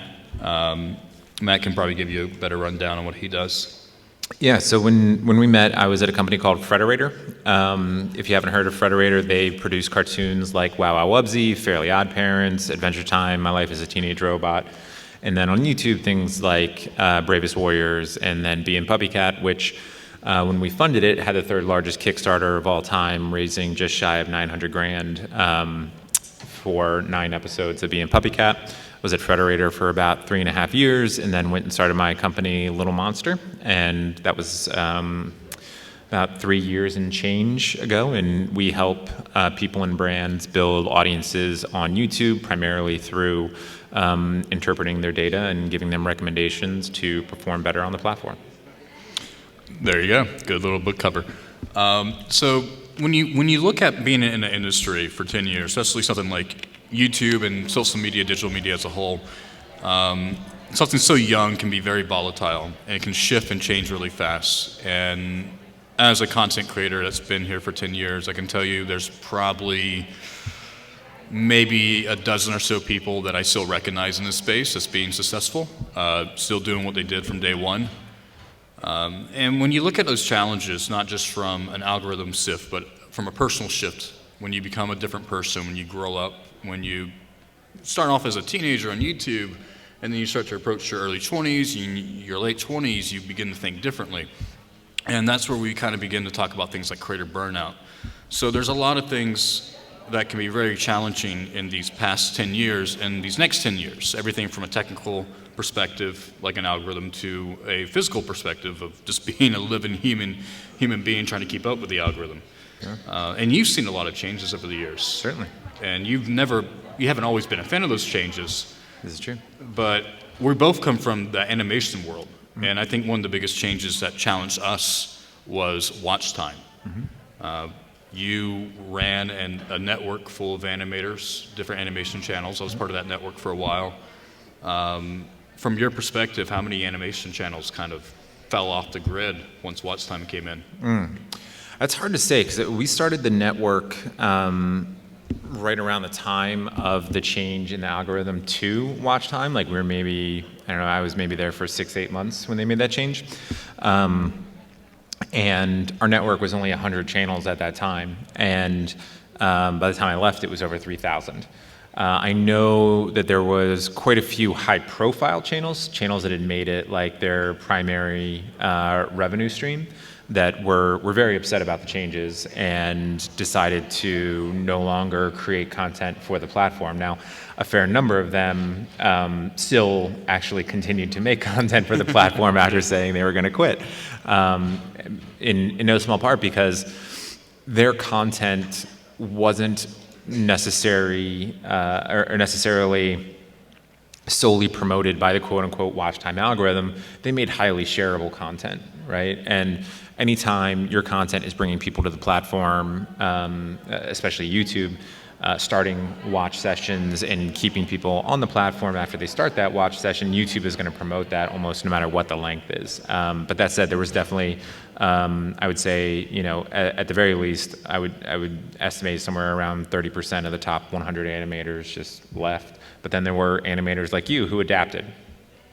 Yeah, so kind of give a quick side note there. I'm not actually an animator per se. I'm an animation producer. I hire the animators. But in that regards, it's actually really challenging for me as a person because I have to worry about money a little bit more than most people.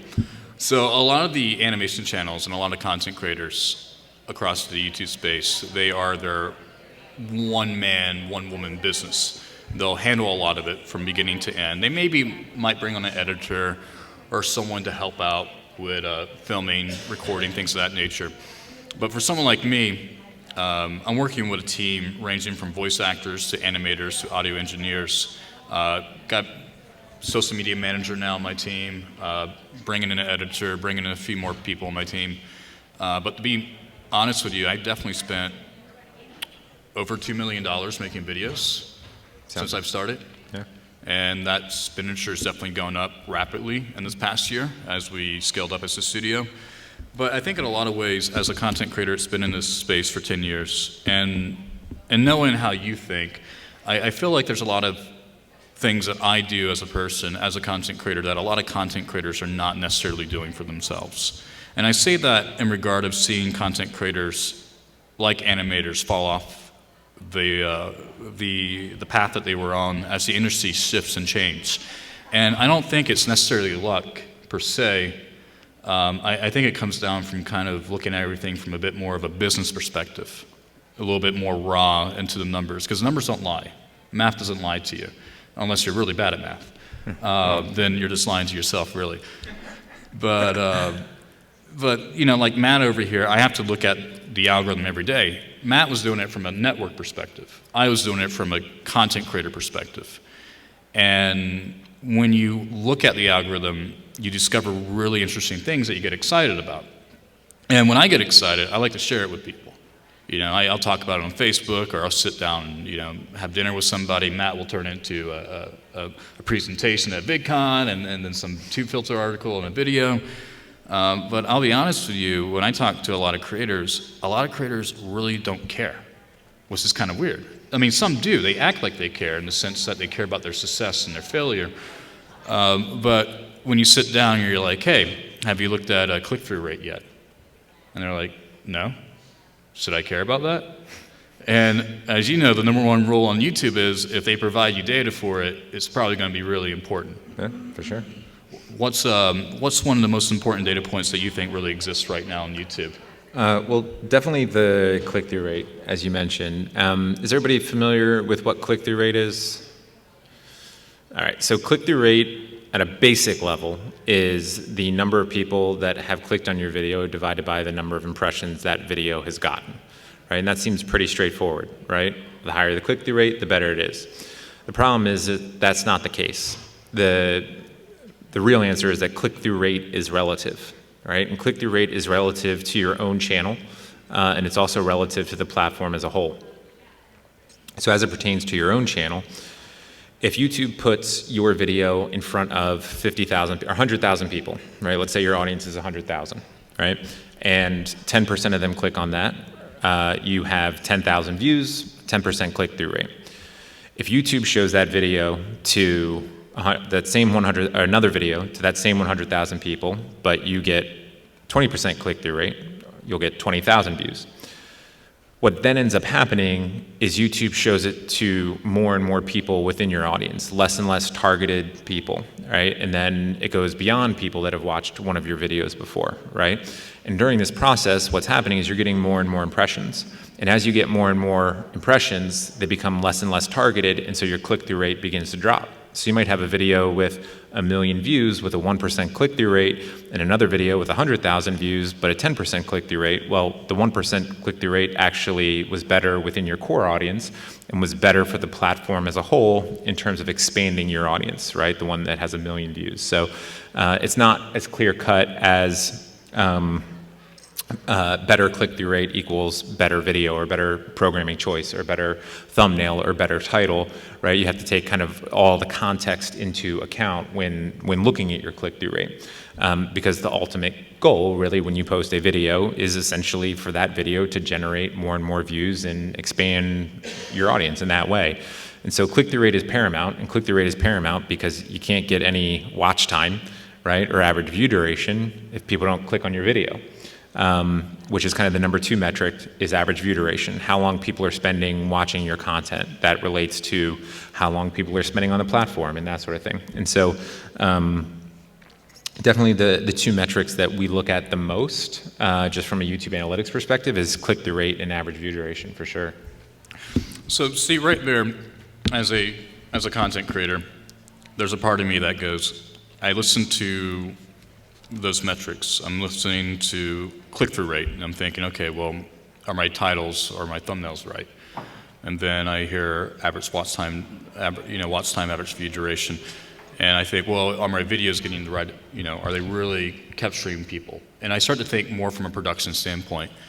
And I think in a lot of ways, probably my tip as a creator, whenever I deal with any type of algorithmic shift or any type of big change in the industry, whether it's demonetization as a whole, or the whole, now you got to tell YouTube whether or not you're making a video for a kid or not.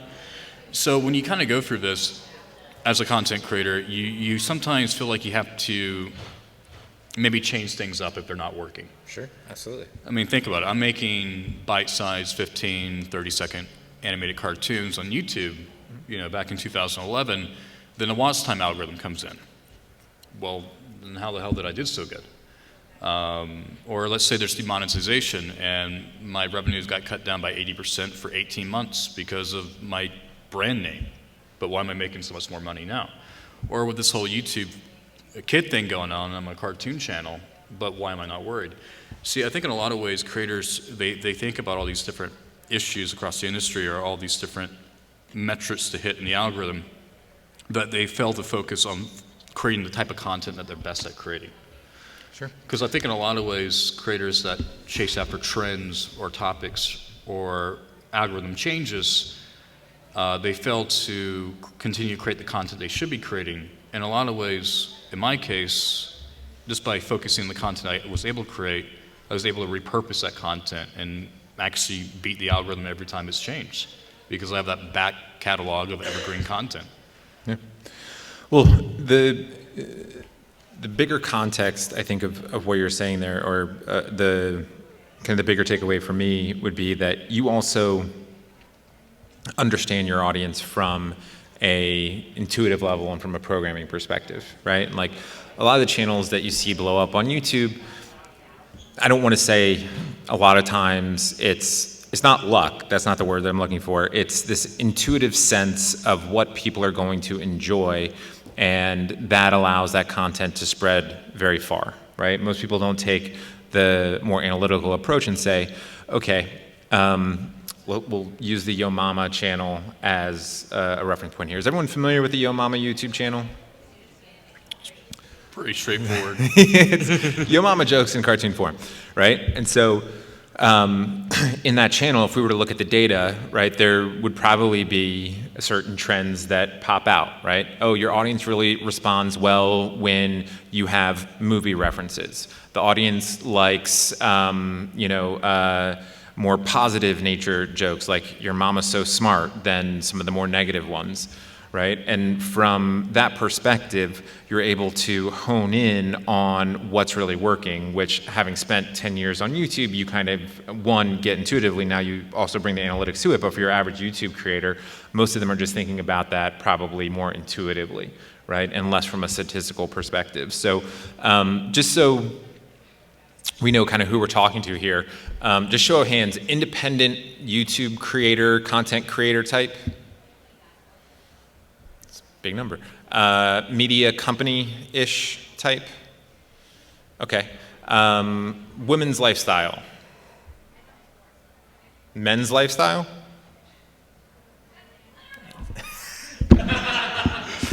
Where are you going on vacation? Non-specific genders.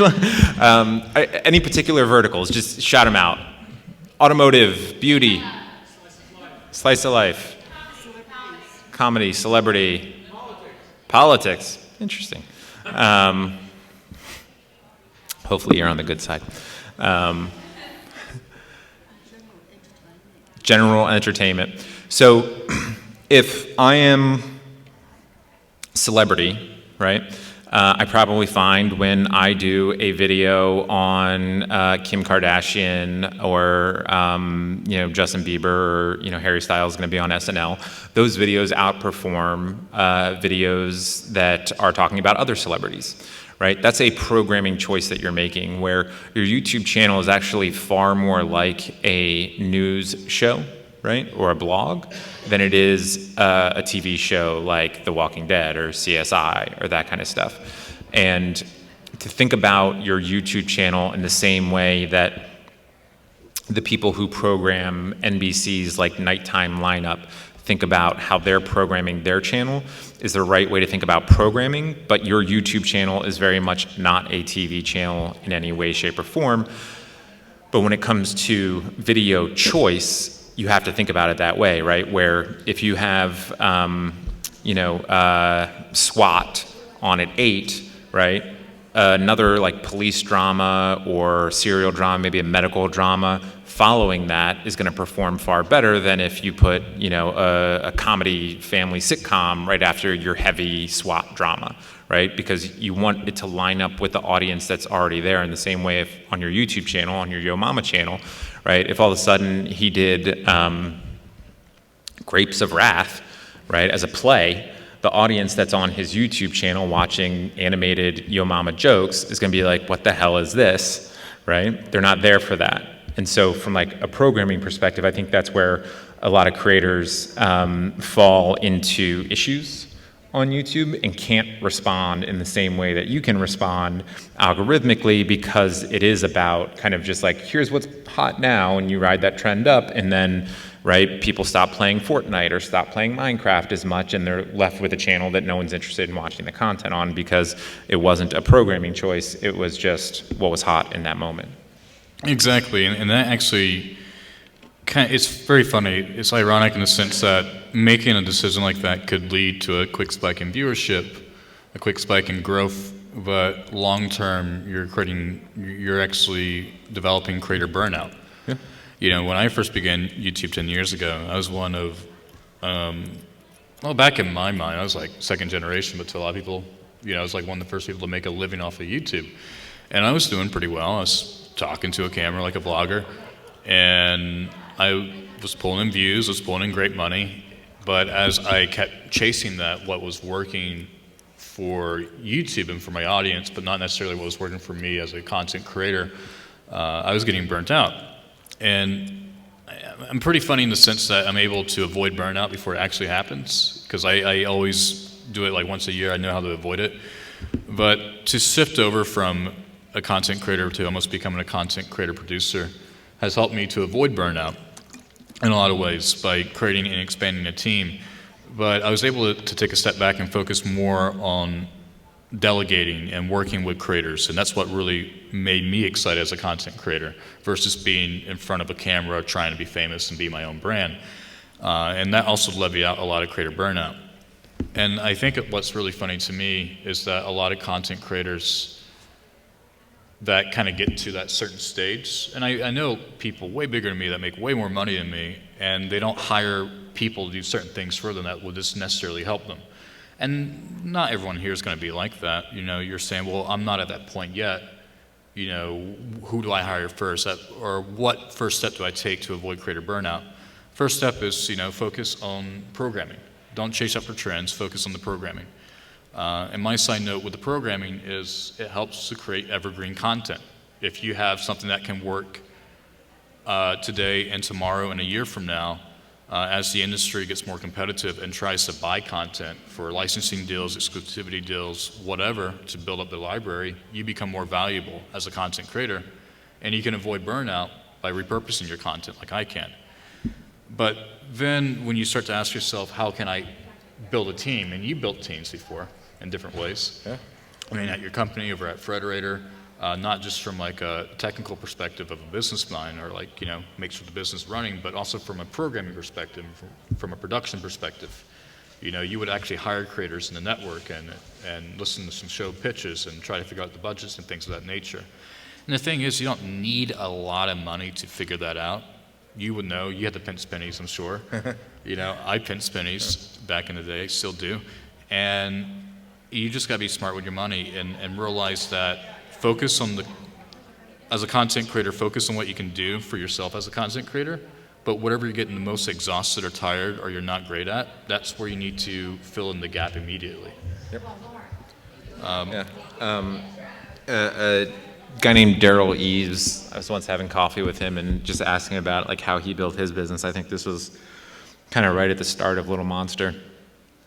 And he said what he does is once a month he sits down and writes out literally everything that he did that month, like all the tasks, right? And then picks the ones that he likes to do the least and then hires someone to do those tasks. And that seems like, for me, with my YouTube channel, that we started for Little Monster, the one thing that I absolutely refused to do was to edit. So I studied film in college, and you know, when we were making our feature film, and for a little while I was in the indie film scene in New York, right? You would take little editing odd jobs, and maybe 7-8 years ago I was sitting down to edit something and I was like, this just feels awful. Like, I personally hate it. There's lots of people that absolutely love it, right? And love doing it. But for me, it was something where it was like, it was the same experience I had as a art PA on one indie film I was on, where everyone had kind of like broken for a minute, and there were all these flowers on the ground from the shot, and so I went through and started picking up all the flowers, only to have the director of the film yell at me saying, we weren't done with those flowers, you've ruined our shot, and like they had to like go and watch it and everything. And in that moment, I was like, I should not be on a film set ever, right? And so like, there'll be these things that come up that are like, okay, yeah, someone else should do that. And for me, it was, you know, stuff like editing. Which is funny, because on the flip side, and I want to say this because I hear a lot of people hiring editors. I hear this all the time. Only now does it make sense for me to hire somebody, because we take on so many sponsorship deals and brand deals, and we're uploading so much content always. We're uploading every day on YouTube, and we're gearing up for twice a day next year. And that's just YouTube stuff. We got everything across the board. But up till now, I handle all the editing. And you might be saying, well, why would you handle the editing? I'm indifferent about it. I'll sit there, drink a beer, maybe sip some whiskey, I'll be fine for a half hour. And then I'll just take everything I have like pre-loaded from like setting up my editing bay with all my different Yamama clips, and I just drag and drop them, put them into like a 17-minute video that I think flows really well, and render and upload, and I'm done. I'm done in like half an hour.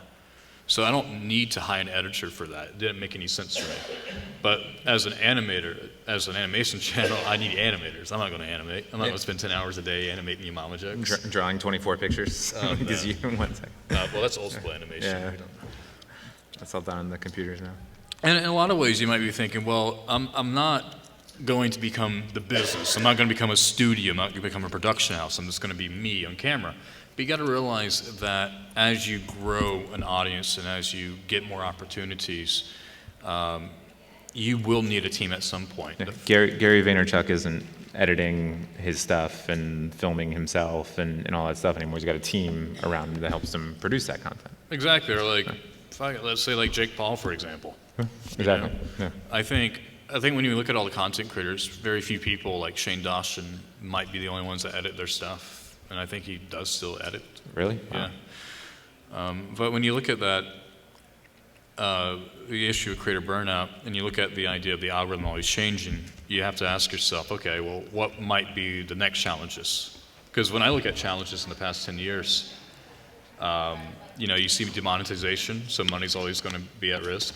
Algorithms shifting, so your audience is always at risk. Creator burnout, so your mental health is always at risk. So what else could be at risk? I don't know, you listed the big ones. No, I think, as it pertains to creator burnout, I think there's more consensus forming around what you've laid out, right? In the sense of like, if the ground is always shifting, you can never feel like, okay, I understand this, and if I keep doing this, then I'll keep doing well. The problem becomes is that most people creating content on YouTube, and I'm certainly not saying you're this way at all, they don't necessarily look at it as a business, right? They look at it as like, oh, it's just me on camera doing this thing, but then they come to rely on it and come to expect things, and for me, it's less, in most quote-unquote creator burnout, it's less about the platform really changing and much more about just audiences shifting, right? Like, there's a reason Will Smith gets 20 mil a movie, right? Because he's Will Smith and he's super popular and he's an amazing actor, right? Not a lot of Will Smiths in the world, right? And so like, yeah, your star can shine for a period of time, and on YouTube that can happen really fast, but in that same kind of, there's not a lot of Will Smiths, there's not a lot of Shane Dawsons, right? There's not a lot of people that have been on the platform for 10 years on their one channel, that have reinvented themselves, that have stayed super popular, are more popular now today than they were 7, 8 years ago. And so from that perspective, I think what a lot of creators generate burnout comes from, okay, I've done this thing, things are kind of changing now, audiences are kind of changing, and they just want to keep doing the same thing instead of, evolving slowly over time, right? Or taking risks and taking shifts in their content. And then a lot of creators either can't for one reason or another, in the sense that it just doesn't lend itself easy to, or haven't thought ahead to monetize in ways that are not related to the YouTube platform. And so they're dependent on this thing as opposed to having diversified and having lots of different algorithm or monetization sources that can help prevent a lot of that burnout. Because what does that burnout come from? It comes from stress, right? It comes from the stress of knowing that what is, keeping, a roof over your head could just be turned off tomorrow. No, that's very true. And to give like an example of that, so back in 2017, the adpocalypse happened. We all know what it was for the most part, basically.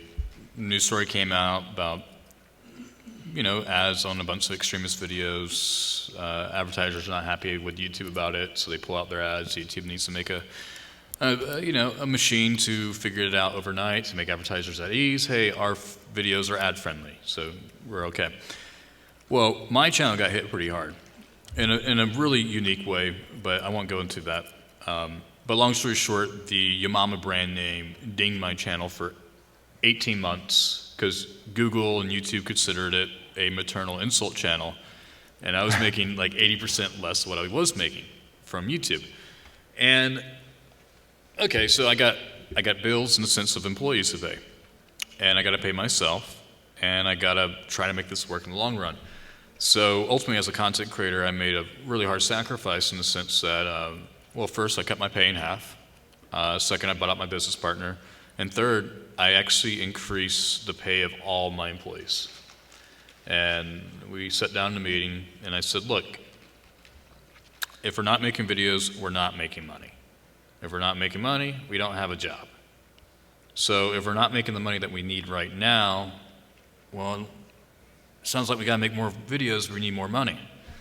And I just kind of busted my ass there. And in a lot of ways, a content creator might look at that situation and get burnt out extremely quick, stressed out really quick, because content creators are very emotionally invested in what they do.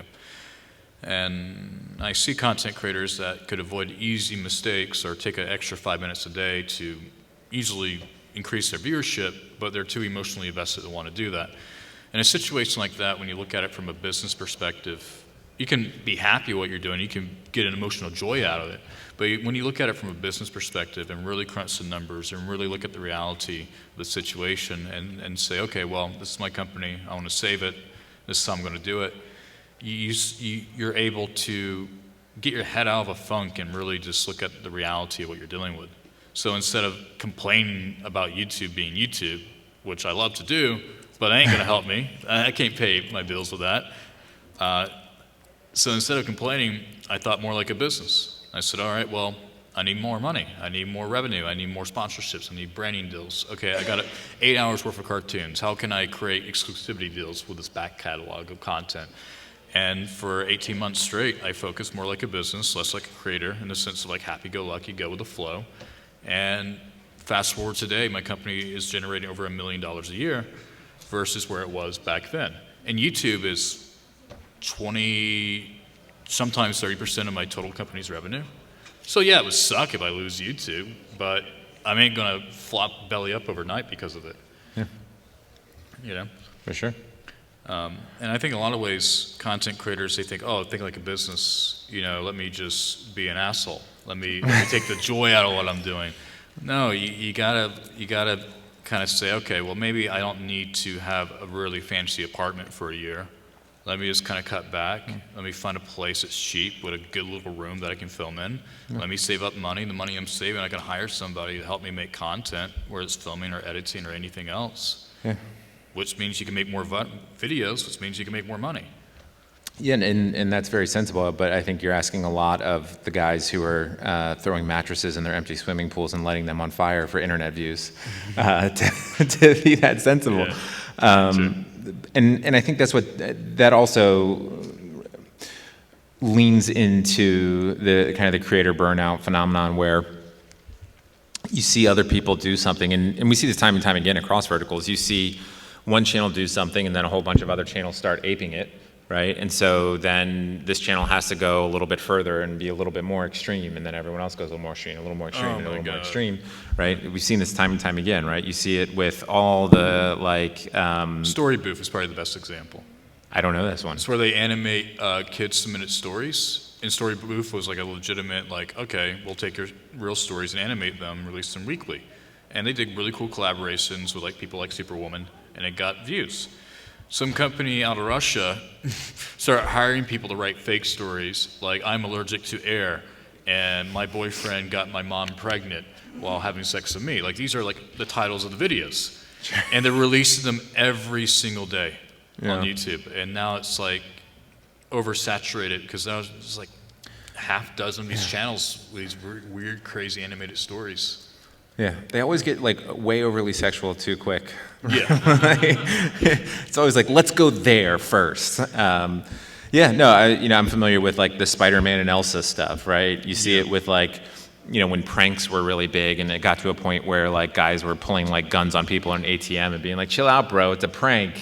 It's like, it's not a prank. That is multiple violations of the law. Those are crimes. Not if you admit to them in public. All right, bad joke. That's for our political guy over there. But sorry, we're kind of at this point now where we can take some questions. If you guys have any questions, we can do that here for a few minutes. You right there. Can you explain more about impressions versus people just watching Yeah. So on YouTube, an impression is when your title and thumbnail are shown to someone, typically in browse or suggested or search. So those are the three kind of main areas, right? That's an impression of your video. A view is when someone actually clicks on it and watches the video. Whether it's 3 seconds, 5 seconds, 30 seconds, doesn't really matter. They have to show intention of wanting to watch your video. On Facebook, an impression is a view. On Instagram, an impression is a view. Right? They just call them views because they want to compete with YouTube. And if my bias is showing, so be it. Same exact thing on Twitter, right? As soon as that video loads, they're like, oh, it's a view. Now in your analytics, it could be different where they say 3-second views, 10-second views, whatever, fine, cool. But it's very different autoplay versus click to play.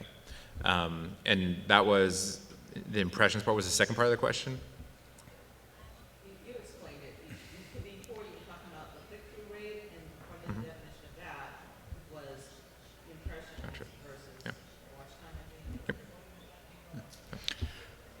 Any other questions? Oh, wow, we got a lot. This guy, political. All politics are domestic. Okay. So Matt, 2 years ago at VidCon, you had said that there was a specific time to publish, to schedule to publish, based on when the majority of your audience is watching.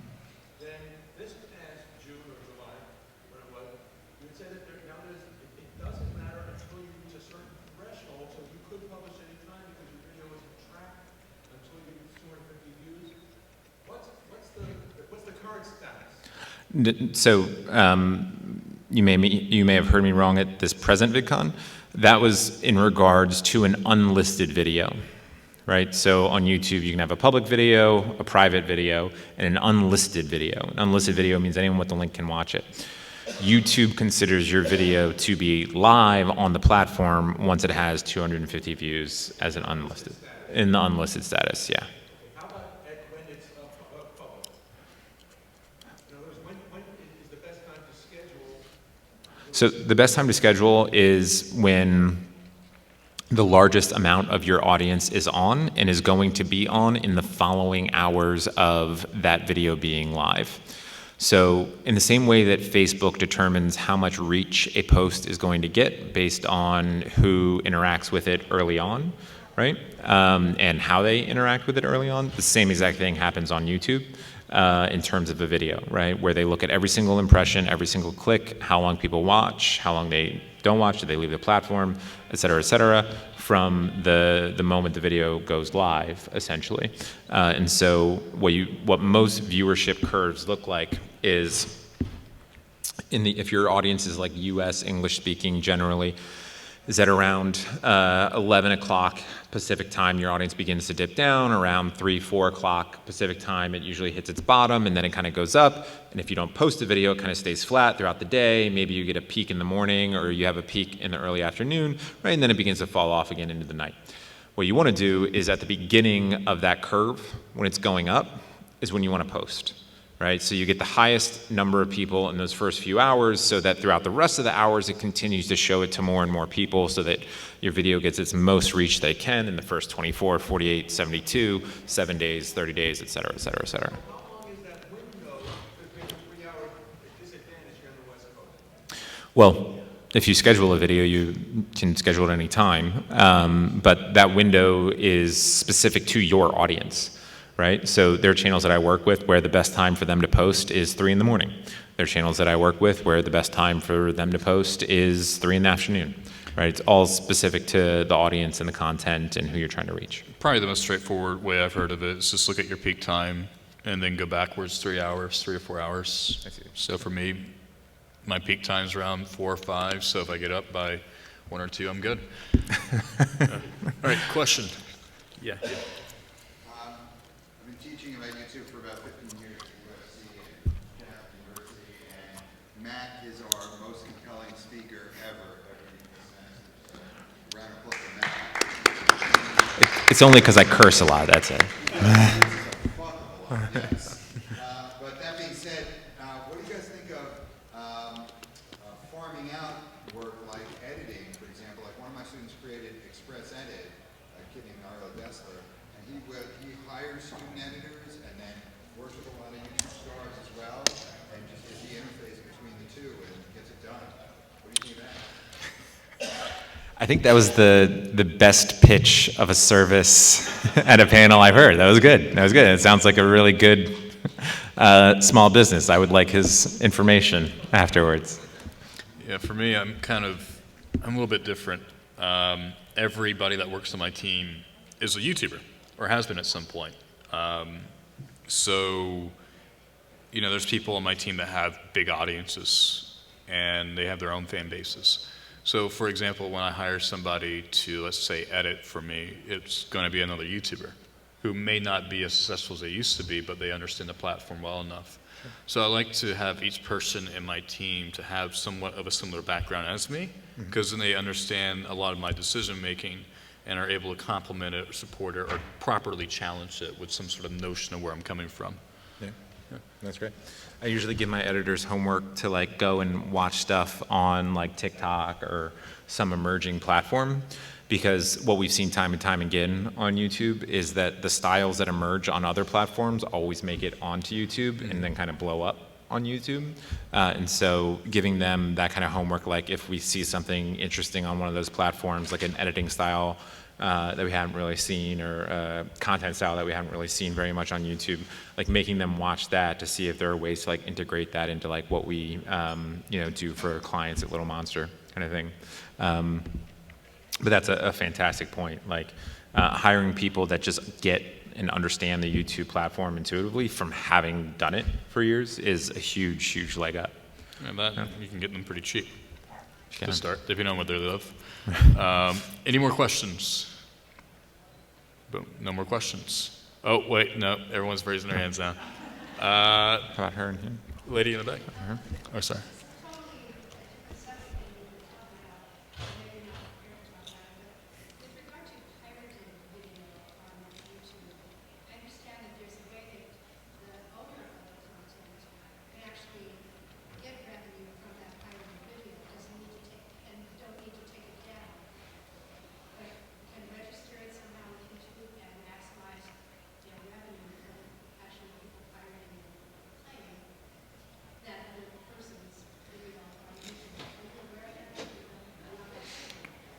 I mean, yeah, it's just a general tool that I believe anyone can really use on YouTube. I know most media companies will do that, like with music and whatnot. Yeah, it's just Content ID.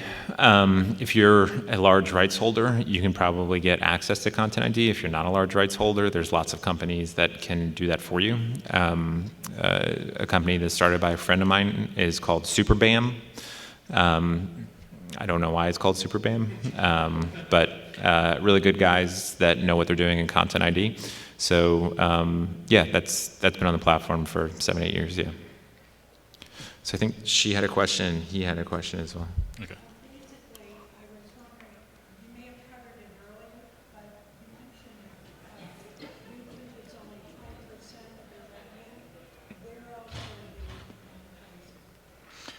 So I can't go into exact numbers for different contractual reasons, but I do get a good chunk of change from companies like Facebook who pay me to do exclusive content on their platform. In Facebook case, it's live streaming gameplay. I get a lot of sponsorship deals that are very easy to integrate with my audience. Merchandising is a new thing for us. It's actually been doing really well. And you just get a lot of random things that come in that just happen. But yeah, for the most part, there's different sponsorship deals, exclusivity deals, licensing deals. I've been doing that. Merchandising, physical products. Anything else? I think that's the way most people do it. Yeah. I mean, we've probably, from Little Monster's social footprint, we've probably generated high 6, very low 7 figures in revenue over the 3 years that we've been around, and that's solely from clients hiring us to consult, produce, or run their paid media, right? So like, you know, nothing from AdSense. There's a lot of ways to utilize talking to people to generate revenue, right? And that's what YouTube allows you to do. It allows you to talk to people. Yeah, so like in my case, I recently participated in a sponsorship / content production, where it was a one-off, but a one-off scenario like that can pay a good few tens of thousands of dollars. So different situations like that add up pretty quick. This kind of question.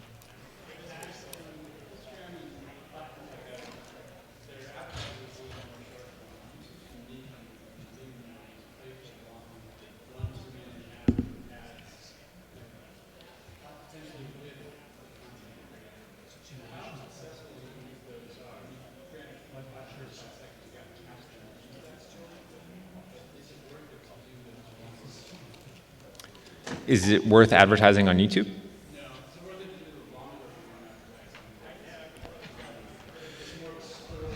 Huh.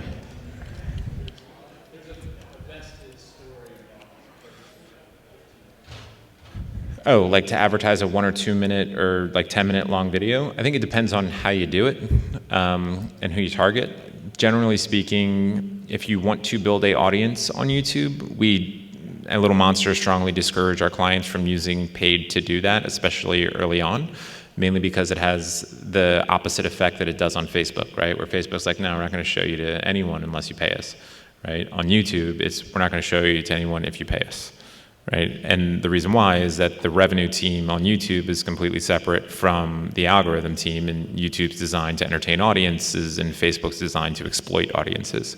So in that regard, right, it's completely different on YouTube. So for longer form content, if you are going to do advertising on YouTube, the recommendation would be to use video discovery ads. Video discovery ads are the ads that run at the top of search and at the top of suggested videos and sometimes in browse. And basically it just looks like an organic result from YouTube. That's going to go further than running it as pre-roll. Pre-roll does a really good job of either kind of just raising brand awareness generally, or as a conversion tool to some sort of product that can be bought digitally. Outside of that, I wouldn't use video advertising at all, because you can do anything you want to do, just utilizing the organic promotion on YouTube if you know what you're doing. So I think this guy and that woman? I think, well, that woman in the back, I think, had a question first. Or, no, yes, yeah. Yeah, then the guy. So the new kind of changes in terms YouTube rolled out now, every creator who went in seems very confused about whether marketing for kids means it's geared towards children or it's safe for children, which are two different things. And they don't want to market also for kids content. Now, every time, I mean, what's going on specifically, and how they avoid kind of getting on the wrong side of YouTube every time. So in my case scenario, so this is really interesting because I'm an animated show. I talked to YouTube about this, and basically the general idea is it's not about creating stuff that's family friendly, it's about creating content that is directly geared towards kids. So like the Frozen Elsa stuff was obviously marketed to kids. Even though it wasn't family friendly, it was obviously marketed towards kids. I think if it's something that's specifically targeted towards kids, right? There's black, white, and gray, right? Like if it's clearly not made for kids, clearly not made for kids, right? If it's nursery rhymes, clearly nursery rhymes, and then there's going to be this giant gray area that is going to take, I think, a very long time for everyone to figure out. My suggestion would be to not risk a $42,000 per video fine while they're trying to figure it out, and err on the side of caution. Or adjust your programming so it's clearly not made for kids. That said, it took them 10 years to find YouTube. They're really not going to be going after a lot of YouTube creators, right? There's going to be a few examples made, I'm sure, right? Chances are that's not you or anyone in this room, right? But if you don't want to risk it, then play it safe. So, there will be, I think, a lot more information coming out. You can stay on top of that. But at this point, no one, even YouTube, has a clear answer. YouTube doesn't fucking know. right? No, even So- the FTC doesn't know. Yeah, That's why they're opening. exactly. That's why they have people asking and giving them their opinions right now. Yeah. Yeah, that's a great point. So the FTC has this open for opinions and feedback, and if you are worried about that, you should. There's links everywhere. Find that and leave a comment about it, because there are a lot of YouTube creators that are very, rightfully worried about what could happen because we don't have clear guidelines just yet. Cool.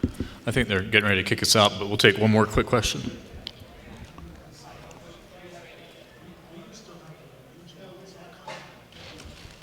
I'm sorry, can you speak up?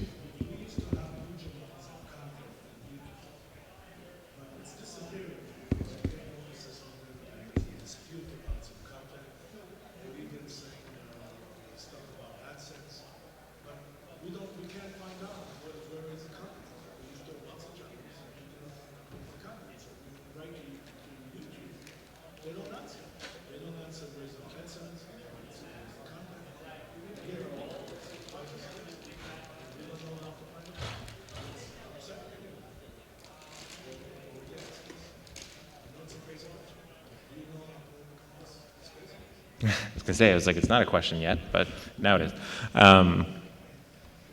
No. Without a lot more context, there's no real way to answer that. I mean, if you're reaching out through the general help and support through YouTube, you're probably not gonna get a lot of help. Even as a CMS owner, which is a content management system on YouTube, we still get a lot of automated help, and those people are fucking idiots. Yeah. So like, I don't really know what to tell you without more context, but yeah, I would track anyone down at YouTube that you can and try to get some answers, I guess. So. What I will say is this, I think I know what he's asking. Sometimes so when I go to my channel settings or my dashboard, I can go to channel or videos and I can see copyright notifications if I'm getting hit with copyright strikes. Or I can go into my standing and see if I'm being in good standard and had any community guideline strikes. So if you have like copyright strikes or guideline strikes, you should be able to find that on your dashboard somewhere. Yeah, they will let you know. Yeah. Okay.